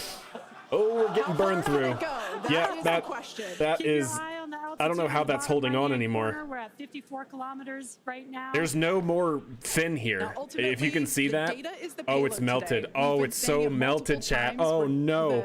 our teams are sitting. That reviewing front this data fin is live, gone. Learning where the hot spots are. As you can see, there's an obvious Oh, hot that spot steel there is with just the flap, molten, chat. and learning how we can improve this. Can design. plasma melt Goal was steel, to get chat? As far through this Exhibit A. this high heat re-entry as possible. Ideally, we'd love to attitude make is it very all the way stable down still, and which is perform good. That landing burn and flip maneuver. It's just But the we may front not get flap, that far yeah. It's today. just the front We will flap. see. Can you go back to the other Again, camera this view though, is a because test, we can't see and anything we anymore. are gathering as much data as possible. Sudden visual deconstruction, data yeah. As well, which we can see here. We are getting a lot of debris covering the camera on your screen, but we can still see some of those sparks and flames from that high heat as Yep. ship is making its way back down So to Earth. the front Ship fin now melted. At 50 kilometers. It melted. And closing. It ripped the Good entire news is that panel we off still of got- the oh, back looks like face. Did y'all see camera that? lens just cracked. And then it just melted. It's safe to say ship's getting a little beat up, but that's Maybe to be it doesn't expected exist anymore, on a maybe. test flight. We are still learning. how Imagine to it splashes improve down with the ship fin missing. for That'd be pretty total incredible. I survival mean, it's and still very recovery stable, of but the also high we're heat not re-entry. in the I'm thick honestly atmosphere yet. impressed that we're still getting this live view despite how much debris is coming off of this flap right now. You said it, The fact that Jesse. we've got it is good news. Oh no. Come on. And Come on. I may have Bring it jinxed back. I apologize. Kate. Kate, what are you doing? Oh, okay. Okay, we're fine. We're fine, chat. Everything is fine. We are still going. And the teams here at SpaceX are excited, as you can tell by the cheering behind us. There's still a sizable crowd here at Mission Control Center. We're at 46 kilometers altitude. A splashdown Slowing is down very expected in fast. Just about 4 minutes from now. Critical unscheduled reforging. Yeah, something like that. We're still moving. What's up, Arrow? How are We you? still have live views. Starlink is Vehicle doing is an incredible approaching job. maximum entry dynamic pressure. All right, External Max temperatures are dropping. Q on re-entry. Okay, good news. Those external pressures are dropping. The question is, how much of the ship is left? How much of the ship is left Can't really indeed? tell. We can still It's still see, stable. some If of this that is real, particulate coming which should be off. telemetry-driven animation, And unfortunately, we do have it a looks still cracked very camera stable. lens, but for any photographers out there and videographers, we know oh that's- god, you can that's see part the of the front gig part of the sometimes. fin. Yeah, and you can see Look that how the speed hot is that is, chat. rapidly slowing down. That's actually really that. great news for us. Oh my We want lord. the vehicle They had to some be burn slowing through. down Okay, the tiles did not before hold it up on the splashes fins down at into all. the ocean. That'll help set us up for that flip maneuver, engines first down into the water. Exactly. I wonder if like So we have seen one this flip tile maneuver failed and then that demonstrated on allowed, previous high because the altitude front flight flaps are tests probably like, one of the parts that see the serial number highest 8. entry Oh, heating. more views. I So I'm should wondering say if like more one light tile coming fell through off the and then view that we have basically, to that, cracked that allowed and heat to dirty go through, lens and then you there. had burn through on the structure, But and then yeah, all the so other, we're you know, hoping just completely that this warped from flip there. maneuver, that we can pull it off as soon as we get those views back. If we can get them, if the ship is still around, we will bring Vehicle it back has to you. passed maximum dynamic pressure. All right, we're now starting to lower the That is loads on the great news. vehicle. Maximum dynamic pressure being the moment in which the vehicle experiences the Everything greatest still amount looks of, good. I mean, like I said, if this aerodynamic is pressure. accurate, we're still Speed stable. Still dropping. We're now at 37 kilometers above. Will there be a the ground ocean. view? No, I don't think so. This will be out in the middle of the Indian Just Ocean. like Flight I don't think 3, we are SpaceX has any targeting a assets out there, but maybe. Splashdown in the water in the Indian Ocean. I just said that, We Kate. don't have a live view right now, but because we're still getting data and telemetry, that does tell us. Yeah, that indeed, ship Go. So is now they still know. doing Now they know okay, it's at true. least. And there we got that live view back. I mean, it looks like Very part of the excited flap is to still see there. that view. The flap is moving. Not being able to see very much. Is it moving by actuation or is it just flapping? Tells us the ship is still alive. Yes. Is and it still we're connected to the collecting to the data. actuator? Continuing to collect data as we get closer and closer to Earth. Or is it just? Yes, now 30 kilometers. I know, now it's so 29 exciting. Above the I know. Indian Starship is Ocean. at 30 kilometers altitude, Mach 2. Did it burn? I don't Sounds know. like I don't know if the other vehicle's camera's traveling, burned. As we just heard, Mach 2, which is. I'd like to think not. I just don't know why they're only looks showing this like one, we- but maybe. Might. Trying to shake it off, yeah. I thought maybe it might clear up. It is I a see little you. bit, I know, you're hungry. Okay. Now at T+1 hour, 3 minutes and 13 seconds Oh, into. oh, it's Starship still Flight there. 4, Look, it's still there.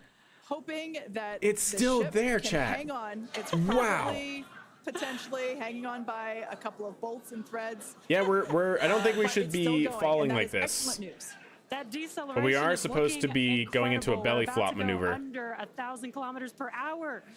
I mean, look Yeah. at the attitude, Starship chat, at right? 20 kilometers altitude. This is not good. Now Okay. keep in mind that even though. But it is we supposed to be in can't a belly see flop anything, maneuver. The data itself is what we really. I don't think it can are- land like Subsonic. this. We're subsonic though. It's traveling below the speed of sound. Oh! No way. It's like recovering. Oh, the engine ignition! We have engine ignition! This is a nail We are biter. not at a good attitude though. Are we? Can't see through the Are we at engine ignition? I lens, see the but lighting we're still effects, getting the right? feed. Starship is now 11 kilometers over the ocean. All this data is incredibly I feel like we're too important. high to do Even that, if, but what does that light it breaks occur? up right now. Okay, It's still actuating, chat. It's still actuating. We don't have engine ignition over here, but I'm wondering truly, what is that lighting effect?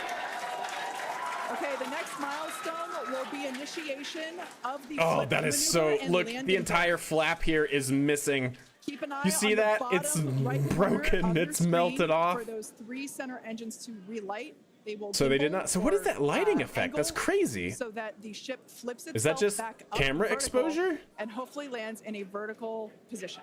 Is something on fire? And the crowd is very excited to get this view of that flap still Starship is maneuvering. passing through 5 kilometers altitude. When does it do the kickover maneuver?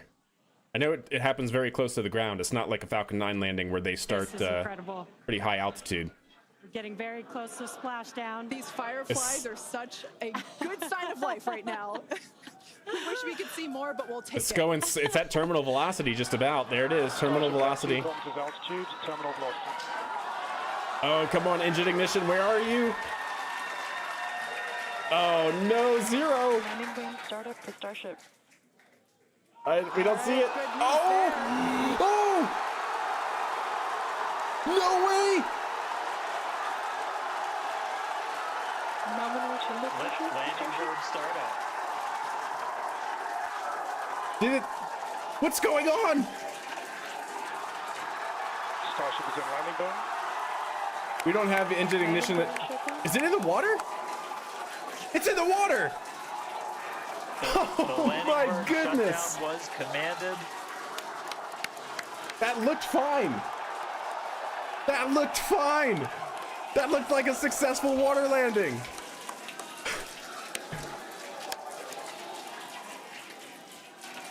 We did not get telemetry for engine activation, it was a little but bit, use your imagination as you were going down with what we could actually see, but we were able to hear the ship did its how'd they do the landing burn. flip? It sounded like So one the of Raptor engines ignite and they have a high gimbal and they are There's the used to final flip call the for ship. landing burn shutdown, but we'll go back through all the data, but we did get confirmation that a landing burn took place. Starship Hold made up. it through re-entry. Hold the phone.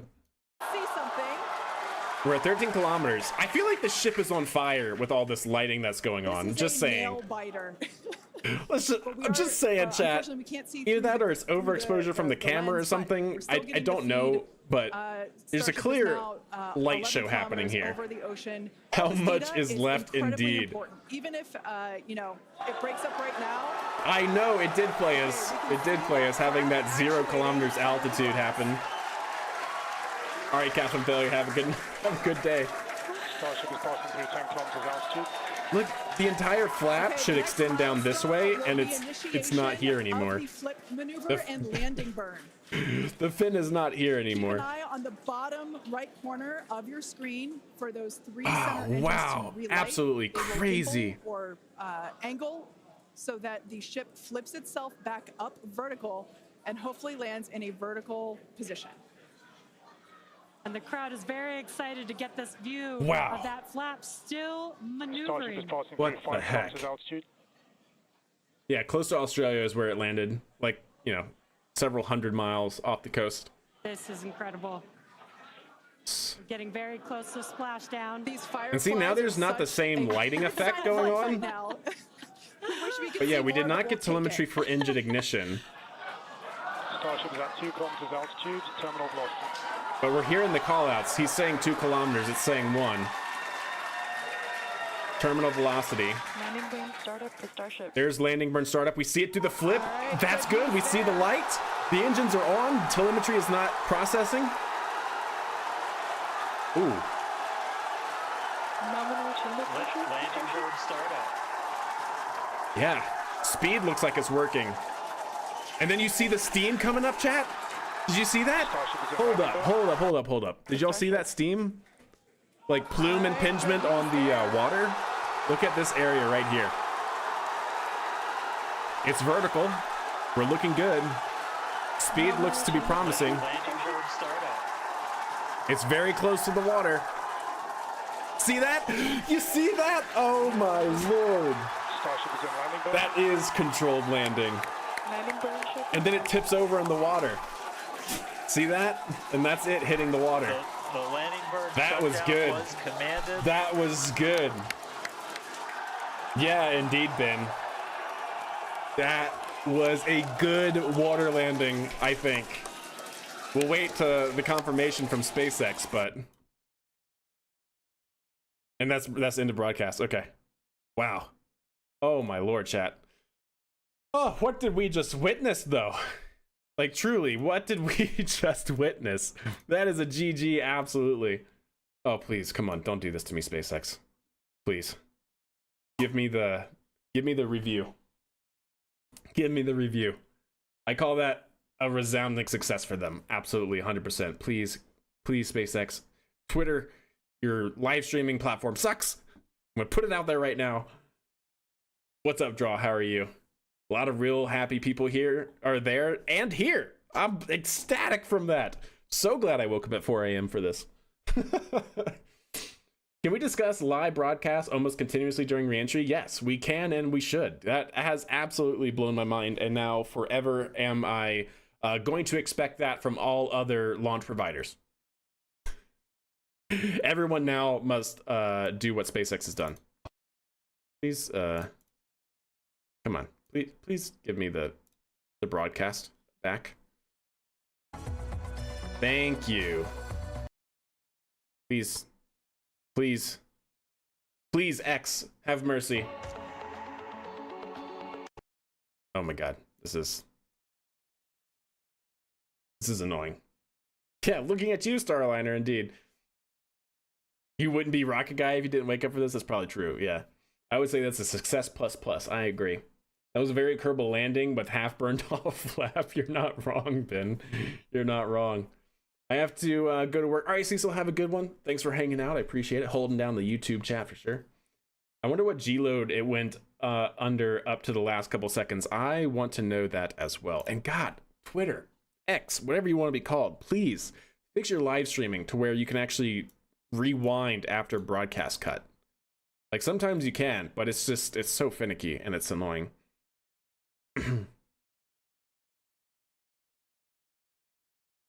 See, it keeps going to like the start again. All right, yeah, have a good one. Thanks for holding down YouTube chat as well. Appreciate it. Video quality. Like seriously, like why? Why you gotta do this? Just refresh the page maybe? Okay, there we go. Ah, there we go. Just gotta refresh it, chat. Jettison is an off. Things get without Can the we tiles can in we those can we locations, replay while this, also chat? testing some Is that backup okay with y'all? protection options. Is that good with we y'all? I want to expect replay this. Starship's reentry to improve on each I want to flight, replay this. thanks in part to this wealth of So yeah, a couple things to note here, chat. These two tiles here that are missing. SpaceX did say that they are testing locations without tiles, which I think the fin that we just saw definitely showed what happens when you don't have tiles anymore. But anyways, they were also testing a smaller heat shield. You see that tile right there that is recessed around the other ones? I think that is the tile that they're testing that's supposed to be thinner and smaller. So there's that as well. new data, but if getting As a reminder, on ad cams, it is a beautiful indie. 30 minutes away. All right, here we go, chat. It's called... Does the X make a sound, Ghost?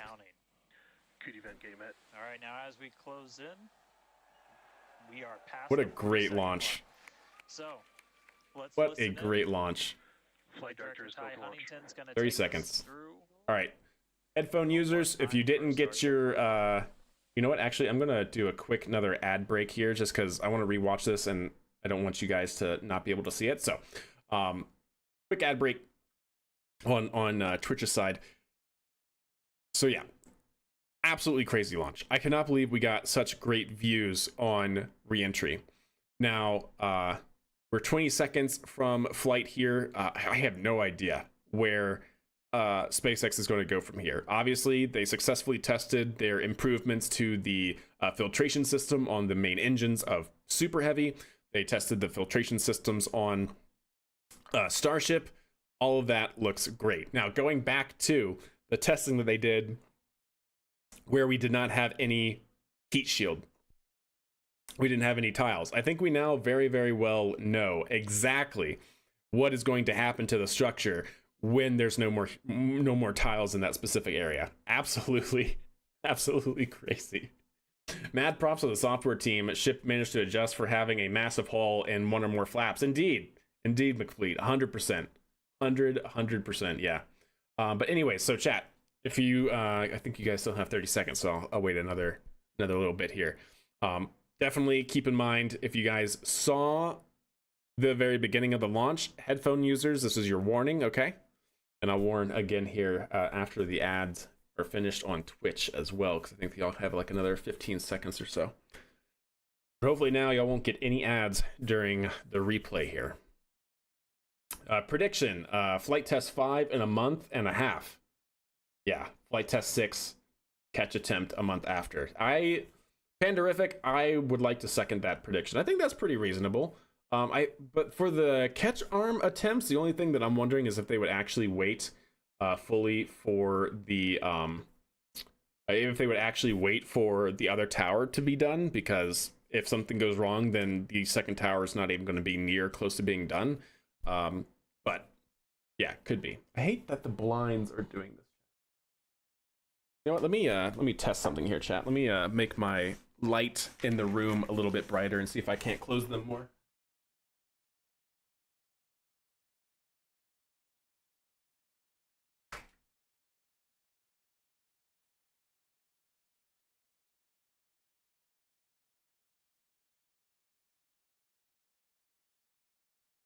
All right, that seemed to have fixed it. So yes, a couple things to note. Yeah, I think we now know, I think SpaceX now knows what happens to their vehicle when they no longer have tiles in a location of high heat. And yeah, also headphone users during launch, it gets pretty loud. Here we go, replay time. 2 minutes 15.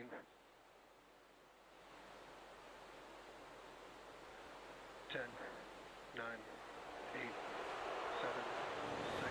Headphone users, okay, I'm telling you. 4, 3. Your warning. Completely blow out the mics. We have this off. I don't think it should be 11 Gs. That seems a little bit too much. Right? Because remember, people have to withstand that. I don't know if the Starship has that high of a thrust to weight ratio.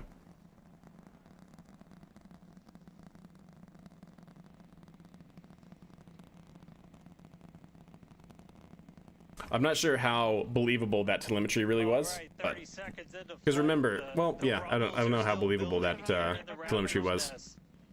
We're seeing 32 out of 33 engines lit. Great views all around. So remember, chat, we did have an engine fail to ignite during the ascent on Super Heavy, but everything else looks good. And then we had one engine fail during startup on the landing burn. But overall, we had 31 good engines on that entire flight. Max Q. For Super Heavy. See, look at you guys see the booster? It's starting to turn. Oh man, that's crazy to see. Vehicle is supersonic. Something this tall turn like that is just, whew. Yeah, the shocks through the clouds is actually crazy indeed. Yeah, if we go back and see the Coming up short. where was that? It was pretty quick, wasn't it? Yeah, so you can see the shocks here. Those are the pressure waves coming from the booster's engine ignition, and then you can see it again. Not only there, which is, oh, that's awesome, but you can actually see it through the clouds. Look at that. Oh my goodness. Yeah, so that's the pressure waves coming off of the engines. The sound of the engines are just reverberating through the atmosphere. Yeah. Yeah, ripping pepperinos for the flap there. But hey, it held in. It held in all the way down to splashdown. It just got ripped apart. That's all. Right now. Coming up shortly is going to be Max Q.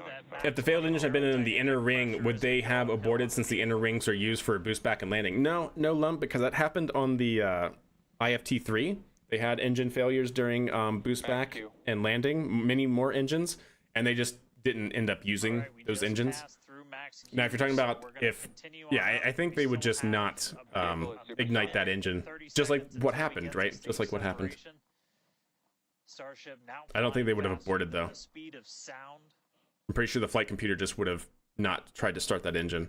I don't know. It's a good question, because they did have a similar issue before, right? Where So you got a couple of during boost back, engines failed to ignite, so they didn't use them during landing. Bottom left, and then a camera in the top flap of the ship looking back in the bottom right. Yeah, indeed. What a resilient resign, indeed.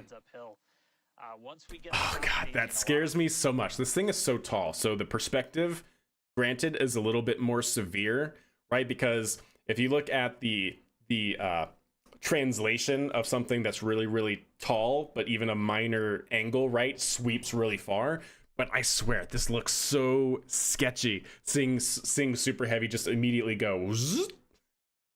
A lot of things happen all at once simultaneously. Something this tall just immediately pitching over like that is Three center sea level engines before we're separated. All of that exhaust gets plumed out the side of the hot stage, and then the ship will separate itself.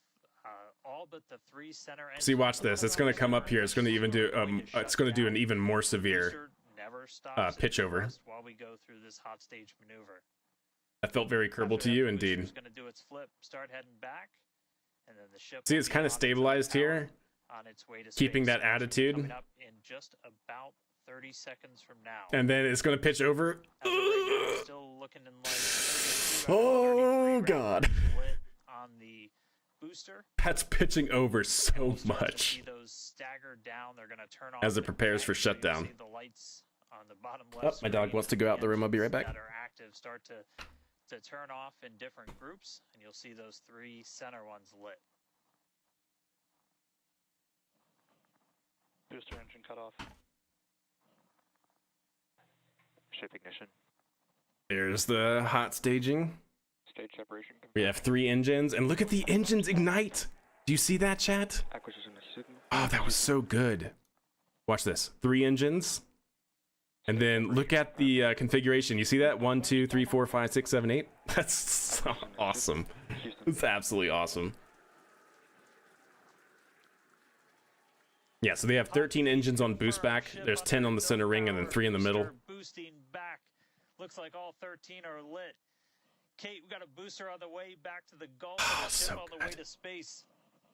6 engines good on Starship. 2 Vector engines and 3 Vector engines and 3 sea level Raptors. I thought the hot staging had failed indeed. I thought so too, Panderific. The boost back burn, this is expected It was probably a correction. This propels the booster back toward the I'm sure it coast, was a taking it planned to a trajectory, and it landing was in like the all of a waters sudden like, of the okay, Gulf of we're Mexico. now hitting As this you can gate, see so let's on pitch your over to this screen gate, at that the sort of thing, yeah. bottom left-hand corner, we were only using the 13 center engines from The twist helps separation? Yeah, it does. It does indeed. Burn shut down. It helps with the separation for sure. Good boost back burn shutdown. H2 tank pressures are nominal. Stand by for the hot staging shot, chat. Or not the hot staging, the hot staging ring. Oh, there it is. So right here, this is Oh, what a shot. So this is the structure on top of Starship This is our view of the jettisoned that not only attaches to the bottom of Starship and the top of Super Heavy, right? But it also allows for the hot staging to occur. It's basically a big, huge reinforced metal plate at the very top in that dome structure to help prevent the plume during the 6 Raptor engines of Starship igniting, basically destroying booster. The booster will begin to So that's temporary. attempt its water landing in That's the temporary. Gulf. Jettisoning the ring is temporary. They're going to look to change booster's design to have it fixed. Of 214 kilometers. And after its coast Yeah, phase, indeed, it will Lump. attempt a Indeed. controlled re-entry, including a flip maneuver. The view and from the top landing is maneuver amazing. just It certainly before is. splashing down in the Indian Ocean. But as a reminder, we are not Starship attempting. trajectory nominal. Good news there. Trajectory is looking good for the ship, which is on the right-hand side of your screen.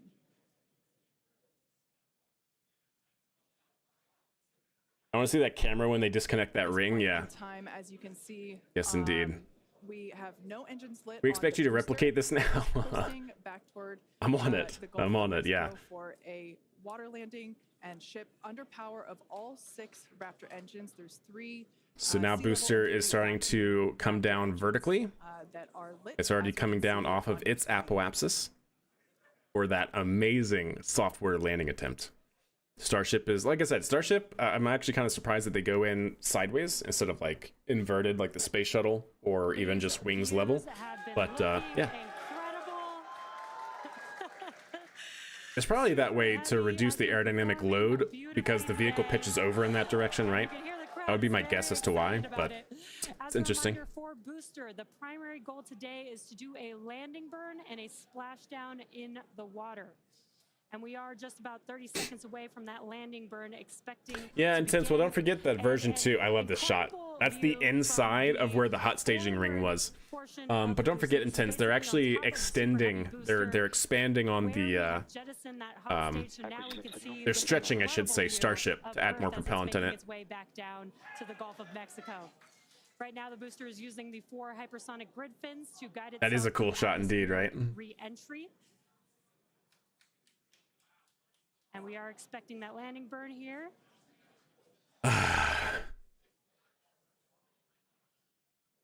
Are they dead set on hot staging? Reverting to a classic ignition after separation could also be a way to remove. Yeah, they seem to be dead set on it. 13 engines, and this is a great view. On your left-hand side is a view. Look at those grid fins, chat, just shaking in the high atmospheric loads.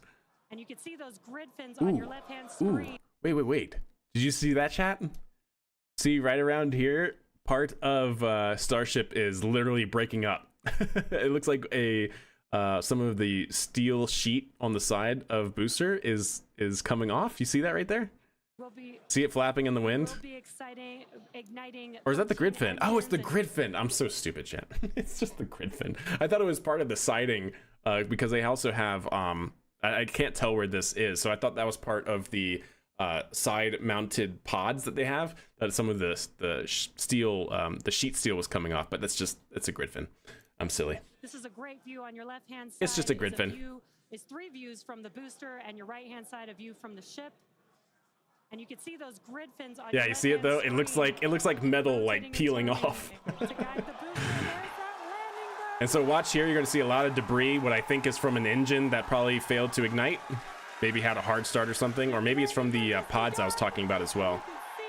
And then just soft water landing. Oh, so good. Out in the middle of the Gulf of Mexico. Unbelievable. Absolutely unbelievable. And then tip over. Just like in Kerbal, chat. You can't convince your brain to let them see that way. Yeah, they're as big as a car. Ship has entered terminal guidance. Ah, that's such a good one. All right, one more time, chat. One more time. You can see those grid fins on your left-hand screen rotating and turning. Oh, look at the attitude. I wonder if that is just the natural aerodynamics of Super Heavy, or if they were actually trying to guide it to some location. Because I don't know if we know if because they just wanted to do a soft boarding test in the middle of the Gulf of Mexico, right? But are they actually trying to steer it into a specific point, or is it just like an open loop trajectory and they're just having it go through different gates to test the different operations that has to go through during landing? But you can see the attitude here. It looks like it's kind of it's pitched over, and then it's straightening out. Maybe it's trying to negate some of its horizontal velocity or something like that. And then it just sits on the water, chat. That's absolutely crazy. A specific point of tenting virtual tower, that'd be pretty cool. Perpetually blocking attitude. Yeah, well, you know it. Unfortunate. Unfortunate, Clad. I would guess there was a specific point. Yeah, me too, but indeed, that's just, it makes it so much cooler if that's the case. So to see that maneuverability from Booster, because Ship has entered terminal guidance. That was absolutely incredible. The Expected loss first signal. successful Yeah, indeed, Intense. That splash of is the super heavy booster. the verdict, or the jury remains out on that one. Because we still don't necessarily know how accurate they need it to be for a catch attempt, right? Like we see all the time, Falcon 9 landing on the drone ship. It's within that very large circle on the drone ship pretty consistently, but it's never really consistently directly in the middle, right? It's usually offset, you know, somewhere in that circle. So I wonder really how accurate what their landing dispersion zone is that they can handle for the catch arms. Losing that footage. Now the next milestone. Wonder what the tower was doing right then. As far as we know, they were just moving it. They were moving the arms to just be in a static. They're shut down on the engines, basically being static on putting it into a configuration to test for future landing attempts, right? So as far as I know, as far as we saw from the NASA spaceflight footage, they were just static, basically just right there after launch. So right now we are underpowered, to be in a configuration to test the operations of the tower for a future landing. Expecting those. Hey, what's up, Cruzo? How are you doing? Yes, indeed, absolutely crazy, right? And there's full shutdown. So they shut down the Vax and then they shut down the Raptors, is what we just saw. I want to say a ballpark figure of 10 to 20 meter diameter. Maybe. I don't know. An incredible Nominal orbit insertion. Oh, there's great news there. The call out we were hoping to hear. Amazing views. All right. Again So from Starship. fantastic. We have our Starship is in second orbit. Starship Let's get to the hot stuff, yeah? Ooh, too soon. Too soon. There we go, chat. And like that's For the what Ship is entry. experiencing as For it the goes through entry of this, Starship. moving I through can't. the atmosphere I at, can't, chat. I just can't. 5 miles a second and heating up to thousands of degrees. So just having visual representation, just being able to see what's happening. So you'll start to see the is incredibly plasma valuable. accumulate So these views kind of in this area starting, first. We've got this one. This is in one Oh. of the forward flaps looking back. So if you see it rotating around, that's because, again, it's embedded in one of those forward flaps. So as we get through Acquisition signal. and we start to Mauritius. build up density in the There you go. atmosphere, Now you can start to see it. Those You see it? It's a little bit pink. Very, very, very faint. those this view is going to move around as the flap does. And then the other one we had a little bit earlier is looking at A little bit more right here. You can kind of see it here too. Going to keep adding more cameras to start Slowly. Now it's starting to really pick up. outside of all the different areas.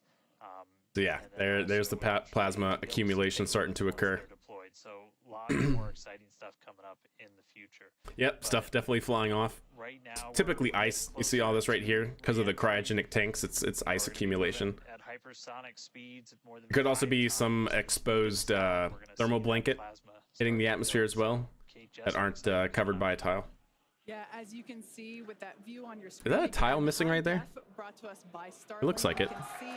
Either that or it's a tile that's sitting up higher than the other one. Ship is getting closer to the Earth's atmosphere. Look at that, chat. That's so Let's talk good. A little bit about how Starship will survive re-entry, hopefully, and What a control nice itself. day. Heck yeah, Cruiser. Exactly. Good on We've you. been talking about this, Appreciate it. This entire flight test. There's 18,000 hexagonal ceramic tiles surrounding the bottom portion or the Earth-facing Starship side is of the passing ship. through 100 kilometers altitude. Good altitude. So what's awesome, like I was saying during the actual broadcast, we can clearly see the boundary layer on Starship, and once it gets a little bit into the thicker atmosphere, we're actually going to start to see the shock lines. So the expansion waves that are coming off of the vehicle as well. Basically, any imperfections or anything sticking out of Starship is going to create a different shock. You can see this even in like the space shuttle. As much as they were on Flight 3. So that is a great sign, right? We had There's a unplanned really loss great of roll control picture on Flight of the 3, so shuttle we going added through some entry thrusters. in You can see that, a it's test. working well, and we have a much more stable view. Where So is that thrusters, four test, runs, two chat? at the top and two at the bottom. They're made out of stainless steel, and yeah, they help steer This the one, ship, which, as yes. you can see, the Thank plasma you. continuing to build. Now, if the ship survives re-entry, it will have to perform a flip maneuver, as well as a landing burn. We saw this demonstrated in a couple of high-altitude flight tests back in See that? 2020, So the wing 2021. itself creates a shock off of the shuttle. The nose creates a shock. Even part of the tail creates a shock. So anything sticking out of the, an imperfection in the tiles could do it.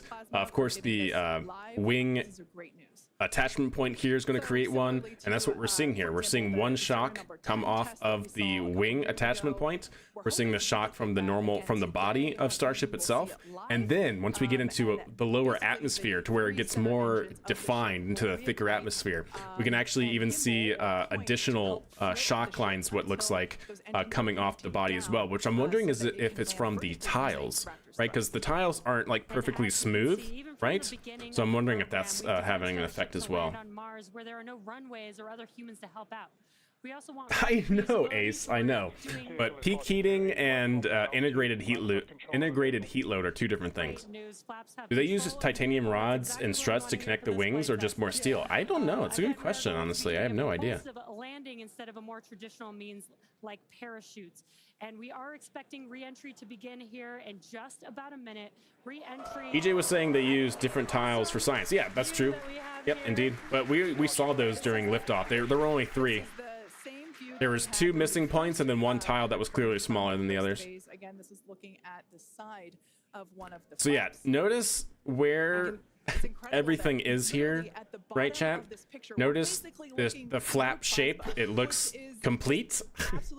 See, so this is what I was talking about, right? Look at the boundary layers here. We can see the forebody, which is from the back end, the aft end near the engine compartment here, and then we can see the impingement of the shock that comes off of the wing, right? That's what this is. And then we can see these individual shock lines too, and there's like a lot of them. So I'm wondering if that's from like imperfections in the tiles.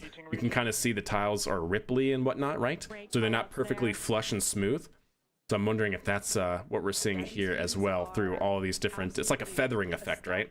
Nose temperatures continue to rise. Is that a chunk of flap? No, no, that's part of the fire thermal blanket that's underneath the tiles. As it's returning back to Earth. Not sure if that's connect the wings or the landing gear. Ah, I see. Yeah, I'm not sure, Perry. I'm not sure. Building up around the exterior. This view, right? Actually, you know what? Can I do a quick print screen? I can. Then let's bring it into Paint.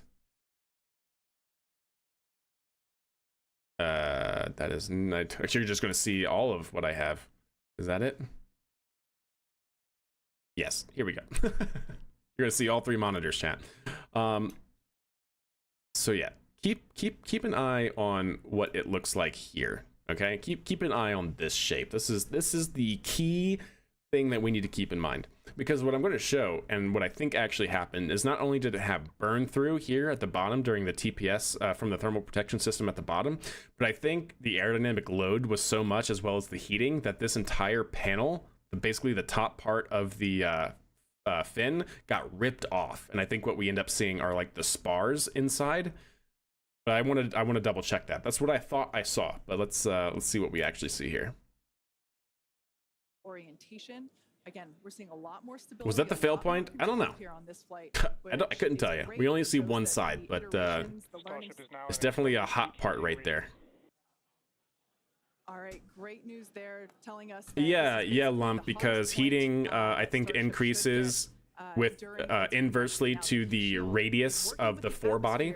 So when you come to a point, right, then you kind of get to infinite heating.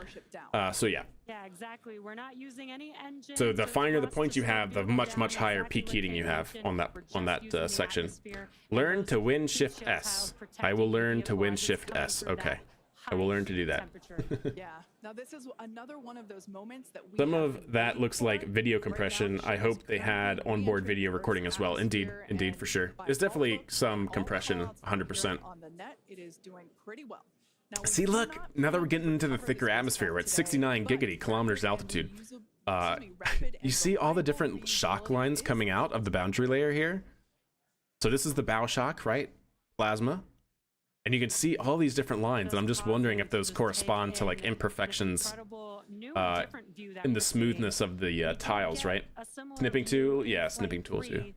But again, the vehicle did lose a little bit of such a great shot, chat. Amazing. I can't believe we saw this today. This is great. This is exactly what we want, and we are hearing that we're getting expected call-outs. You know, the only thing that would have possibly made this better is if it landed in daylight, so we can kind of see more of what's going on, but then we wouldn't get these fantastic views, so maybe it would not have been better. Wait, is it real? Is it frozen? You know, we can Think they'll be able to recover the yeah, so vehicles? I have no say idea. It's a good question, Clad. I don't think so. Oh, that is great news. The temperature is no longer building. But I was saying, like, we have a So little what bit they're of saying there indication is that we can see peak that heating. There are two stream different occurring, metrics for then heating, it- right, chat? There's peak heat rate and there's peak integrated heat load, right? Peak heat rate is basically the point where the instantaneous temperature on the vehicle is at its highest. Integrated heat load is how much heat is absorbed into the vehicle. So there's two very different metrics here. For instance, for the space shuttle, with the tiles and the very prolonged entry that the space shuttle went through, it was designed to have a very low peak heat rate, but because of that, because it took a shallower entry profile, it had a much higher integrated heat load than, say, something that goes into a more direct descent. So what I think he's calling out there is peak heat rate, which means that the temperature is no longer increasing on the vehicle, but that does not mean that things aren't getting hotter still on the vehicle. Does that make sense, chat? I think that's what that meant. Entry transonic. That means that the ship is going near the speed of sound, and then about a minute after that, we'll hear another call. Oh, that's the shortcut to the snipping tool. Got it. Meaning that the Windows Shift S. Okay. So these are all continued indications that the atmosphere.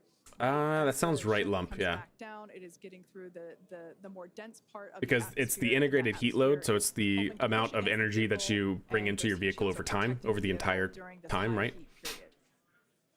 So it could be in joules, because joules is, if you break down joules, doesn't it come out to be like some other units? Starting to see as the atmosphere gets denser, you're starting to see a few more particles making. Ship definitely not watertight. Yeah, true. You're looking down at the aft end To keep the plasma out of that area, maybe. I mean, they already kind of have it, I thought.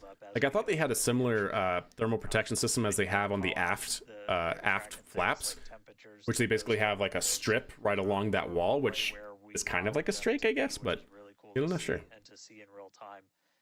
But Clearly something went wrong. Clearly they had burn through at 100%.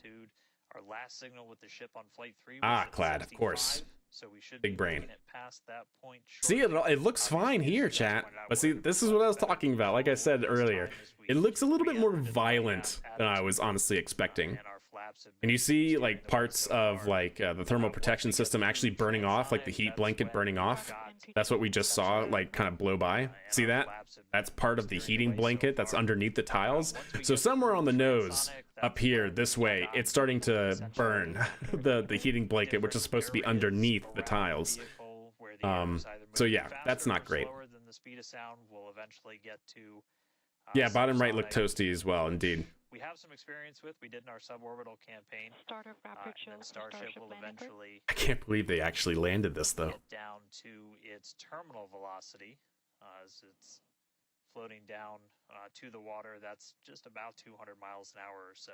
We are hearing that we're starting to chill some of the What a engines. launch, Sea Kraken. What a launch Make it all the way indeed, down man. the water. Still going to attempt a landing burn, but still a ways to go. We're at about 64 kilometers in altitude right now. Yeah, you see all the spark coming off? Like the heat shield, I think this is Pika X, right? Like it is designed to ablate, but typically it has a much lower ablation rate than like say just Pika, which NASA uses for things like Orion and whatnot. Actually no, Orion doesn't use Pika anymore. But they've used it for like MSL and things like that. And so like the sparks totally could be normal. They should be normal, like that's it. But then you start to see this, chat. This is very bad. You can already start to see down here near this actuation point, it's already hot around the edge. That's not a tile. There's no tile there anymore. Actually, was there even a tile there to begin with? Yeah, see right there, that's the joint. And that is the tile right around the joint. And it doesn't really look like that tile is there anymore. Or it looks like it's, you see how that part right there is really red? Or at least it looks really red in the camera? That means that whatever's underneath that tile is getting really hot. What we're really looking at here is the performance. And then we're gonna, yeah, see all of this? Like, I feel like that's too much. Too much for Pika X. All of this debris And you re-enter. see some of the burn through happening. You could literally see the thermal protection system underneath it, the fire blanket burning off. So yeah, not great, Bob. It's not great.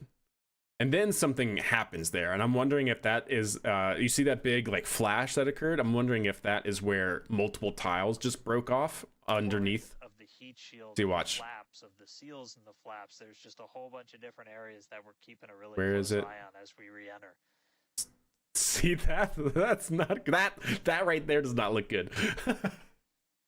That big flash does really not look good, chat. As we re-enter. Something got ripped off right there. Yeah. Not great. Not great. Starship remains on a good entry trajectory. It is a very aggressive re-entry trajectory, so it might not be the worst result. Yeah, it could be. And looking like we're still But on it a is good trajectory. suborbital. If you're seeing little camera moves, that's the flap moving as it. But see, this was also the thing I was talking about, chat. If you look right here in the reflection of the vehicle, you will see the entire vehicle breathing. It's quite literally the entire vehicle is flexing under the loads of re-entry. So watch this line right here, the reflection. You can just see it shake and bend and warp. That's insane. Contained. You see that? It's just going da da da da da da da. Re-enters. That's the actual body of Starship just And I mean, not just camera views, but we've warping. got sensors inside the ship. We've got those sensors down at the very aft end of the vehicle. Green where fire means metal when down, burning? we had some intentionally missing that I tiles, don't know. where we've got some sensors looking Typically at green means how like hot copper it's is burning. I getting don't know down what there. We stainless essentially put steel, those in but 304 to stainless the least critical when part it of melts the and heat burns shield, off what color where it gives. Because you can see have some any green kind here, of so it might just related- be just the would be great for plasma, right? reusability, but I'm not sure. critical for actual making it through the re-entry into the landing. Yeah, I mean, I think so that's what I kind of meant by suborbital, is that it had a very low periapsis, so that way it would actually re-enter on the go around. Again, right now we are over the Indian Ocean. Magnesium can give green. I don't think there's any magnesium here. Expected splashdown point, which is just No, we haven't, Lump. No, we haven't. off the At least not northwest this corner of far into Australia. it. And not from these types of views from like outside the vehicle. Like the one that we had from Orion was basically inside the vehicle looking up through the hatch window, so we could see some of the plasma, but we couldn't see it like on the vehicle. But this one we actually have outside views. And if you keep an eye on our speed, the speed is dropping. We're hitting the thicker part of the atmosphere now. The speed's going to start dropping precipitously.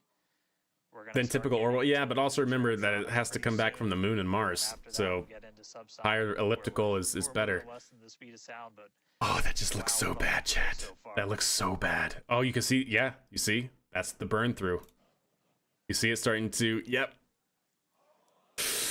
Ooh. That's not good. That is, the tiles on the bottom Temperatures are no longer high. there, and we're getting burned through. this camera view is looking right at And it's one just of the- breaking up. the That fin is forward just not flaps. holding on anymore. Look how warped the fin structure is now. You see all of this right here? Like this right here and this. Like it was pretty smooth beforehand. It's all warped. And now you can clearly see where there's no more metal structure. Like this right here is all melted and burned off right here. Not great. Not great. Just redesign. How do they fix that? Yeah. Clearly they need to try and figure out where exactly the weak point was, because for all we know, Lambo, it could have just been a tile over here or somewhere critical fell off. And so that would just be an attachment issue for the tile and not necessarily a design change to the vehicle. But it could mean that they need better overlapping on the tiles to make sure that that joint where this actuates is better covered. Or at least a stronger attachment point, right? Because this is going through very heavy aerodynamic loads, even at the upper atmosphere, very heavy aerodynamic loads and a lot of heat. So it could have just been tiles, too many tiles fell off. Because here on the grid, on the fin, if I remember correctly, these are glued on. These are not mechanically attached like the tiles on the actual body of Starship. So that means that it could have just come unglued, a few of them in a very critical point, and now we're getting burned through. Yeah, there's different ways. It just kind of depends on what the actual problem was, right? Revert to hangar. Yes, of course. How amazing would it be if Kerbal gave us something like this? It's hard to cover the joint with heat shields. Indeed, yeah, because you need the thing to actuate all the way up, and then they actually actuate, I think, slightly down as well. So yeah, it's definitely a hard point to cover with any sort of TPS. Yeah, I know, Ace. I was thinking about that during this time. I was so sad. Yeah, see? So what we saw there was there is clear burn through inside the wing. So what we're seeing is the wing heating up. We're actually seeing even some of the inside of the wing heating up. And so that inside of the wing that no longer has any TPS protecting it is melting away the entire structure of the fin here. And now there's no more metal for the TPS over here to be attached to, so it just breaks off. And we're yep, see, it just breaks off. Around the vehicle to just look at the different areas. Yep, oops. Yep, not great. Looks like we got the flap starting to come apart a little. You see how it just like looks like it gets eaten though, chat? Like it just slowly starts moving further and further up. I find that really cool. Flying off. What a show it has been. It's been like okay, so this is what I was talking about, chat. You see this here? Does that not look like we're seeing like the spars like underneath where there should be like a metal here? That's why I took this. You see this? You see this plate here? I feel like this plate is no longer there. Is that a fair assessment? Like, you see this, like, ridge here? And, like, there's a slight seam here, but it doesn't look like a ridge. So I'm wondering if, at some point during all of that, part of the cover on the flap here just completely got torn off. But it's pretty crazy. Watch that burn away. It was insane. Can't believe it made it through. I know, right, Lucky Charm? Could be that the plate melted down onto it. It could be, yeah. Yeah, it could be that what we're seeing is the warped plate that was there. That plate is no longer plating, indeed. Stop looking at naked wings. My eyes! Outside forces became inside forces. Yeah, something like that. It's wild to see this.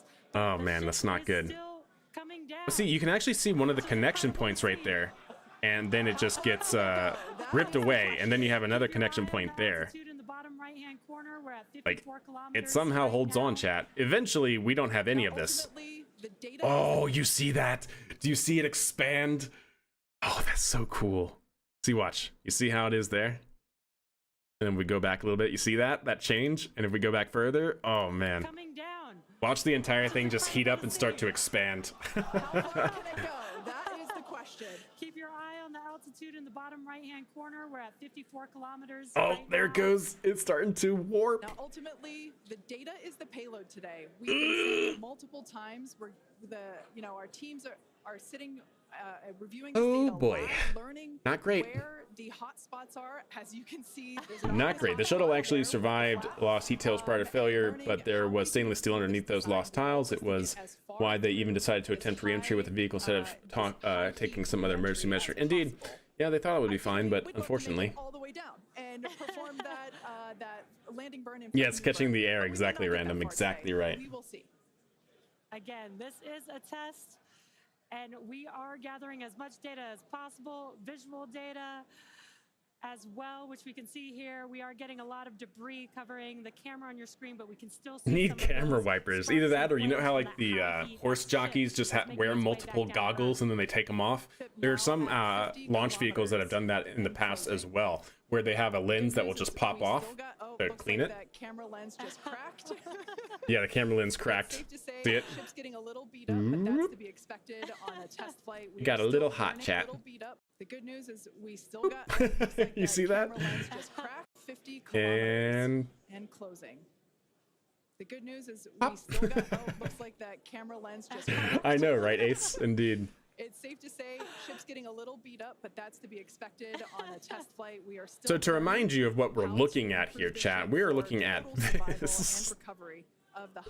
We're looking at this. This is what we should be seeing, and this is what we actually see. Spinning lens. Yep. Right now. The fact that we've got it is good news.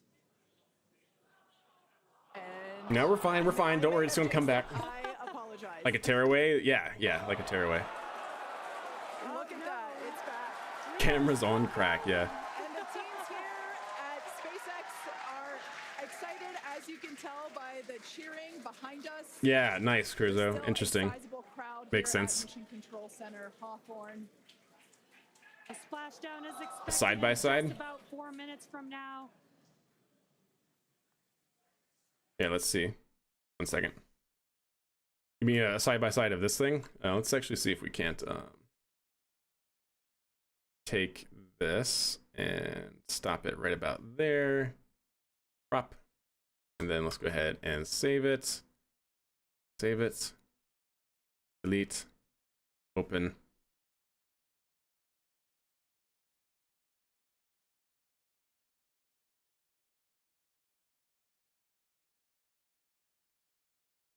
Yeah. So this is what you should be seeing. This is what you should be seeing, and this is what we see. I know, right, Maverick? Truly. And we're still moving. We still have live views. Starlink is Vehicle doing is an incredible approaching job. maximum entry dynamic Wow, that it pressure. managed to navigate, shutting off more than 10,000 kilometers an hour with that funky fin, indeed. So what we're seeing at the very tip here, ooh, ooh, you see that? The ship is left. Yeah, that fin Can't really tell. is We can just still see, destroyed. some of that particulate coming off. You see the front of it? And It's supposed to be kind of unfortunately, we smooth have a and cracked straight. camera That is lens, not smooth and straight, but for chat. any photographers out there and videographers, Corporate wants you to tell them the difference between these two pictures. Yeah, and you can see that the speed is rapidly slowing down. That's actually really great news for us. There's the We speed there. want the vehicle to be slowing down before it splashes down into the ocean. That will help set us up for that flip maneuver, engines first. Oh, truly, down Maverick. into I the was water. screaming. exactly. So we have seen this flip maneuver dedemonstrated on previous high altitude. But see, flight so tests. this was my question as well. What is that heating Serial number effect 8. coming? Oh, more views. Or, excuse, I should Not say, here, more like light really coming close to the through ground. the It like looked like it was on view fire, chat, like to truly. that, cracked and dirty. Do we have lens there. any But, pictures so of we're the hoping landed Starship that yet? No, I don't know that we maneuver will have them. can I don't pull know off, if SpaceX had any as soon as we assets get out over those that ones way. back, if we can get them, if the ship is still around, we will bring Vehicle it back has to you. passed. I thought it was all over when it went nose down. Me too. Because look at it, it's still very That stable. is great news. Going Maximum through, dynamic like, basically pressure its being normal the entry moment in which the profile. vehicle experiences the greatest amount of aerodynamic pressure. Speed that's- still dropping. We're now at 37 kilometers above. the And then ocean. all of a sudden, like Just like Flight 3, we just are a couple targeting kilometers off the at ground, it was like splashdown pointing water nose in the down. Indian Ocean. And we don't have a live view right It just now, seemed to but happen because really we're still high getting at like 30 data or at like 13 telemetry, kilometers that does tell altitude. us You could that see ship that is still when the cameras come doing back. So okay, at least. the engines don't ignite until way later at like 1 kilometer off the ground. There we got that live view back. So this is what we should be seeing, chat. And you can very clearly see the very, very hot structure that is the fin. The fact that it's there tells us the ship is still alive. Yes, and For now. collecting data. It looks like Continuing kind to of collect where data this as we hot get streak closer and was closer to Earth. is right Yes, there. Now 30 kilometers, now 29 above the Indian Starship is at Ocean. Because remember, the fin is just like cut off right here. We lost like this entire portion of the fin. Like this entire portion we lost. As we just heard, This looks like it's actually Mach 2, which radiating is, heat, which is so why it's looks like glowing. we might. I thought maybe it might clear up. It is a little bit. Now at T+1 hour, 3 minutes. and Camera's having 13 some trouble, seconds chat. into Oh, there we go. Starship Flight 4. This is what we should be Hoping seeing. That the ship can hang on. It's probably potentially hanging on by a couple of. Yeah, you can see the threads, whole dark spot indeed. but it's still going, and that is excellent news. Yeah, there's still That structure up here, deceleration and there's is still looking structure over here. incredible. We're But the about to structure go right under here is a 1,000 little kilometers per bit hour. missing. Yeah. Starship is at 20 kilometers altitude. Yeah, that's Now, true, keep in Admiral. mind That's that very even true. though we can't see anything. The data. It's actually moving. I love that the flap still moves. And then look at the attitude. Subsonic, Look at the attitude, chat. It's just that I thought it wasn't going to land at this point. That movement means the But see, look, you see that? Like maybe it's the engines, but I don't think the engines ignite at 14 kilometers. And we're also going way slower to where any sort of exhaust from the engine turbines, I don't think would be having this much backlighting. So I'm not sure. I'm not sure what we're seeing here. 14 kilometers should not be the landing burn. We get the call out for landing burn ignition at like 1 kilometer or like less than 1 kilometer. But yeah, also you can see from here, Yeah, we basically missing this chunk of the attachment or of the fin. Yeah, we're missing like this right here. Just like a good little sizable chunk. No big deal. Other fins burning maybe? That's what I was wondering, if part of the vehicle's on fire. Like the thermal blanket that's underneath the tiles, if part of that's on fire or something? I don't know. This is a nail biter. But we are, unfortunately, we can't see. Yeah, it just broke off the, or just, you know, ablated the wing. That's a good way to put it. The feed, Starship is now. You see? Oh, that's a. Oh no! Come back. Come back. Give us that clear shot. Even if, it's actually moving, but look at that. That's actually pretty good. You see this? There's no wing here anymore. There's no flap. The flap is broken off right here. See that? And then on the underside, you can see the underside lit up. So yeah, there's a massive gaping hole where the flap used to be. That's a great shot of it. So you can see the underside of the flap, right? So the like the back plane from our view is kind of lit up, and then the top point is in shadow, and you can see the top is just barely there. I know, right, Clad? And look, it's stable, and that whole thing is just flapping. That whole part of the structure is flapping. But yeah, I don't know what kind of light we're seeing here, unless Starship had a light on it to like help with the engineering cameras. I don't know. I don't think so though. But maybe. Keep an eye on the bottom right. But they're also kind of going in and out, so I don't think that would be it. Recenter engines to relight. They will gimbal or angle so that the stolen, yeah, itself back up vertical and hopefully lands in a vertical position. See, very stable here and roughly horizontal. I don't know how truthful this is. Of that flap still maneuvering. Starship is passing through 5 kilometers altitude. So the altitude was a little bit off here because he just called passing 5 and we're at 3. This is incredible. See, then the light goes out. Very close to splashdown. These fireflies are such a good sign of life right now. Kind of like this cooking, yeah. I mean, we've done it in like test tunnels and things like that, but like from an external view of a spacecraft like this, yeah. To my knowledge, that's the first time ever. Well, I guess I should say second time. We saw it on flight test 3, right? But not all the way through entry. So there's, oh my god, that is not there anymore, chat. That flap is gone. Look at that. It looks like a massive shark came up and just took a bite out of it. But we are now, so it says 0 kilometers altitude, of course, 228 kilometers an hour at this point. We had good engine ignition, although we do not see it over here in the telemetry for whatever reason, but we did get the call out from mission control that engine start had for landing burn start to occur. Let's see that actuation happen again. About 2 kilometers altitude, terminal velocity. Going to need a bigger Starship. Going to need a bigger ship for sure. There's engine ignition. Yeah, that's gone. Look at that, chat. That's crazy. Ooh. Ooh. Did that just do one of these instead of this? Did it just do one of these? Or is it just perspective of the camera?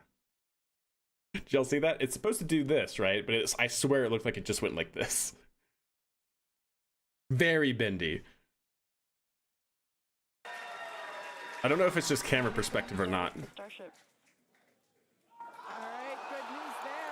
I mean, it's barely hanging on. Oh no, yep, nope, that broke.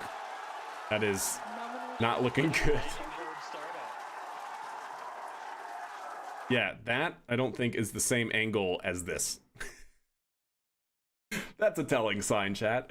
Yeah, so this is the angle it's supposed to be at, and this is the angle that it is. Same camera view, right? The camera itself is static. So yeah, this is what it's supposed to look like, and this is what it actually looks like. So it actually did do one of these. Finn said pitch? I'll give you a pitch, that's right.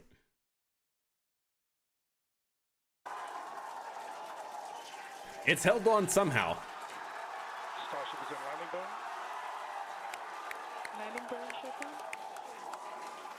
And then there it is hitting the water. Like pitching over and hitting the water. But yeah. But keep an eye out over here on the landing burn. You'll actually see some of the plume or the exhaust from the engines kick up steam from the water. That's how you know, I'm pretty sure it softly landed, because we saw that same thing on booster. So during ignition, watch right about here. Wait for it. You see? Start to see the steam coming up off the water. And then there, oh yeah. Yeah, it's good. And then we see it on the telemetry. This looks like it's actually working. We can see it in the water tipping over. And then it impacts on the nose. But it all seems good. It all seemed great. Absolutely fantastic, chat. Absolutely amazing. Oh, and there's oh wait, no. What's Starbase Live doing? Oh, they already lowered the catch arms. How about that, chat? Not bad. Wow. I mean, what an absolutely awesome time. With what we could actually see, but we were able to hear the ship did its landing burn. It sounded like we might have got 2 engines. What a great flight, chat. What an absolutely amazing flight. It's a brand new and highly complex navigation system. Is this showing the actual stream of Boeing now? Oh, sweet. Check this out, chat. So this is from the Boeing Starliner coming up on its docking with the International Space Station. What you're actually seeing here is the approach that they're taking. This is a very standard approach. For the space shuttle, they called it a V-bar approach, meaning that they approached the International Space Station basically in the direction of the velocity, the orbital velocity of the ISS.